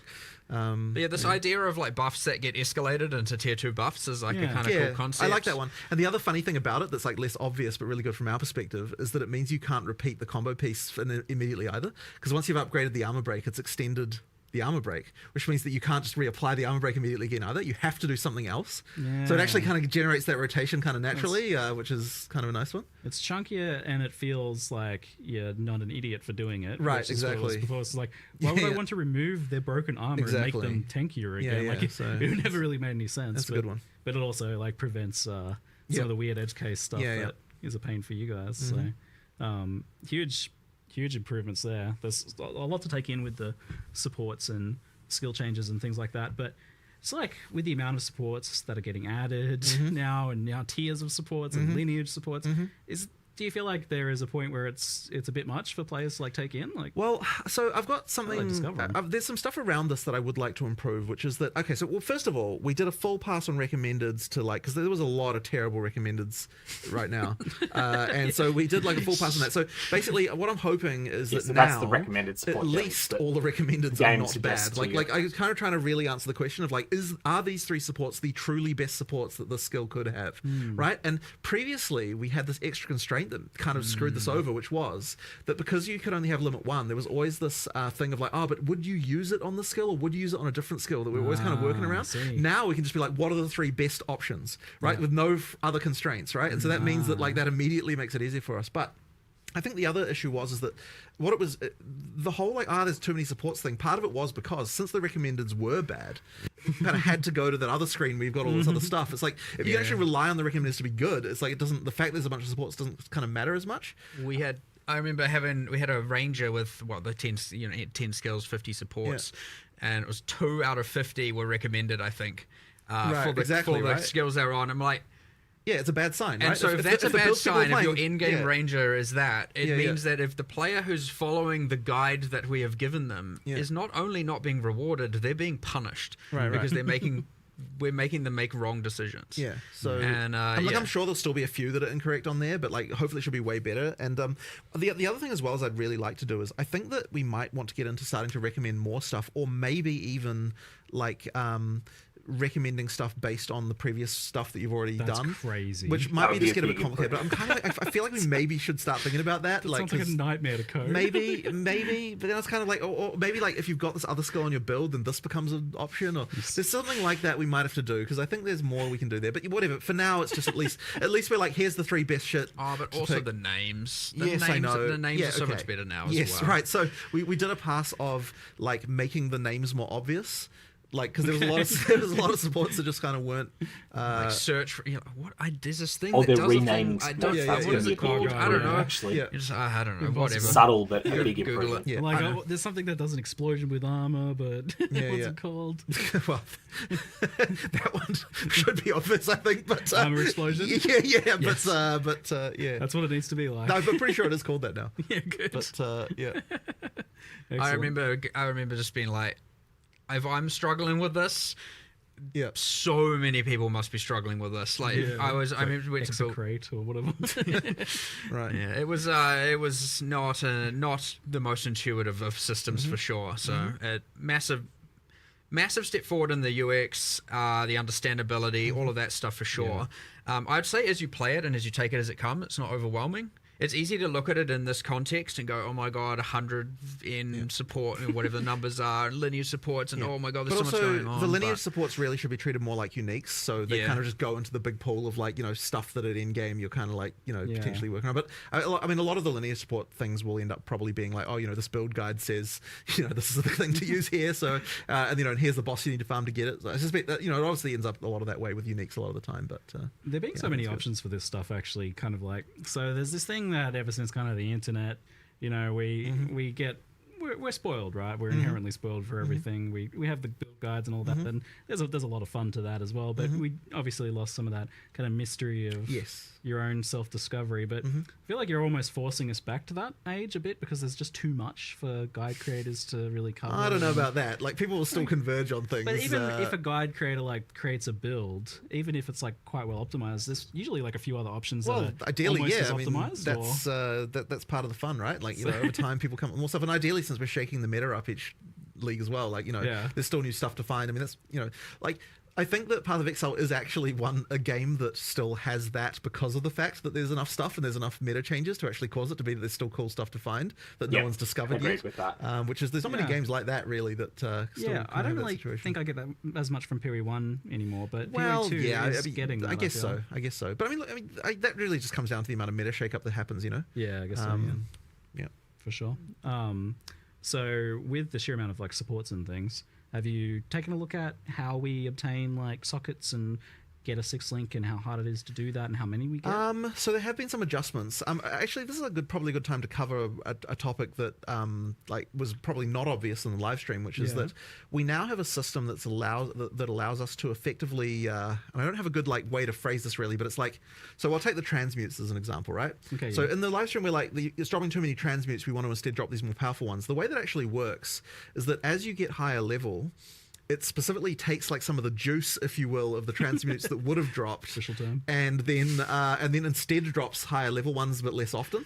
So the kind of the idea is that it's like, we're getting rid of the crap you don't want, and kind of like making higher, like better stuff that you just get less. So good. And we're actually we've actually changed over some of the ways that, for example, the way that uncuts now drop as you get into the end game as well works that way. So it's like it effectively turns you're getting less uncuts, but you're getting more of the high, but they're turning instead into higher level ones, and like that kind of stuff. So like that'll change the game a little bit. Now I don't know if we're going to have that exactly perfectly right in the very first version, but effectively that should mean that you that the way it makes that feel is kind of better in terms of getting those upgrades. So I'm pretty sure that I'm not 100% sure of this, but I'm pretty sure that the jewelers have also been changed to use that system instead. For the very top one, I think. You did the change. Yeah, I wouldn't know.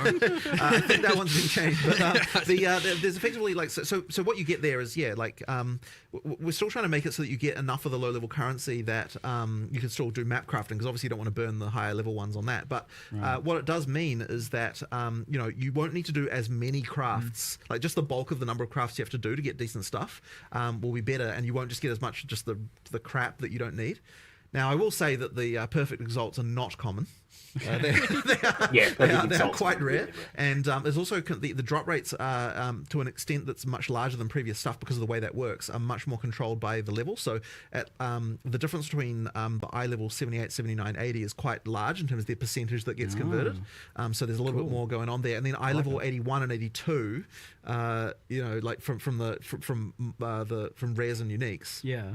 That is even more. So like you kind of there's a little bit more of that going on with that to make it you can cube them down, right, as you well. can so down cube. You can't up cube. You can down cube. If you're SS, So that's probably not a word we should be using. But you can split them apart. I love if that. you're an It's SSF reference to and the you're not heraldic getting enough cube of the from basic POE, stuff from from always Diablo stones, 2. and you happen to be getting some of the higher tier ones, and you don't need them for your gear, downgrade them so that you can and split them into 3 so that you can apply them to your maps, like that's the... Interesting. Criminal to split a perfect exalting. Well, no, you wouldn't do that, obviously. It's more about the greater one going into the other ones. Nice. Yeah. So kind of on the topic of like the sockets and the gems and things like that, what's your kind of like expectation for like when a player would have like one 6 link or even multiple or all 6 links? Is that a thing that you think players have now, especially with the support gem change? I don't know that we've necessarily changed that for 6 links too much. For the lower ones, like for the 5, we did add a few more like specific drops around during the campaign, and like a few more things like that to kind of just make sure we really wanted to make sure that there's a bit less randomness for that part. For the 6 though, it's still kind of like supposed to be the peak, like top end stuff. So it's really the 5 that we want to kind of make a little bit better as far as like we significantly changed the drop rates of these as well in O2. They did that in 020 as well, like, so if you haven't the 5s played are really then, common. It's a bit which of was a decent time into O2, the O2X, series, and the drop rates of these did significantly go up. Yeah. The lower ones are worthless now. If you didn't play post 021, then you've probably got a very different experience from what the drops are now compared to what they were before then. Like we made a pretty big difference there. Yeah, the changes that you did over the first few weeks and stuff. So just worth mentioning, that's still a thing, right? Like we still have those changes too. So if you stop playing after like a week or something in 020, like the item drop stuff changed quite a bit. Yeah, and is it kind of the same thing for like level 20 gems and stuff like that? That's something that's I'm not meant exactly to be kind of like a chase long term. It is supposed to be chase, right? Like getting those higher stuff. But one thing that you shouldn't get anymore is the just like spam of crap you don't need as far as the uncuts are concerned. Well, during that O2X when we were looking at item drops and everything, I looked into the gems, and it was okay. So obviously we added that Venter's gamble box, and that was dropping them. And I was like, why does it feel like 90% are coming from that? And we looked into it, and then it was like, oh, these are like only dropping from the way the levels had been set up. It was assuming that the tier 16 maps were 83. Like in POE1, the highest tier of maps. That's why they weren't dropping level 20 and gems. so the drop levels of drop levels of level 20 gems were like dropping from only, the corrupted +1 level areas and all of that. I thought that was only from intentional. I wanted 20s to and so I was like, oh my god, this was just a straight up error. So we went back and we were like, I'm just gonna -3 levels from everything there. But that was a 0-2x change, to be clear. That was already fixed. I thought that was intentional, honestly. That gem. But also inherent items. There's another change. Just speaking of gem levels, it just like clicked in my mind. We've actually what we've done is taken all the wand, staff, skills, and whatnot, and we've effectively balanced them. Because the idea is you find your, like, let's say your volatile dead wand, you're going to use that for a while. Like if you have good affixes, especially in the campaign. So what we've done is effectively balance them as if they were like 3 levels higher implicitly. And you can now get up to level 20 gems dropping 20 inherent skills even on unique items for the ones that did level up from the ground as well. So like those are playing a, you know, to add to the sorceress and other classes arsenals. Those are playing more of a role as well. And then you can get your, with the uniques, you don't get to a point where they all drop level 20. You get to a point where some are 18, some are 19, some are 20. And so you're going to get this like kind of, you want the perfect. That said, if they're making level 20 gems more common, then 21 is the norm for gems. And so yeah, but the inherent skills should be a lot more impactful and a lot more meaningful now as well on the wand. And we've added a whole bunch more. I think we ended up adding like 10 or so new wands. I think it's 8.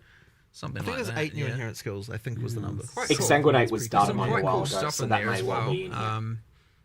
These have been reasonably Got the effective. unleashed staff finally back in. Oh, It was cool, for those who were at the OG or the second Exile con.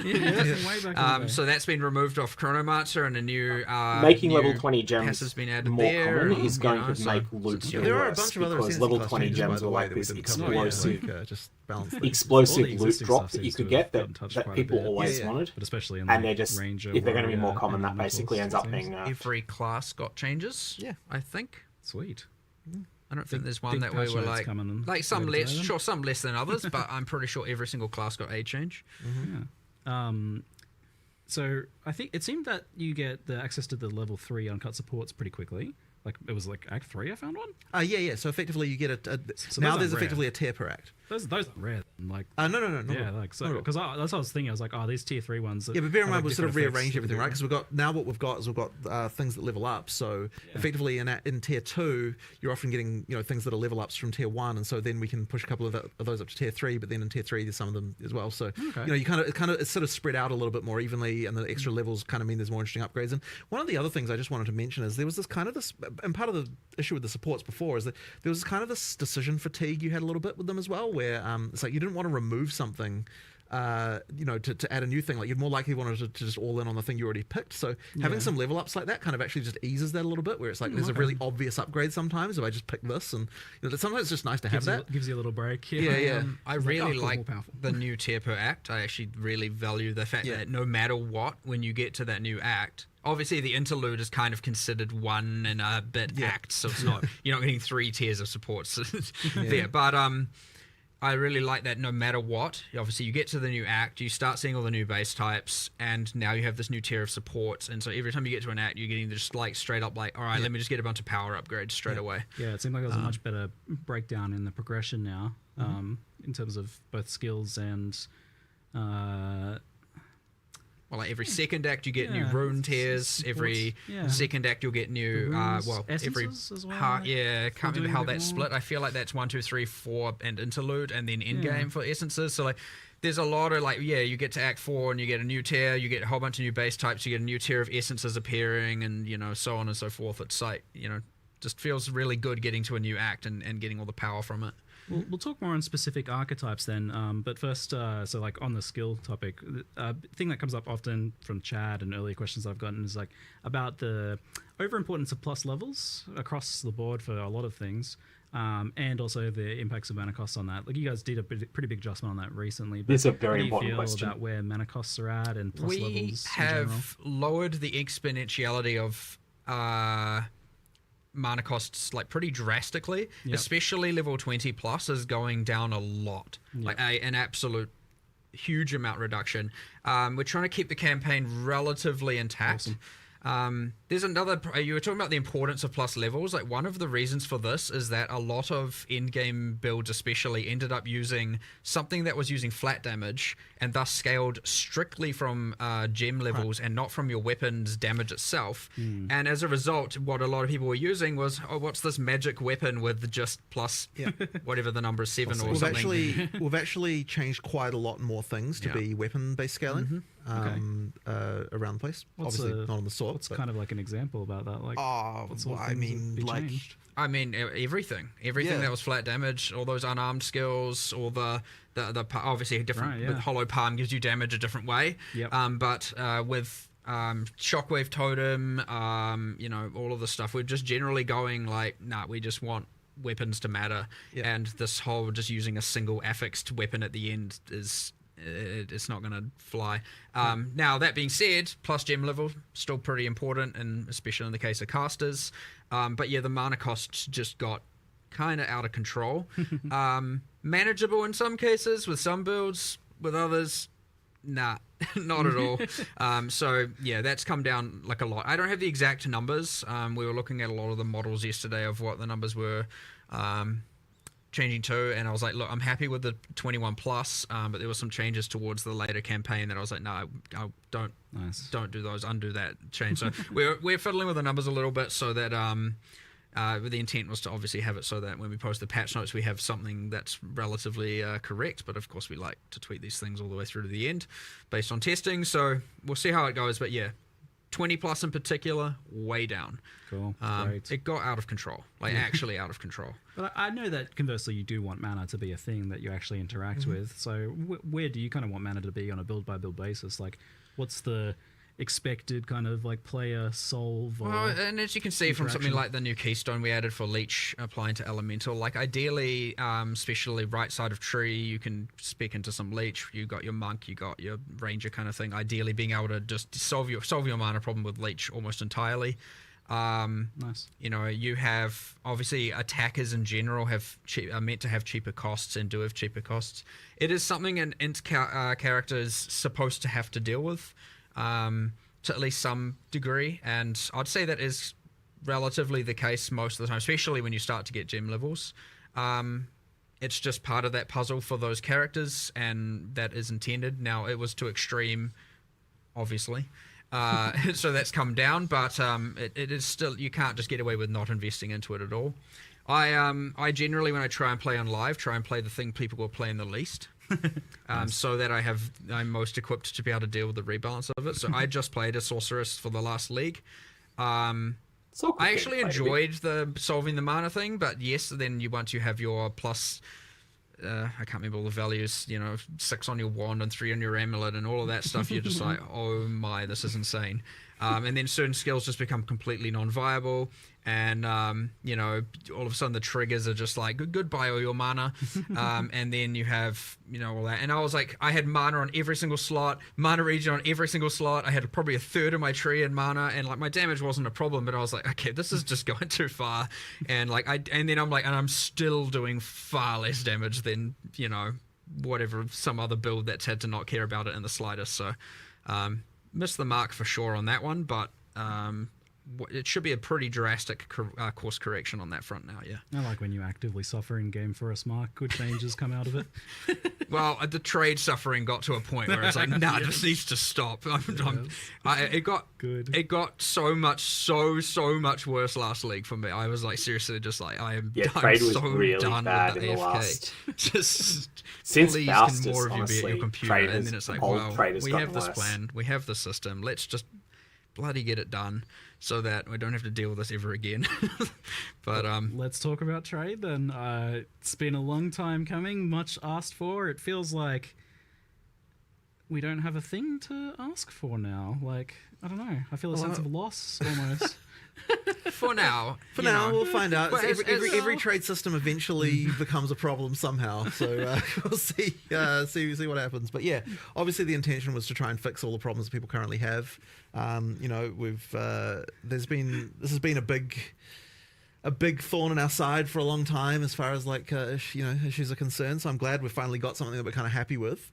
I'm really hoping it's going to turn out well. I can see the troll one of the things you just can't really test. Yeah. Because you can do every theory that you want, but when you actually needs to be real. Economy needs to be real for it to actually make sense. So yeah. People are going to make And troll I have been hideouts thinking and about it put the nonstop trader since you've in the troll told hideout. me that the trade was happening, because it seems like it can have so many follow-on effects. Like, for one, all of a sudden the amount of available items to purchase is multiplied by a huge amount, like times 4 for the amount of offline players that are now available at least. And then I'm going to list items. Well, it'll be gone. Because I couldn't be bothered leaving the map. So that's asking what happens if you again, underprice an item. You've 10, lost 20 it. times more items available to players. Like, that's a big big thing. It is, and that's part of the reason why we need the gold costs to kind of offset that, because that will potentially drive down prices in some cases. So you need something that's kind of a barrier so that people aren't like buying things too easily. But at the same time, well, sorry guys, what I'll say about this is that,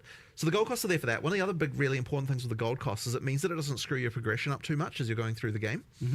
So effectively, you've still, as you're first, going through your first experience, the prices have a bit of a floor, so that, like when you're in like Act 3 or something, like, yeah, you can afford stuff, but you can't necessarily just buy a whole set of gear like out of nowhere, that kind of thing. So that's kind of important.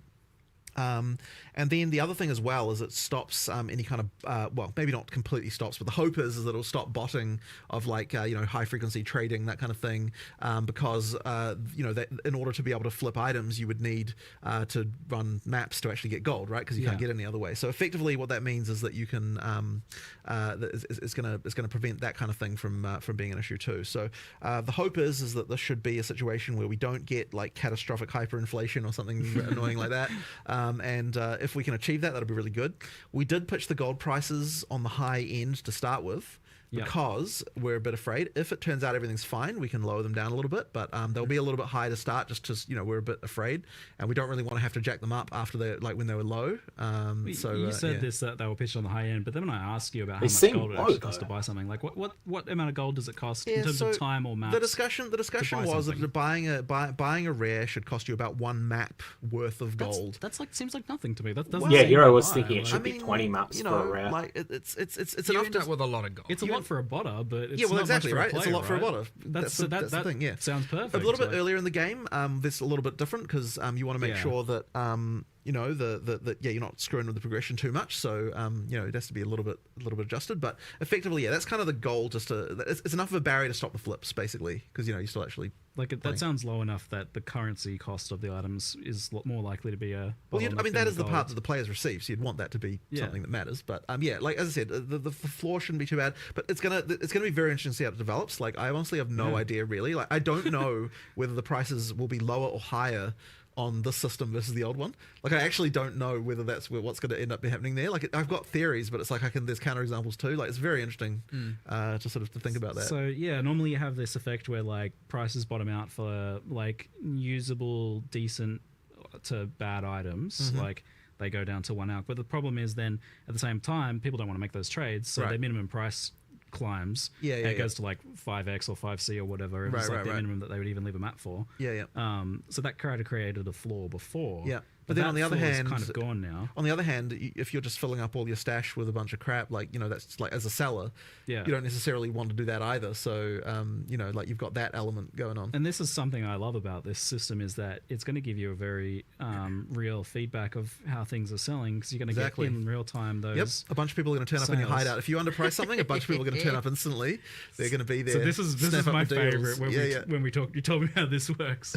So people click it, they get transported to your hideout at the location of the NPC with the box open with the item highlighted. So you can't like troll people by like putting the NPC somewhere far away from the that was my first thought, was how you troll that should be otherwise an issue.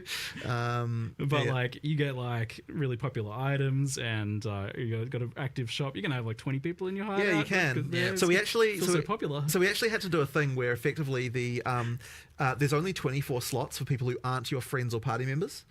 So effectively, that means that there are some extra slots that are dedicated so that someone can't stop you from being able to map or something just because you had a popular item that people are looking at. So we pre-thought of that one at least. Like I am sure that there will be other random trolls that people I know will how discover. to troll with this. There's a way to do this. We'll have to hide enough. But one we did think of immediately, of course, because it was really obvious, is like once you've set a price on an item, put it in your stash, there is a cooldown on being able to take it out again, just to give people a chance to you can't be sitting there going, oh my god, too many people are joining. Remove the then remove item. it again, right? It has to be put in. And done. I think it's even got a thing where it refreshes the cooldown when someone joins. So that's the kind of thing you need to be thinking about. So once again, I'm sure there'll be exploits or like stupid shit around this that people work out. Like, but we at least thought of the really obvious ones. It's going to be a really like physical, tangible way to like learn the price of things. Like, because you can put a bunch of stuff there, no one's coming to your hideout. If there's a lot of people standing in your hideout, you're probably doing things right. Right. But yeah, see what this is going to do. Things that are none of that well read it makes pricing, sense. the Mines bait are gonna pricing, yes. be is really gone, right? Because like volatile when you put the price. item in and you price it, you are committing to that price, Never- right? Like you must sell, Yes. you must sell for that. Someone's going to buy that thing, right? Never again am I going to message someone and be like, I want to buy it, and then they raise it by 5C. And Right. I still want to buy it. But 5C yes, again. on the other Still hand, want to buy it. on the other hand, you have to actually be careful, right? Like you could accidentally sell something for real cheap, and nothing's. There's no. It's a great way to I learn. know it is, right? It is. It's a good way to learn. Yeah, yeah. It's cool. I mean, you just use a dump tab system and So lower the price over time. It's almost like a bigger fear for doing this, apart from the item acquisition part, which is like the economic side of things, was the losing the player interaction side Right. of things. That was often mentioned, memed about a little bit. But funnily enough, this is actually increasing it more than messaging people. Yes. Because they're coming to your hideout. Like Raging there's gonna Fast be was that such a kind great of idea. Like you tours They could get to check out your kind draw of like garage art sale that in you've your got squad on. tab. You can use squad tabs It's or also like squad put your merchant display tabs. cases there. Yeah, exactly, And put your right. cool hideout decos and Yeah, you like know. so.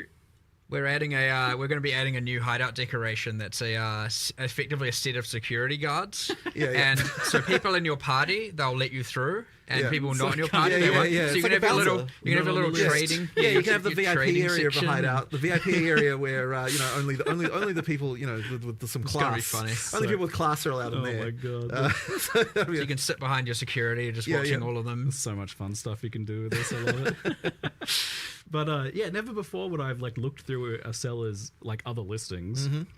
But now, like, yeah, a lot of time I'm just gonna go there and buy the highlighted item. But Well, like, I'm gonna be if they were curious, silly what's enough to that? sell it for that cheap, what about their What other are items? their other But also, items, but even stuff like buy the like 5 things. even stuff like you can see the tab names on the other people, right? I'm pretty sure you can. Yeah, I'm pretty sure tab, it says, yeah. So you're like getting the nice Oh, no. organized organization and like colors scheming and everything, right? So that people If can you can see the go. tab names, People's that's going to ASCII get art. misused. Yeah. So that'll be a nice one too. No, I can't wait to look at all the phallus tabs and find out. Jeez. what Okay. No, I'm I think we have to add a reporting system for it. Unfortunately. So, probably should. yeah. I just thought of that now. I was just excited to log in, just to have that. You wake up in the morning, you're like, What have I got? What do I get? Before work, go run to your Yeah, computer, what just currency quickly do I log in, get while I and, was then you asleep? get nothing, and you're like, oh. A serious thing people will do with Well, yeah, this they're even just, is like, they'll popping into your advertise their friends' streams on it. Lists. Yeah. Like hideouts Yeah. are doing it too, like just browsing what cool items they got. Yeah. It's like far more like physically a thing that you can do now. It's like, oh, it's really exciting. But yeah, there's so much unknown variables there. Like, Oh what god, is this gonna RMT do cheat to the sites are economy going to and be the item really bad acquisition with this. They're process? going to Well, list one thankfully- item I can't go back fast. now. Get Well, a I dozen mean, people thankfully in to though, come we to are it, in the sort and of it'll early access advertise economy, right? So their even though all the stuff will be bloody kept, site. Yeah. it will be separated from the eventual economy we get at full release. And Yeah. also, thankfully, we get to test it on POE2 before we look at putting it into POE1. So we get a chance to. Someone's phone calling me. That's not good. Before we get a chance to. Before we have to commit to that for POE1 and so we can get the balance right, we can get all the details right. But like, I am almost certain that it'll have to go into POE1. Like, there's no way people won't. Oh, that's good to hear. It'll have to go. But No, but at least will. we'll get a chance to kind of assess the how the economy shakes out and kind of make some adjustments if we need to. Before we have to worry about that. Looks like there's some extra chat questions about this. So one is a concern about bots sniping instantly with the system. I mean, that's the point, right? I think it'll be It's like- human I trade mean, sharks, ultimately not bot I cheats. wouldn't That'll say be it's the the point, biggest but ultimately, Yeah. yes, it's a thing. But then it already is kind of a thing. Like, there's Yeah. already stuff that I don't honestly know goes on with there. that So really changes too much, Yeah, yeah. I guess. Yeah. yeah. Because we were talking last night, I think, a fair bit about arbitrage and Right. how this kind of stuff plays out. Yeah, The yeah. gold is a bit of a deterrent. The gold is the yes. deterrent, It's- right? It'll yeah. stop the bots ideally. To some degree, for sure. Yeah, Right. you can only snipe so many items, but you got to put the actual hours in to Right. be able to do that. And Yep. often those sorts of bots kind of profit off low margin trades, and Right. low margin trades delete your gold. So Right. yeah, Exactly. And So there's less incentive to flip. another interesting note that came up in our earlier discussions about this, it sounded like you didn't really need to make gold costs really high for rare items, because I was like, oh, well, tier 1 uniques like cost 1 billion gold. I was like, apparently not. No, not really, because by the time you get to the high, like the top end of things, then that stuff is already the most expensive stuff. You don't really need to have the inflation protect, like that kind of like the descent of prices that you get that'll happen up there. So you kind of in the end the prices for uniques they don't have to be that extreme. Yeah. But what the thing to note though is that the prices are a multiplier per level of what the shop prices are. So we do actually have shop prices for all the uniques now. So if you sell uniques to the vendor, you actually get more gold now than you did before. Just as a side note, there's going to be some kind of exploration of which golds are like not worth trading but worth a lot of gold. A bit like the dust in POE1, I imagine. Maybe, maybe. Yeah, it's also worth noting that the this tab only sells stuff not in the currency exchange. Yes, right. So you can't sell a chaos orb in there. Would just be awkward. Yeah, to do, I yeah, think. exactly. Currency exchange is for fungible, stackables, you know, stuff that isn't modular, and then the rest goes in here. So it should be that every single other tradable item is in here. Yep. So we had the kind of discussion in the past about like whether maps would get somehow made to work with the previous system, but now obviously that can just be done through this, right? Like those sorts of items that are a little bit variable, but might otherwise be considered a kind of currency can go there. Yep. So if this goes well, do you plan to remove like old systems of trade or anything like that? I don't think we can, because fundamentally, you know, like we have sold premium stash tabs. They had the functionality they had. Removing the old system, that would be bad. People bought stuff. We can't delete what they paid for. And did you mention in the reveal that you can convert them over? Yeah, we did. So you can convert your existing tabs. If you bought them for the purposes of this, then converting them over is obviously the right thing to do. That's a thing we wanted to make sure. A lot of those long-term POE1 players have a seemingly infinite amount of premium tabs, largely for this reason, right? So it certainly wouldn't be right to all of a sudden be like, no, you don't get to use any of that anymore. You can fully just convert them. And that is why it's also just as important to work in POE1, because your micros are shared, right? You're not gonna, so there will be a little bit of a time there where if you convert them, of course, the POE1 doesn't have this tab type, so they won't show up, which is a bit annoying. But once it gets added to POE1, then they'll work. We'll try to make sure that doesn't take too long. There's the question of, will functionality of the trade site be in-game in some capacity? So that's something that we really want, and we even had a prototype of this. I saw it. So it's a thing that we are working on, but unfortunately didn't quite make it for 030. There's some stuff we want to do. I am personally still a believer in that the website's going to be a better experience, because like, you know, the typing, like web stuff is sort of designed for this kind of thing. And ultimately when you click the button on the website, your character in game still moves. So like if that's a thing. But on the other hand, for discoverability for new players and that kind of stuff, it is good to have something in game. Console. And well, here's the thing. I reckon for console it's still better to use the website, because you can use your phone and you can search for stuff on your phone. I suspect like, a console controller, typing text with a console controller is just fundamentally crap, right? So like, you know, like typing with a phone is just easier. Often you don't have to type anything in text in there. So it's true. Look, we are going to do it. It's just I don't think it will be until the patch bit of goes each live. to their own as well. Sure. A lot of people are very excited about the idea of an in-game one, and it is a feature that we will do. It is a feature we will do. We just haven't. It's in progress and it's close. Yeah. It seems wild to me that I can like push a button on my phone and my character goes to someone else's hideout. Yeah, well, you know, the magic of the internet, I guess. I'm getting old, I guess. You mentioned that like there's more things on the horizon that you would potentially like want to do with this as well, like in-game features of things. I mean, yeah, like obviously the first question people will have about once you've got in-game trade searching, you know, when's Awaken trade coming, that kind of thing. I mean, look, maybe one day, you know, like it certainly opens the door to it. Like, you know, I wouldn't want to say that it's not going to happen. Like there's stuff that we could do there, but like there's a lot of UI issues to sort out. There's quite a lot going on with that. Like it's kind of one of those things that I'd look at a bit later. But yes, really quick aside here, it's all under consideration. Trade changes made in POE1 have broken a lot of the quite a pleasant surprise. I've broken a lot of the tools. It's nice to get to the point of not feeling like to be, you know, I'm sure it's only for some players or whatever, not feeling like you have to use third-party applications and stuff like that. It can, you know, not to say Awaken trade is dodgy, but there are some that obviously are a little bit suspect. People are a bit like, no, I shouldn't have to do this. I don't want to do this. You know, it gets you can get a bit scared about it, and it can be a little bit like, you know, especially when all of a sudden they're asking you to provide information you shouldn't have to be providing them, and you know, that kind of stuff. So getting away from all of that, having it be all nice, secure, done by us and everything is the ideal goal. But you know, one step at a time. You know, this is a big step, but we'll see what's next after we test this out. Let an economy test it for us, get it to POE1, you know, all that kind of stuff, and then we'll take it. As I said, every trade system reveals its problems. Maybe that's just the next problem. So and this has a risk of being a when catastrophe you click like as well, secure item or like buy which isn't being mentioned here, and it's going to take you to the hideout. It's like, Is that locked in and other people can't then click it? Or No, they is it a race? It to is, the it is a NPC? technically a race. Yes, we'll see how that goes. Like I think it should be fine. But yeah, that is just worth understanding. That's going to be interesting for like those mega deals and see like 10 people loading in all at once trying to grab it. Who can click the fastest? Who loads faster? Load screen Hopefully the time loading is going to time be a should big be a lot issue better. here. Yeah. I think they should put in this some version RNG that on we that. passed. We're doing a bunch of engine changes, which I'm hoping is going to go well. Obviously, when you make changes, there can be Worth things there. bringing up stability and performance. Yeah. So, we've done a pretty big amount of rewrites to the engine this version. We've the goal is obviously making the game faster. It should be quite a lot faster in terms of frame rate. There's still some kind of one of the load times is definitely a lot faster. There's still some concerns around shader pop-in type issues, which we're kind of working on at the moment. But ultimately, it should be better, and we've also unlocked a lot more optimization opportunities for the future. So things should be better in this regard, I am hoping, especially for consoles, where we've seen a pretty good performance uplift, and things are looking pretty good. But still more to do. But that's definitely something that we're taking really seriously. And one of the other things that I'm really hoping we don't run into is another stupid operating system bug like we've been having with the damn freezers, right? Like we've made changes that I think will work around those, but fundamentally the Windows 11 scheduler is completely broken.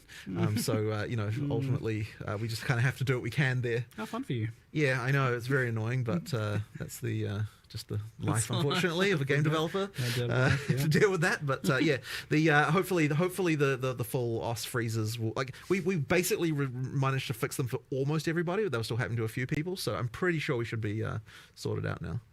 Yeah, and the EU servers and things like that have been right. So that's the other thing, of course, hammered. is all the DDoSing problems and everything like that. So yes, that's been a huge focus of our server guys. They've been working pretty much non-stop on trying to deal with that problem. So effectively, what we've done is we've actually retired some server hosts that just weren't able to be sorted out.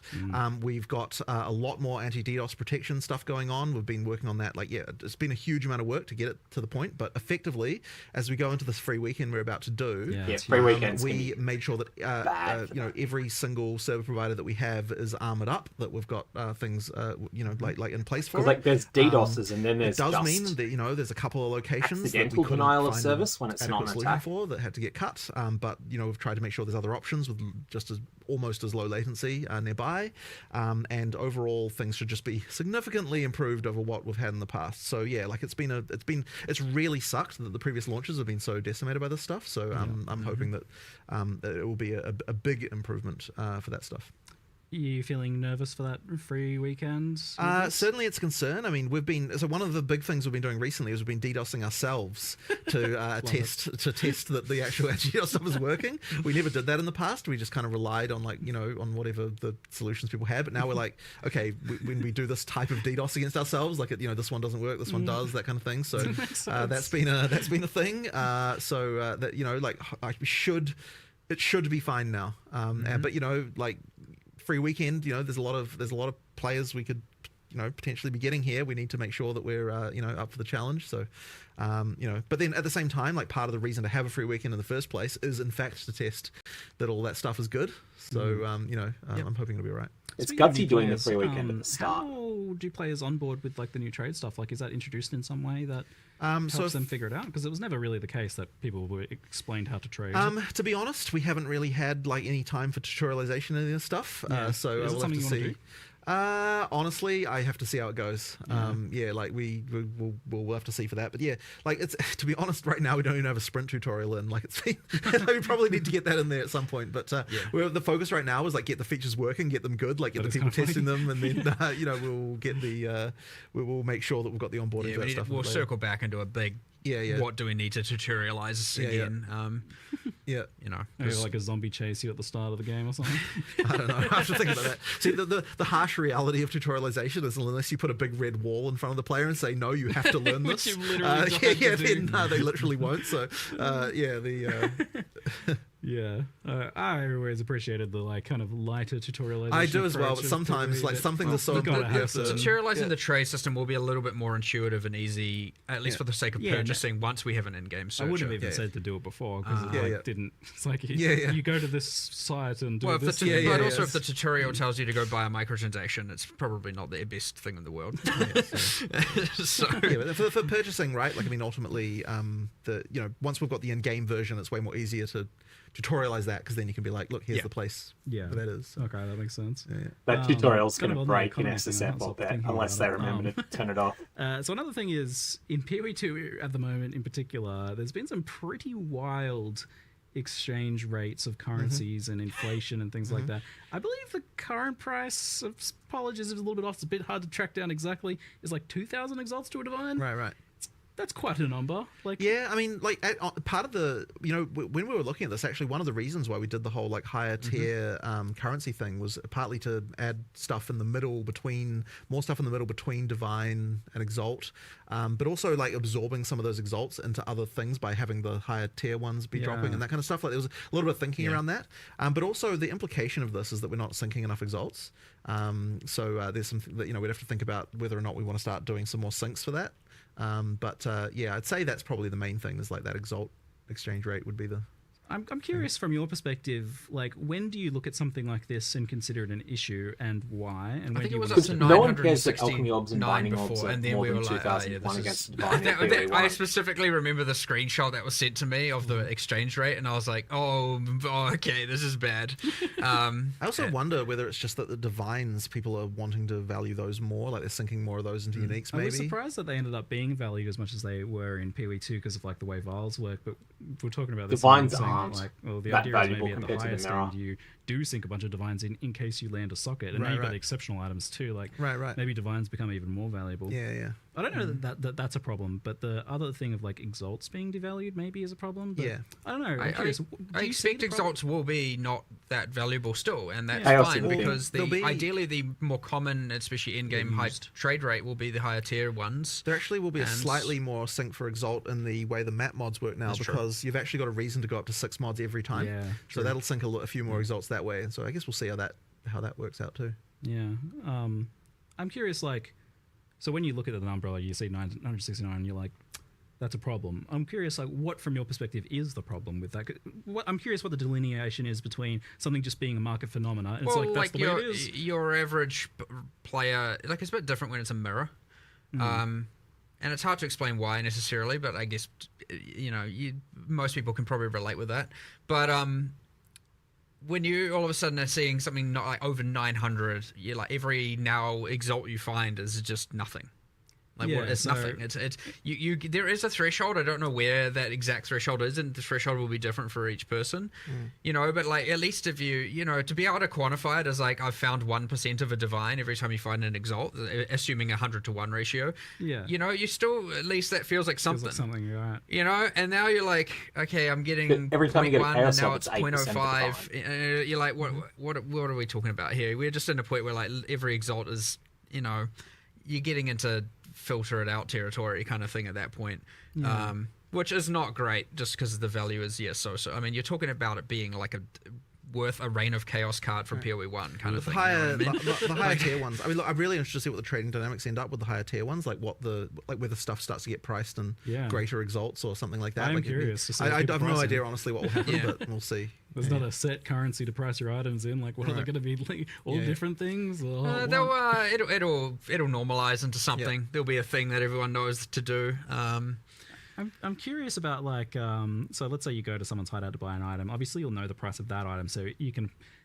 visit your exchange in preparation to like get the correct currency to buy that item. But if you like see other items in their thing, can you like use the other person's exchange or exchange currency? Do you have to go back to your hideout and exchange? It's just how does that work? I would an think awkwardness. Ange probably would let you. I think that will work. It'd be cool if you use could the currency exchange other- in the other person's hideout. It's the same NPC, right? That would. I don't think you actually can. genuinely don't remember if I you don't can know. use I other don't people's think- ones. I don't But there's think no you reason can, there's no reason you shouldn't be able That to. would be That's a good That'd question. be good if not. So make it work. Might be just a I little don't know if I've ever even You tried can? to do Chat that. says you can. Okay, good. Okay, if you can, you good. can. Oh, I great. genuinely am like, have I Well- ever actually tried to do that? I feel like I just default go back to my hideout. Like, Yeah.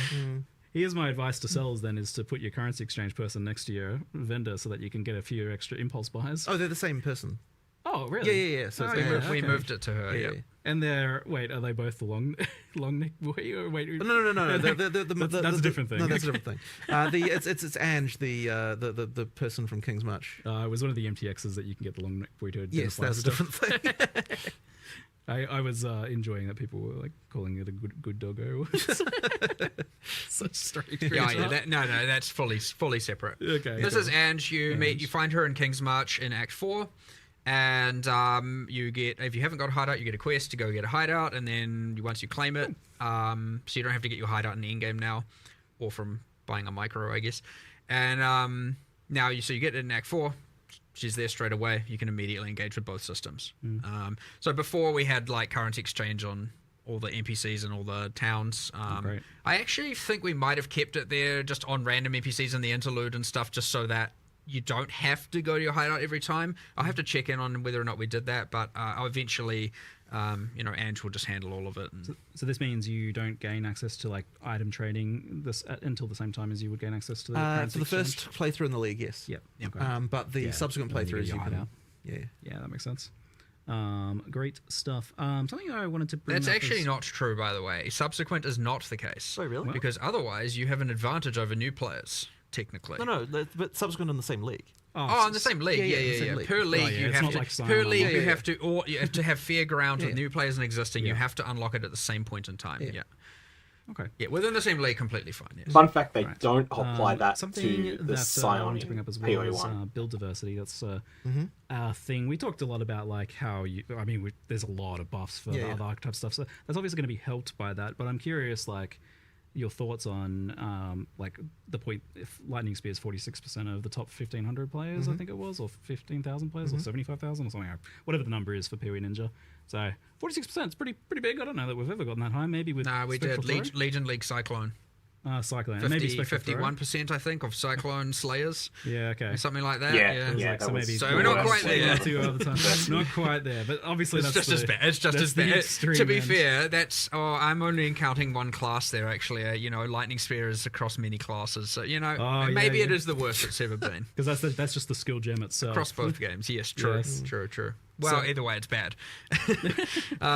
So yeah, I'm curious. Like, at what point do you feel that's like a problem? It's obviously a problem For now. what duration is that a problem? Yeah, obviously. But like, what's the point at which it does start to feel like a problem for you guys? And when do you want to even like address it in the next league versus in the current league? Because that's obviously a difficult And thing to do. the mid league nerfs, like people say they want them, but like the reality is that we get crucified for them. Absolutely crucified. Like Well, you get it's crucified just- when you do them, but you also destroy get on it 020. fast You get on, enough. yes, you have to get on it so fast, basically, to make you it get okay. away with it. Yeah. And if you Invested can find it, but themselves. if you don't know about it for 3 days, well, I know it's silly to say how do you not know about it for 3 days. If you like misinterpret the severity of it, for example, and everyone starts doing it, you're like, oh no, it seems kind of fine, and then boom, out of control, and like it's now been even one full day, you can have a lot of the player base completely pivot. If that happens on a weekend, if certain people are away and busy, especially people in balance, Jonathan or I and stuff like that, obviously we'll support other people forward. Like you get our staff are playing and all that. So like this stuff does get around and we do learn about it. But like if you slip by even a day, you get to the point where you now have to make an excessively hard decision, which is like make 50% happy or 50% angry, right? And it's like it's lose-lose. And so often, and sometimes you make the wrong decision. It happens. But look, it's less about like there's a number that's wrong, and it's more about like the way we looked at it this time is like look at all of these bad builds, like why like these need to not be this bad. Like you shouldn't be able to make this many mistakes, this many bad decisions, this many wrong decisions through supports, passives, everything, all of that. And it's like we just need to bring all of that up. Now by doing so, you're bringing everything up. You can't just have Lightning Spear go up proportionally to everything. There's no one's gonna swap and play all this other stuff that's now in that kind of same level of balance. So yeah, the outliers have to come down. It just has to. You do it, and in this case, we definitely thought it would be best to. Some people will say you should have done it in the league. Yeah. Maybe they're right. Whatever. We're doing it now. We're bringing down those outliers. So yes, Lightning Spear is nerfed. Let's just rip that band-aid off. And honestly, if you're surprised by that, come on. But like, there are, you know, Jonathan said in the past, an insane amount of increases to bad things, wrong decisions. They all should be brought up in line. There should be a lot more viable options, a lot more good things, a lot more viable different classes. The hard part's going to be that the support gem changes are certainly going to result in a bunch of new exploits, and that's going to be real rough because we're going to have to then make all those hard decisions again of like, do we nerf this, do we not, kind of thing for each of those.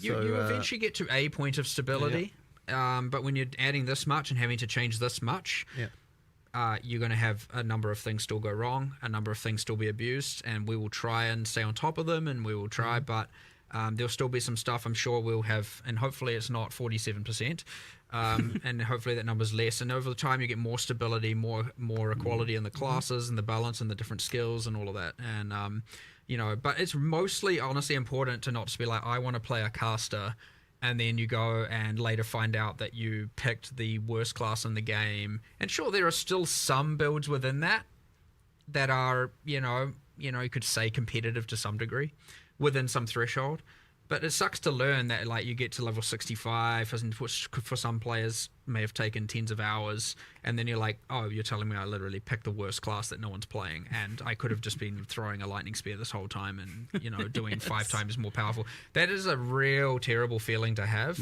And so, you know, making it that you don't, like, if the worst was only slightly worse than, you know, the best, you know, slightly, you know, so within some margin that you're still at least feeling powerful, you're just not, you know, I feel like or a complete idiot. then at least you don't feel absolutely terrible about it when when people are just like, you made the wrong choice, like you have to reroll, you're just like, well, that's demotive, like I'm demoralized. How are you supposed to know that at the start without doing a bunch of research, right? And so yeah, that hopefully over time, and I'll say this is a huge step towards that, we eliminate as much of that just really wrong, bad choices as possible, make things more obvious and intuitive and all of that, and bring up the floor really, and yeah, keep you know, bring up the floor, not bring up everything, because again, otherwise, that's key. You know, what is a 0.1 second boss fight when it's now 0.09 second boss fight? You know what I mean? Like the ceiling has to come down when they're that extreme in particular. So. If you don't have balance, you have no build diversity. The reality is that, unfortunately, you do have to get it to a certain point so that you can even assess that whatever changes you're making or new systems matter, that they are good or fun or whatever. You just can't assess that when something's too far out of alignment. So, do you think, like, if something is looking like it's getting to the point of a lightning spear again in the future, that would be a mid-league nerf, despite not being like a bug or anything? You can't necessarily tell, because at the point where, like, it's what Mark said earlier, like, you look at it and you go like, is this actually that bad? And it's very easy to be wrong, and you don't, like, by the time 20% of the community is playing it, it's too late to nerf it. You can address that with a 5%. Invested their WoW stuff, right? Like, you can't, and now you nerf it, and you have to make the call before that point. And we're going to reduce the drive a portion of those players to then quit by taking away the fact literally that, all of them will. Well, probably, yeah. Well, you could argue the nerf is in line such that it's still competitive and good, but they won't feel and see it that way necessarily, right? Like, they put all their investment and their wealth of the league into that, and they're taking that away as brutal. So it's like, who do you make quit? And that's it. It's a ultra terrible decision. So, but again, eventually they will taper off, and you won't get that level of extremity occurring that often. Like, and I hope so for you guys, because on the flip side, like, I imagine the POE1 went through the same thing. Still happens there as well. I think part of the thing though is when we were going through it, there were less tools for everyone to see what the like disparities were. And so, like, I feel like as more information is there, like, people feel worse about their bad choices than what they previously did. I can realize just how bad I am. Exactly. So it actually, I think, does exacerbate it a little bit. Like, we're going through this now in a bit of a different time than what we did initially, when we had because like early POE1 had tons of terrible balance going on all over the place. Like, I remember like some of the stuff that was happening. So, but yeah, we just can't get away with as much now these days. The old guaranteed crit flask. Yes. With your 1500 that crit multi charges on crit. Right. Oh, no. On leveling, so leveling builds are kind of another topic in general as well. Like, Do you guys are you looking a lot at like leveling build diversity within each class, or even across classes in some cases, where some things are strong enough, like Rake Stomping Grounds where spellcasters are doing it? Is there a point where you... I mean, I want to look at things all through the game, really. Like, I just want the fundamental underlying skills to just be fun. Like, so I'm not really necessarily looking at a skill as, like, this is an in-game skill versus a leveling skill. Like, to me, they need to serve both purposes. And, like, when we're looking at skills, we're like, can the skill to in-game? But, of course, it also has, is it fun in campaign? Like, both of those need to be true. I wouldn't, like, classify one skill or another as fitting into one of those categories. Yeah, do you kind of, like, aim to have at least a few for each archetype that feel good then, so you're not kind of like feeling like there's only one way to level a certain character? I mean, as I said, ideally all the skills feel good. I mean, I know that we need to improve some of them, but that's part of the goal of what we're doing here, right? Order. You know, not always the design makes sense. It's like with the monk, for example, you know, lightning, ice, clearly better than the wind physical version, right? And so may make changes to that subcategory. Ice archer, you know, so, and then there's the clunkiness with the poison ranger, and you know, so because most people are leveling as lightning when they are playing archers instead of lightning spear, they're which whatever. They were playing lightning, and the other things, like, sure, there's a couple of things that are still good, but you know, like, there are clear, you know, things that are losing comparatively to the others within each of the classes. And so we focus on a lot of those. We looked at, like, look, these aren't being played, and why? Let's see if we can get them to be played competitively with the things that people are playing on those classes. So yeah, and we're gonna get things like Sorceress, where you have, I think, you know, they're still on schedule.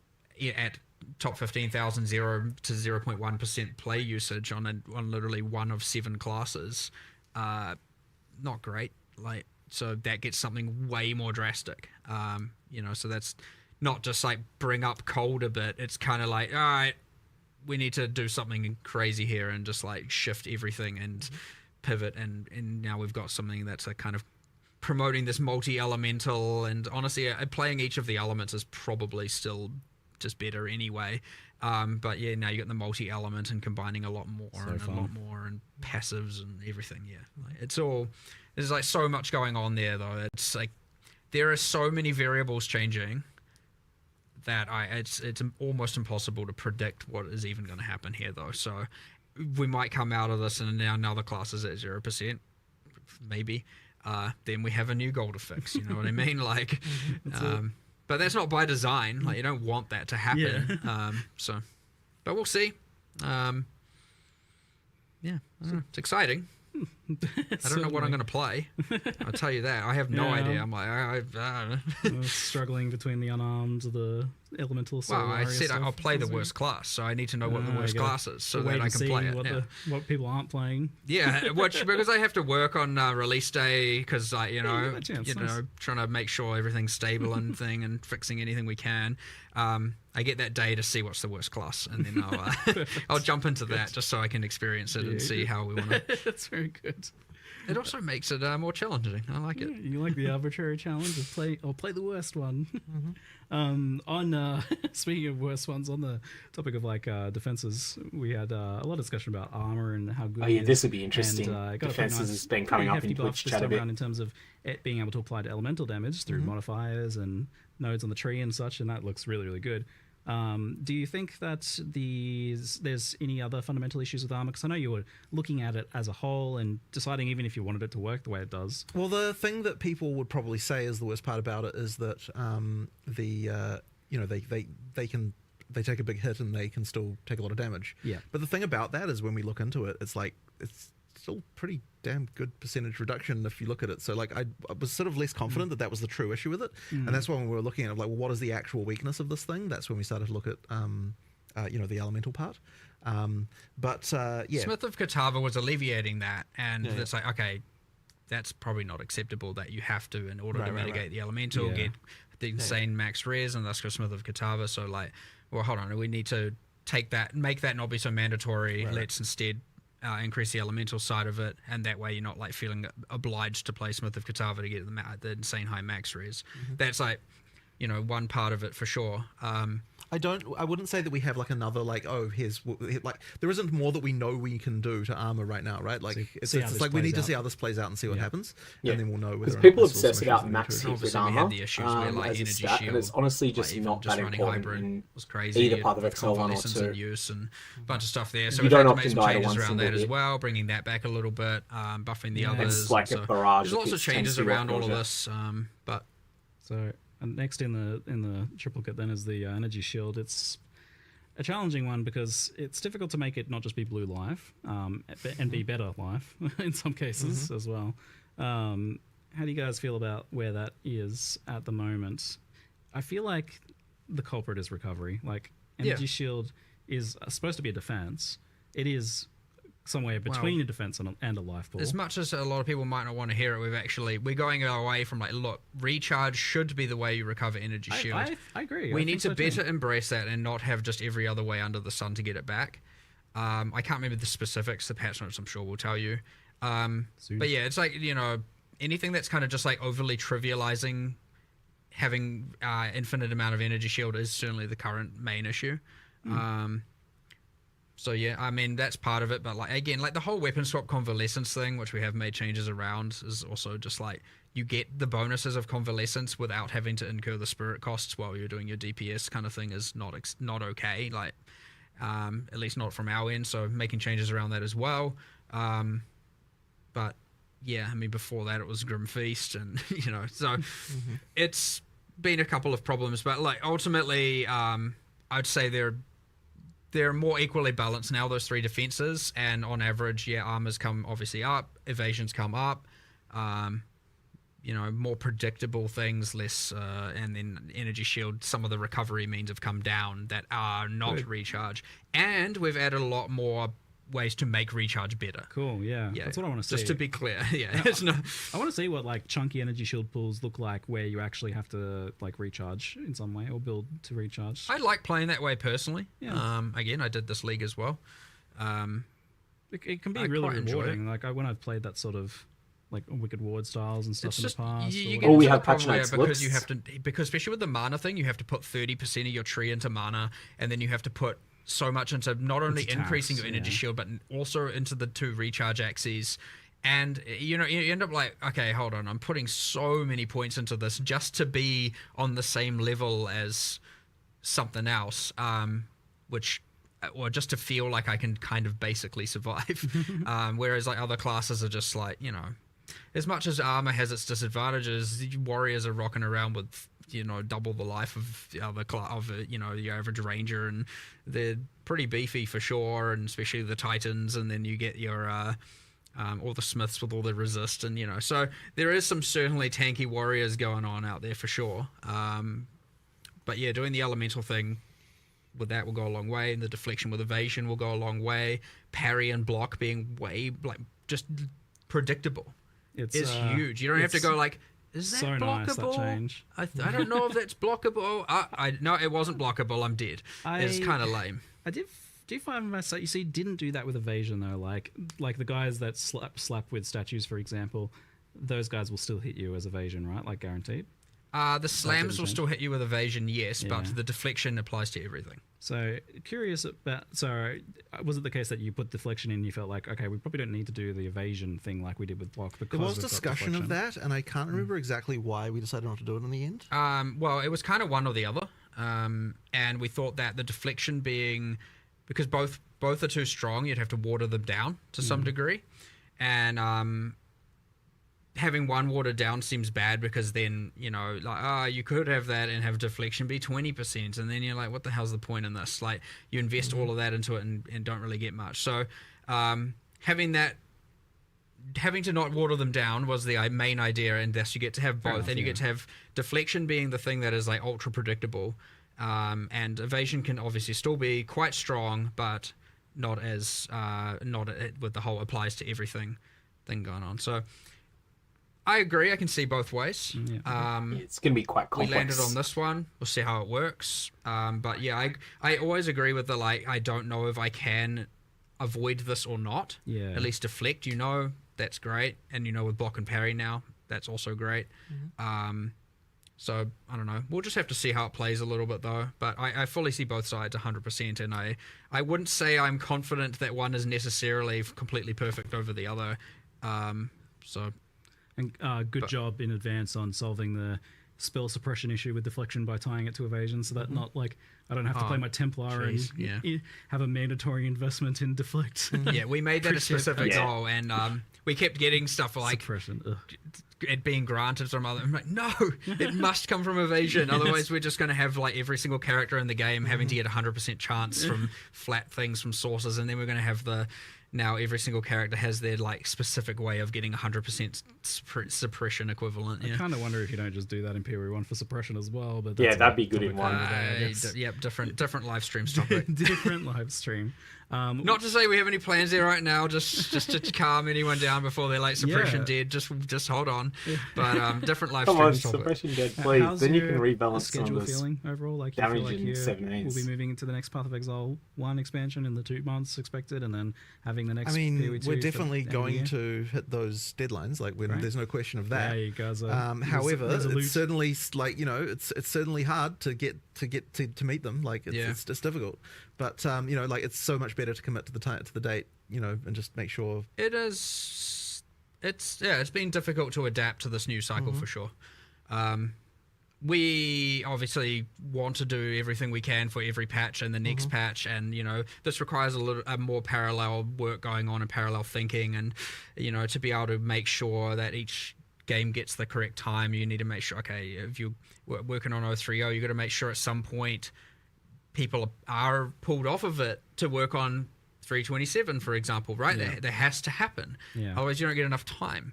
And especially considering after 030 comes out, you've got an amount of time of fixing things and addressing problems. Hopefully not too much, but you always have a little bit of that to do.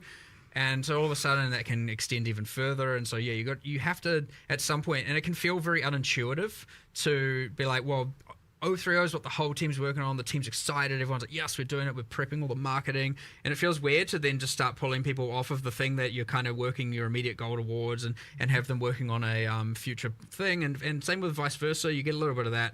And it is a little bit hard to obviously deal with, and we're adapting to it. But we're doing pretty well, and we're on track still for 327. So it's like 2 really good expansion updates, with the recent Path of Exile 1 doing I think really well, and then this one is huge. I hope that you guys can settle in, and this feels like a reasonable workload soon, because isn't right. It isn't this week, I can tell you that. No. Seems people are going to need a bit of sleep soon. But we'll go down to the bottom of our Q&A doc if we can, and we'll just wrap up with a couple of the last random questions. And if you're watching live, the patch notes are out, so we'll try and get you over to them soon. All right, he's mentioned the patch notes, which means they're going to be random questions. Don't refresh them. Divination cards coming to Path of Exile 2 soon, or is there like a plan for that, or no timeline, but they will be coming. Yeah. All right. Hot swapping between controller, mouse, and keyboard. Unfortunately, wasn't really. A bunch of work was put into it. So it sounds like it's getting closer. It's getting closer, but it just unfortunately wasn't finished. Yeah, fair enough. Any chance we get mercenaries in POE2? Mercenaries are fun. I like them. Not anytime soon, I would say. That's more of a later thing, I would say. Later thing. Yeah. They're way too strong. They do it's a big thing that's just always going to be there potentially, and that's skewing how you build characters. Yeah. They have a lot of impacts, the mercenaries. They do a lot of things, curses and utility and stuff like that. It's a big one. But did you like how they played out overall in POE1?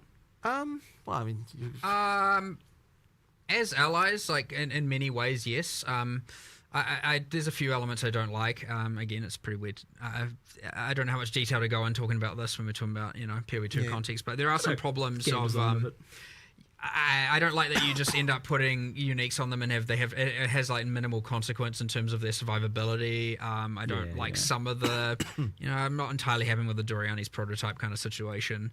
The combat with them itself, it's like you insta-die or they insta-die is often what happens. Not great. So that's the kind of thing where if we were to do it in POE2, they wouldn't just be recycled character skills and recycled character animations. It would be a lot more consideration. Well, even if it was, at least we have new animations. So you'd have a lot more telegraphing, a lot better fights. It'd feel like actual skill fights as opposed to just what is this ruckus going on right now? So there's ups and downs to it, and I'm not saying any of that will necessarily drastically change even within POE1 or when, but there would be things I would want to do, because I would say the combat of fighting them in POE1 is not meaningful. It's very much a like who dies first, and you don't even necessarily know why. So, but overall pretty fun. Like overall pretty cool. Big change. Like very cool. Yeah, genuinely pretty happy with how it turned out. To be honest, just a few bits and pieces that need some improving for sure. Cool I wouldn't want them to add them to core in POE, one. something like that to POE2 that has such an impact on character builds when we don't even have a good stability within the build diversity and the build structure. Like I would say that kind of thing comes once you have once you've figured your stuff out, you know what classes are at a baseline, then you can add a lot more of that. Like 8 years or so maybe. Yeah, well, hopefully not. Hopefully, we're not too far away from that being like in a much better state, but these things are endless. So yes, that's it. We'll see. Here's a funny question: can you sprint on a row mount? There's like the row sprint. So there actually was a plan for that, but The did it rower actually is get implemented? the rower is currently it's not sprinting. The rower is currently faster. That's but right, I when you remember but it slows down a little bit when you're shooting. Yes, that's right, I remember that, Not yes. slower than normal run speed. Yes. Yeah, okay. So it is inherently faster than base run speed, but when you are attacking on it, it slows down.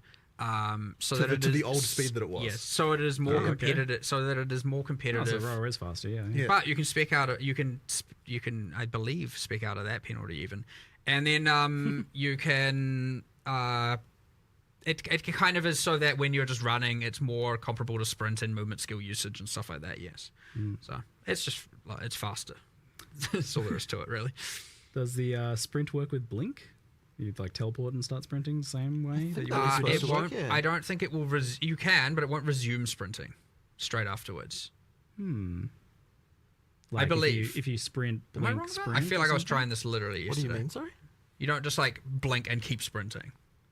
It's a different action. It's an end there's an end animation to it. You'd have to go re back into a sprint. So, No, but it does work where if you hold down and then you blink and then afterwards it sprints, right? Isn't that how it works? Oh, in that regard, Yeah, I think it is. I would hope so. Yeah, no, yes, that's how it works. yes. Yeah, Yes. yeah. Sorry, I thought you meant you were sprinting and then you blink. No. It goes back into you hold it, down, yeah. you blink, you go, you sprint. You That's know, how it works. I could be just entirely wrong about how that other thing we'll works. see when it's live. I was doing it yesterday, I thought. And I I am thought it indeed was like, scrolling yeah, notes I a little bit, understand why it's like Moogle, this, having a but, look for a couple of things. Ignore me, I was probably just wrong. No worries. Does the elemental damage mitigation from armor apply before or after resistances?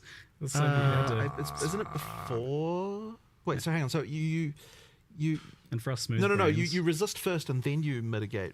I with don't armor. remember. I'm pretty sure it's that way It's around. the I'm one pretty that sure. means the values have to be higher, so which means it's the order and where it's the less effective one, so because the values are quite high and juicy as a result. Yes, Oh, okay, so in that case it will be. So it's- I think it's It's armor because first, it's resist second. Armor Pre-mitigation. first, then resist. It will be. Then. I think that is what it is. Yes.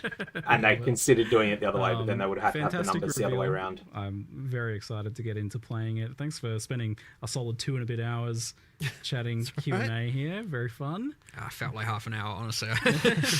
Yeah, so I good. feel like I could spend another hour or two just talking about economy from like the impacts of the trading stuff is fascinating to me. I can't wait to see how It was that our plays first out. Q&A where we didn't hold the patch notes hostage. Yes, at That's a a big preset change. time. I think that helped. People went like, "Stop holding them hostage." Yeah. They're just coming out when they're coming out.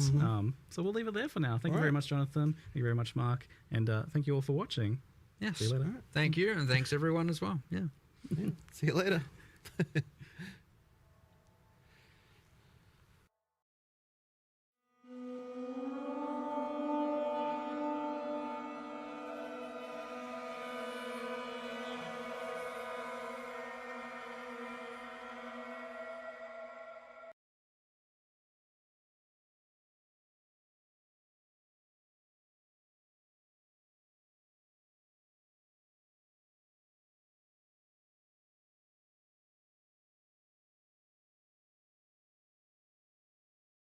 Whoops.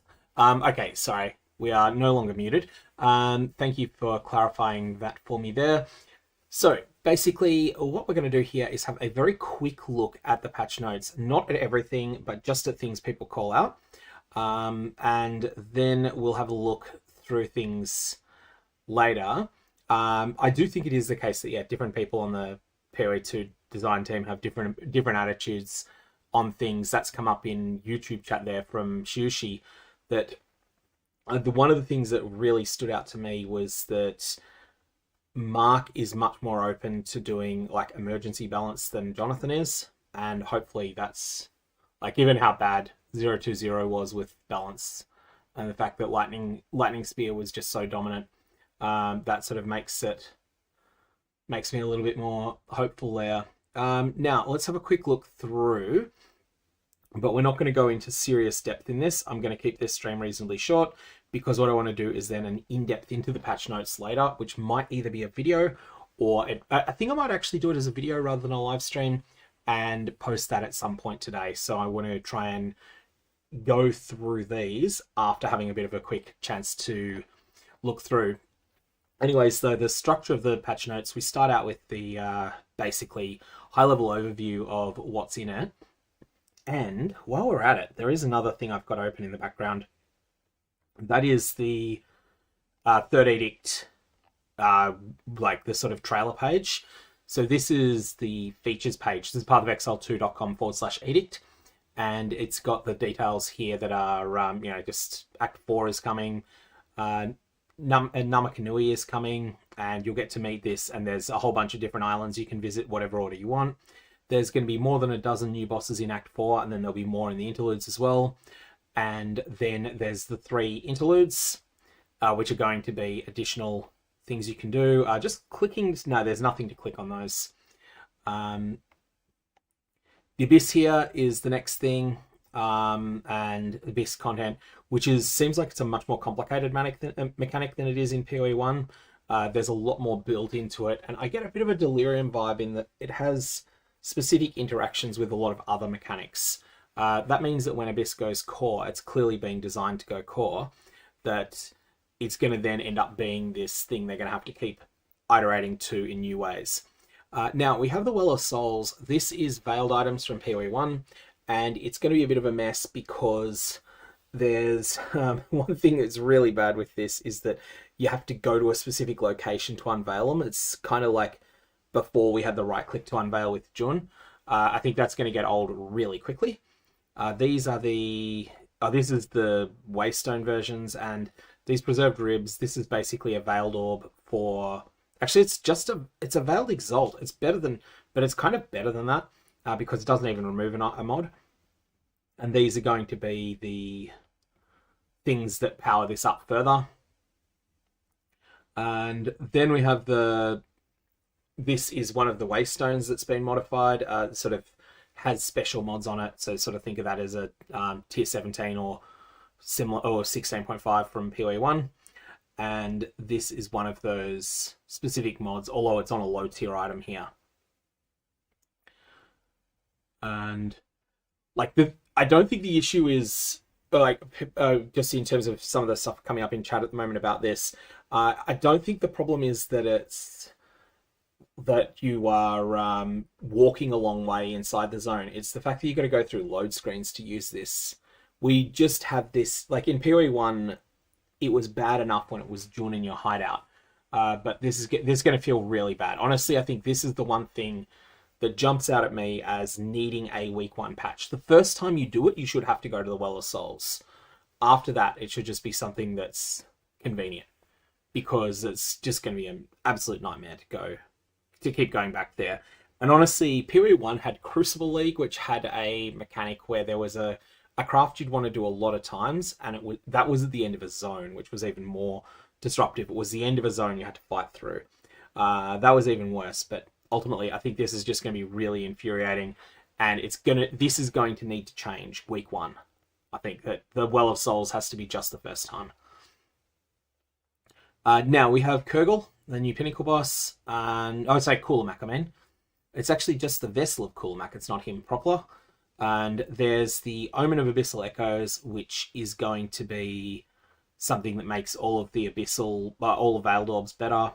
Ulaman's Gaze is one of the new special jewels, and special socketables.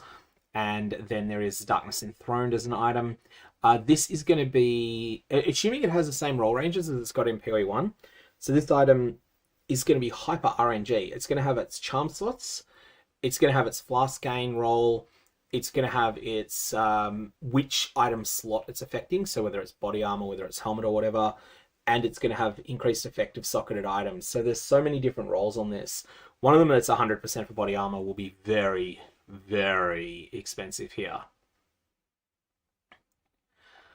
Yeah, Sprint, this is a god tier change. It allows them to have all the benefits of fast movement when you're not in combat without all of the consequences on combat design that come from having fast movement in combat. In POE1, slams have to be whole of screen because otherwise they're just not an exciting mechanic. And that's why like Uber Shaper has a 1.1 second onset time and then hits pretty much the whole screen. That's because POE1 player movement speed is so high that anything less is not threatening. The POE2, because movement speed is lower, bosses can have more telegraphed and slower things, and they can actually feel like, they don't feel like a chore, they feel like something that's exciting to dodge. The consequence of that, though, is that out of combat movement speed has sucked. Sprint is the fix that they've come up with this. The drawback, though, with Sprint is going to be holding a button. I think that's going to be really annoying on keyboard and mouse. So we'll have to see exactly what that feels like. I think it's still a massive improvement. But yeah, I'm not sold on it being, like, by default the spacebar works well for dodge rolling. But I'm not sure that it's going to work well for sprinting. So that's something, I mean, you can always re-keybind this, but I feel like can we allocate 2 keys to this? I think if we can have shift and space both, that would be really all right. And yeah, there's WASD as well is going to be messy. Support gem changes, I sort of discussed these a bit, but I think the solution should have been to have the to keep the 1 per character limit on many gems, but not all of them. The problem here is going to be that the gems that just provide flat damage and flat numerical improvements are going to be mandatory. So there is no agency. If faster attacks or martial tempo is a good gem, it might be trash. If it's dumpstered, that's fine. But if it's not dumpstered, every gem has to use it, and the attack time will just be balanced around that. So that's just less agency over what you can do. There are some gems that needed this treatment. There were things like poison support and the like, but things that are just numerical increases should have stayed one on your character, I think. This is going to be annoying here. Anyways, we'll see how it goes. We'll see how it plays out. There are some upsides to it. It does mean that you can have multi-skill setups where there's a critical gem that you must use that there's no substitute for. Now, there's a whole bunch of changes to gems that look like they're really in depth here. Things like the witch being able to do this firestorm that's got a lightning infusion, a cold infusion, and a fire infusion in it, and just ends up doing all sorts of chaotic things. That's going to just fundamentally change every existing build. Every single existing build is kind of wrecked here. That's going to be interesting. Now, these have got left and right buttons on them. No, that's just here. That's not on everything. So we have the crafting updates here. So we have the high tier currency items, which we have minimum modifier level 55 on the Greater Orb of Transmute, which is pretty substantial.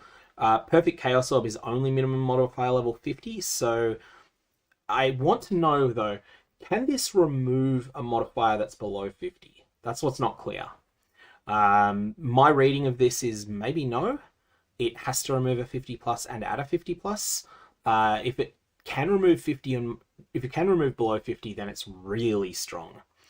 And then we got the Perfect Exalt, which again is 50 plus. So you'll see here that the Greater Transmute is definitely going to have a better use starting out things.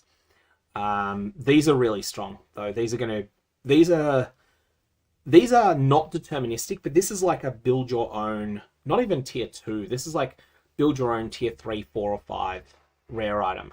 Now, this is going to make loot on the ground feel worse because it's now just getting another way of producing it. So this is a mixture of things. It is this is definitely going to be a nerfed ground loop because it's allowing things to surpass it. It's kind of like what happened with 020. They left essences as they were. In 010, essences were god tier, and they were the best, like all the best crafted gear in the game came from essences originally. It started life as an essence craft, then it got lucky omens afterwards. In 020, things started with fracturing and recombination instead, and so essences had just got power crept past. This, I think, might power creep past some existing things. So these are the new essences, and they're going to have mods that you know exactly what they are. They're going to be deterministic, and they play the role of regal orbs. So the lesser, base, and greater are going to have one effect, and then the perfect is going to do something else, which may or may not be useful. However, the perfect ones apply to rares.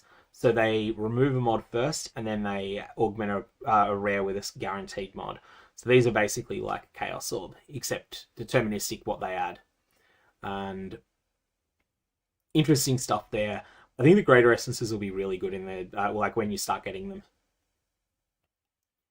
Omens are next. Now, they made some changes to Omens that were completely missed the mark in 021. They made the best Omens more common, but the problem there was that all that achieved was it meant that mirror crafters could throw 6 times as many of them at things. And the mirror crafters got so much richer out of it because they were able to be, like, having a mirror base became even more lucrative once they got better, once the Omen of Whittling got better. So that meant that the mirror tier bases became better. The gulf between mirror tier gear and non-mirror tier gear got wider as a result of them making more of those omens drop.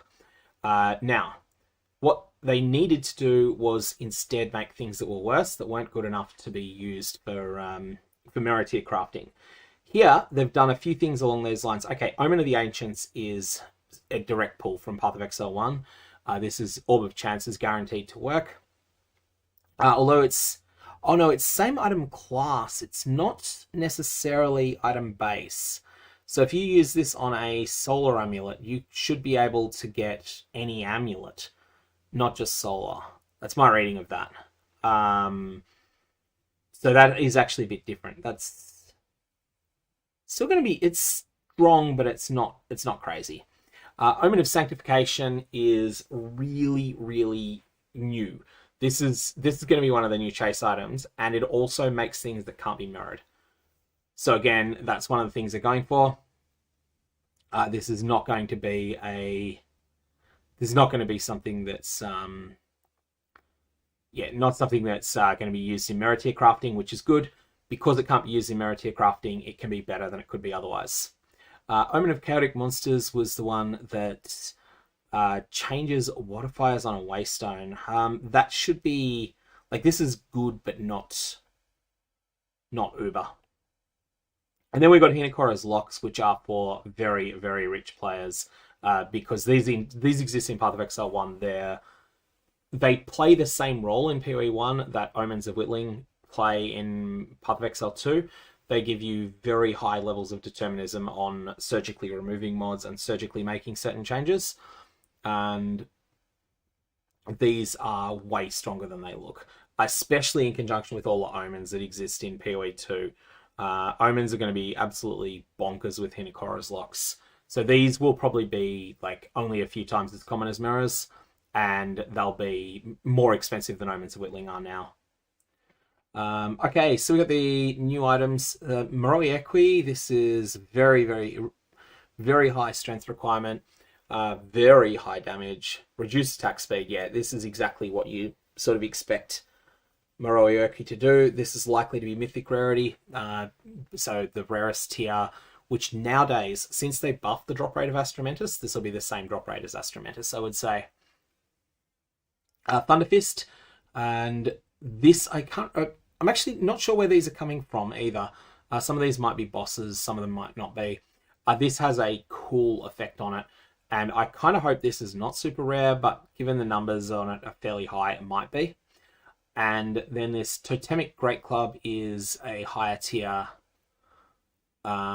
higher tier item. Now, some of these are exclusive to the Abyss League, so maybe Morolioki and Thunderfist are actually tied to Coolamax specifically. New endgame maps, this will be huge because one of the biggest problems with endgame in POE2 is that like there's a number of maps that show up too much and they're really annoying. And Maya is still going to be awful, but the rest of them should be a little bit more pleasant.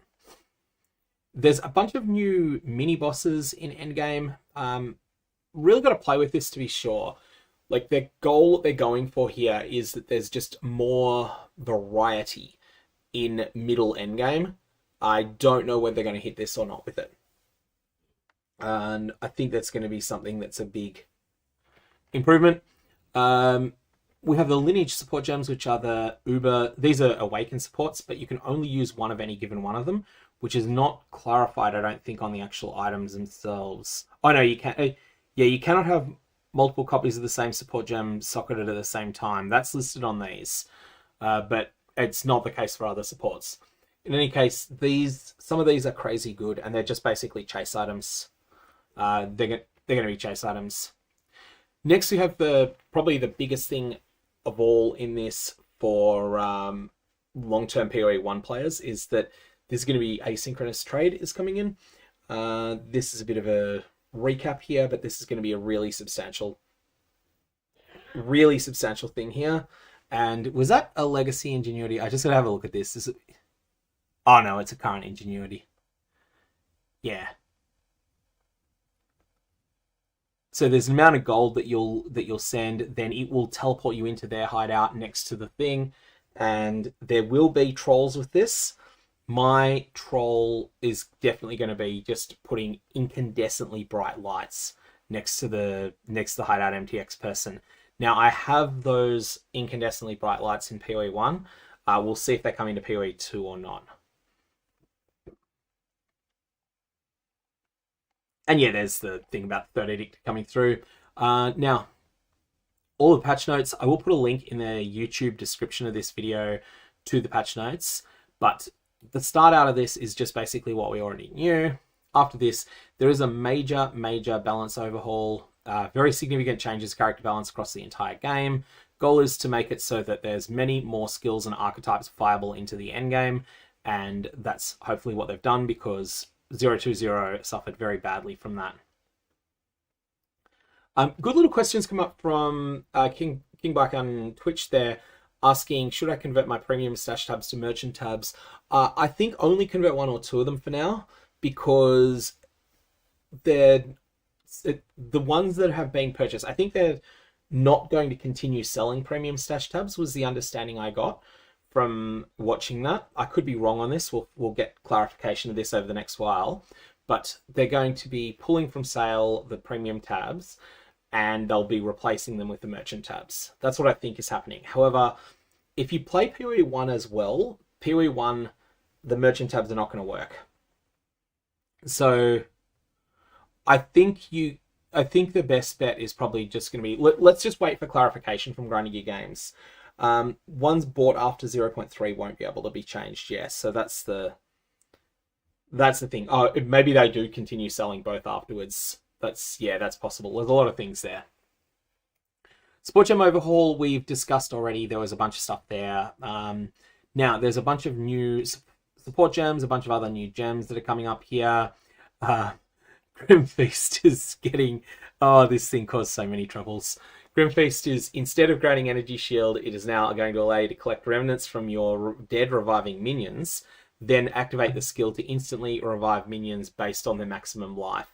So basically, Grim Feast is completely different. Instead of being the most broken Energy Shield recovery thing the game had ever seen, so much so that it had to be turned off, it is now going to just be a way of reviving your things instead. Now, we had Hollow Palm Technique is going to be a keystone. It's not going to be something that's gated behind a unique item like it is in POE1. Blackplane Covenant was mentioned in the video. That was really interesting looking. There's a whole lot of different things here. Over 10 new unique items, so at least 11. 50 new base item types, 20 new maps, and 15 new omens, which we've only seen a few of there. Now, one thing I did want to check, Great Orb of Transmutation, there is a Perfect Orb of Transmutation as well. I feel like Perfect Orb of Transmutation and Augmentation are really worth a look. These might end up being something that can nearly deterministically force an excellent mod on something. So Mirale in YouTube chat thinks that I've misinterpreted the stuff with the tabs. So thinks that both the tabs will continue to be for sale after the patch, but the ones that are that could well be right. I'm just going to wait till there's a write-up or something you can clarify, because often when you're watching one of these live streams, you do miss things. So if 75 is the minimum on perfect transmutes, that's there's not that many mods, and the ones that are 75 plus tend to be like at least uncommon. There are a few that are common, like high tier elemental resistances I think are pretty common, but there's a bunch of things that are quite rare. It'll be a strong way to start an item, I think. You know, you start with that, then perfect augment it, and you've got a solid start. Then you can use one of the essences, either one of the special ones or just one of the new greater tier ones, and deterministically force a third mod. That should be good enough that you can then just go 3 random exalts on it and potentially have something that's very usable to get started. Once you do things like Artificer's Orb and the like. And then we have endgame changes. We've got here that the Pinnacle content access is going to be changing substantially, and there's now going to be splinters instead, which will be something that you'll then go and take your splinters. They'll let you into it. And this means that now the Atlas trees are no longer going to gate the difficulty of the content, the number of splinters you use is. Now, I didn't really get to talk about this during the actual video itself, or during the actual live stream, because there was too much going on. I have a real concern with this, and that is it might just be, depending upon the way that the certain items drop, it might be that the best way to engage with Pinnacle content is to do the lowest tier version repeatedly, especially if one of the really good items ends up available in low tier. That could be really, really bad if they get that wrong. And what else do we have here? There's so yeah, I'm a bit nervous about that. Arbiter of Ash is losing his passive skill tree. There's now only going to be 2 different versions. So there's going to be the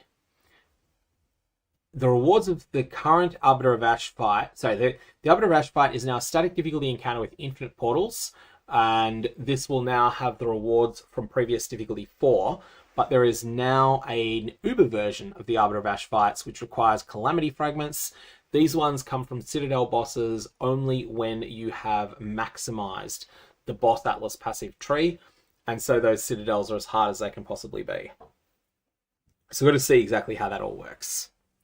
Now, acquiring Map Boss Atlas passive points are being changed. This is going to be... oh yeah, that's sort of 80 plus map with 8 modifiers. That's a tier 16. Then it's an anomaly map boss area, and then a citadel. Yeah, so there's a bunch of different things that are coming up there. Pinnacle of Flame quest is going to be another point, and then we have Olroth is being moved out of logbooks. You'll instead get the access splinters for that now. Anomalies we were discussing earlier, we don't really know very much about them. And then we have the modifiers that exist here. What else is there, if anything? Items that can have 2 sockets now have a very low chance of generating with 3 in max tier maps. I think one of the things they're going for here is the idea that some bases are truly extraordinary.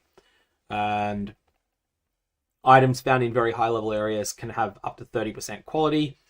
And yeah, like essentially this is just this thing where it's something they've taken from Path of Exile 1. And honestly, in POE1, what this is POE1, they've given up on loot on the ground mattering. So they're just like, oh, okay, everything is trash except for consumables like Divine Orbs, and for things that are irreplaceable bases. So you can get something like in POE1, you get like a necrotic armor that's 29% quality. And that's one of the few bases that will be worth anything, and it's worth a massive amount. In POE2 instead, like, you get a lot of bases and they're all individually lower value, but they do sort of add up. Basically, this is going to make drops much more spiky. You're going to lose out on a lot of the small things that add up. They're gone, and they're going to be replaced by jackpot drops instead. That's basically the net effect of these changes. Now, going through the Atlas passive tree changes, what do we have here? There's pretty small stuff. The ritual stuff is getting changed around because the ritual favors are no longer going to work the same way. Oh, sorry, Audience of the King is no longer going to work the same way. And number of just, little changes to logbooks as well.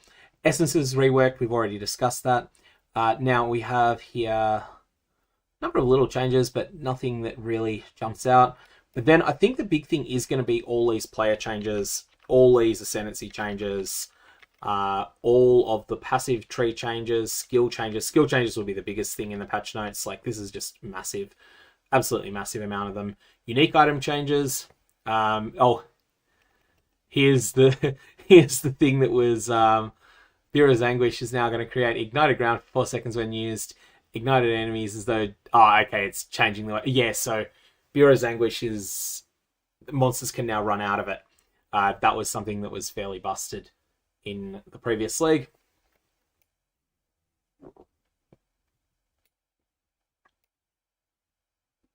Lots and lots and lots of little changes. Less than I was thinking. And then more item changes. And then we have... Oh, they're making it clear the 3 lowest tiers of emotions are going to get names on them, and likewise the upper 3 tiers. That's also going to be a bit better. Whole heaps and heaps of things here. But again, this I feel like is something that could probably come up in a separate stream, because it's going to be a while to go through all of that. Monster changes, lower the growth on monster evasion rating with level. High level monsters have less evasion than before, which means players require less accuracy than they needed before. And what else? Have we got anything else that jumps out as really interesting here?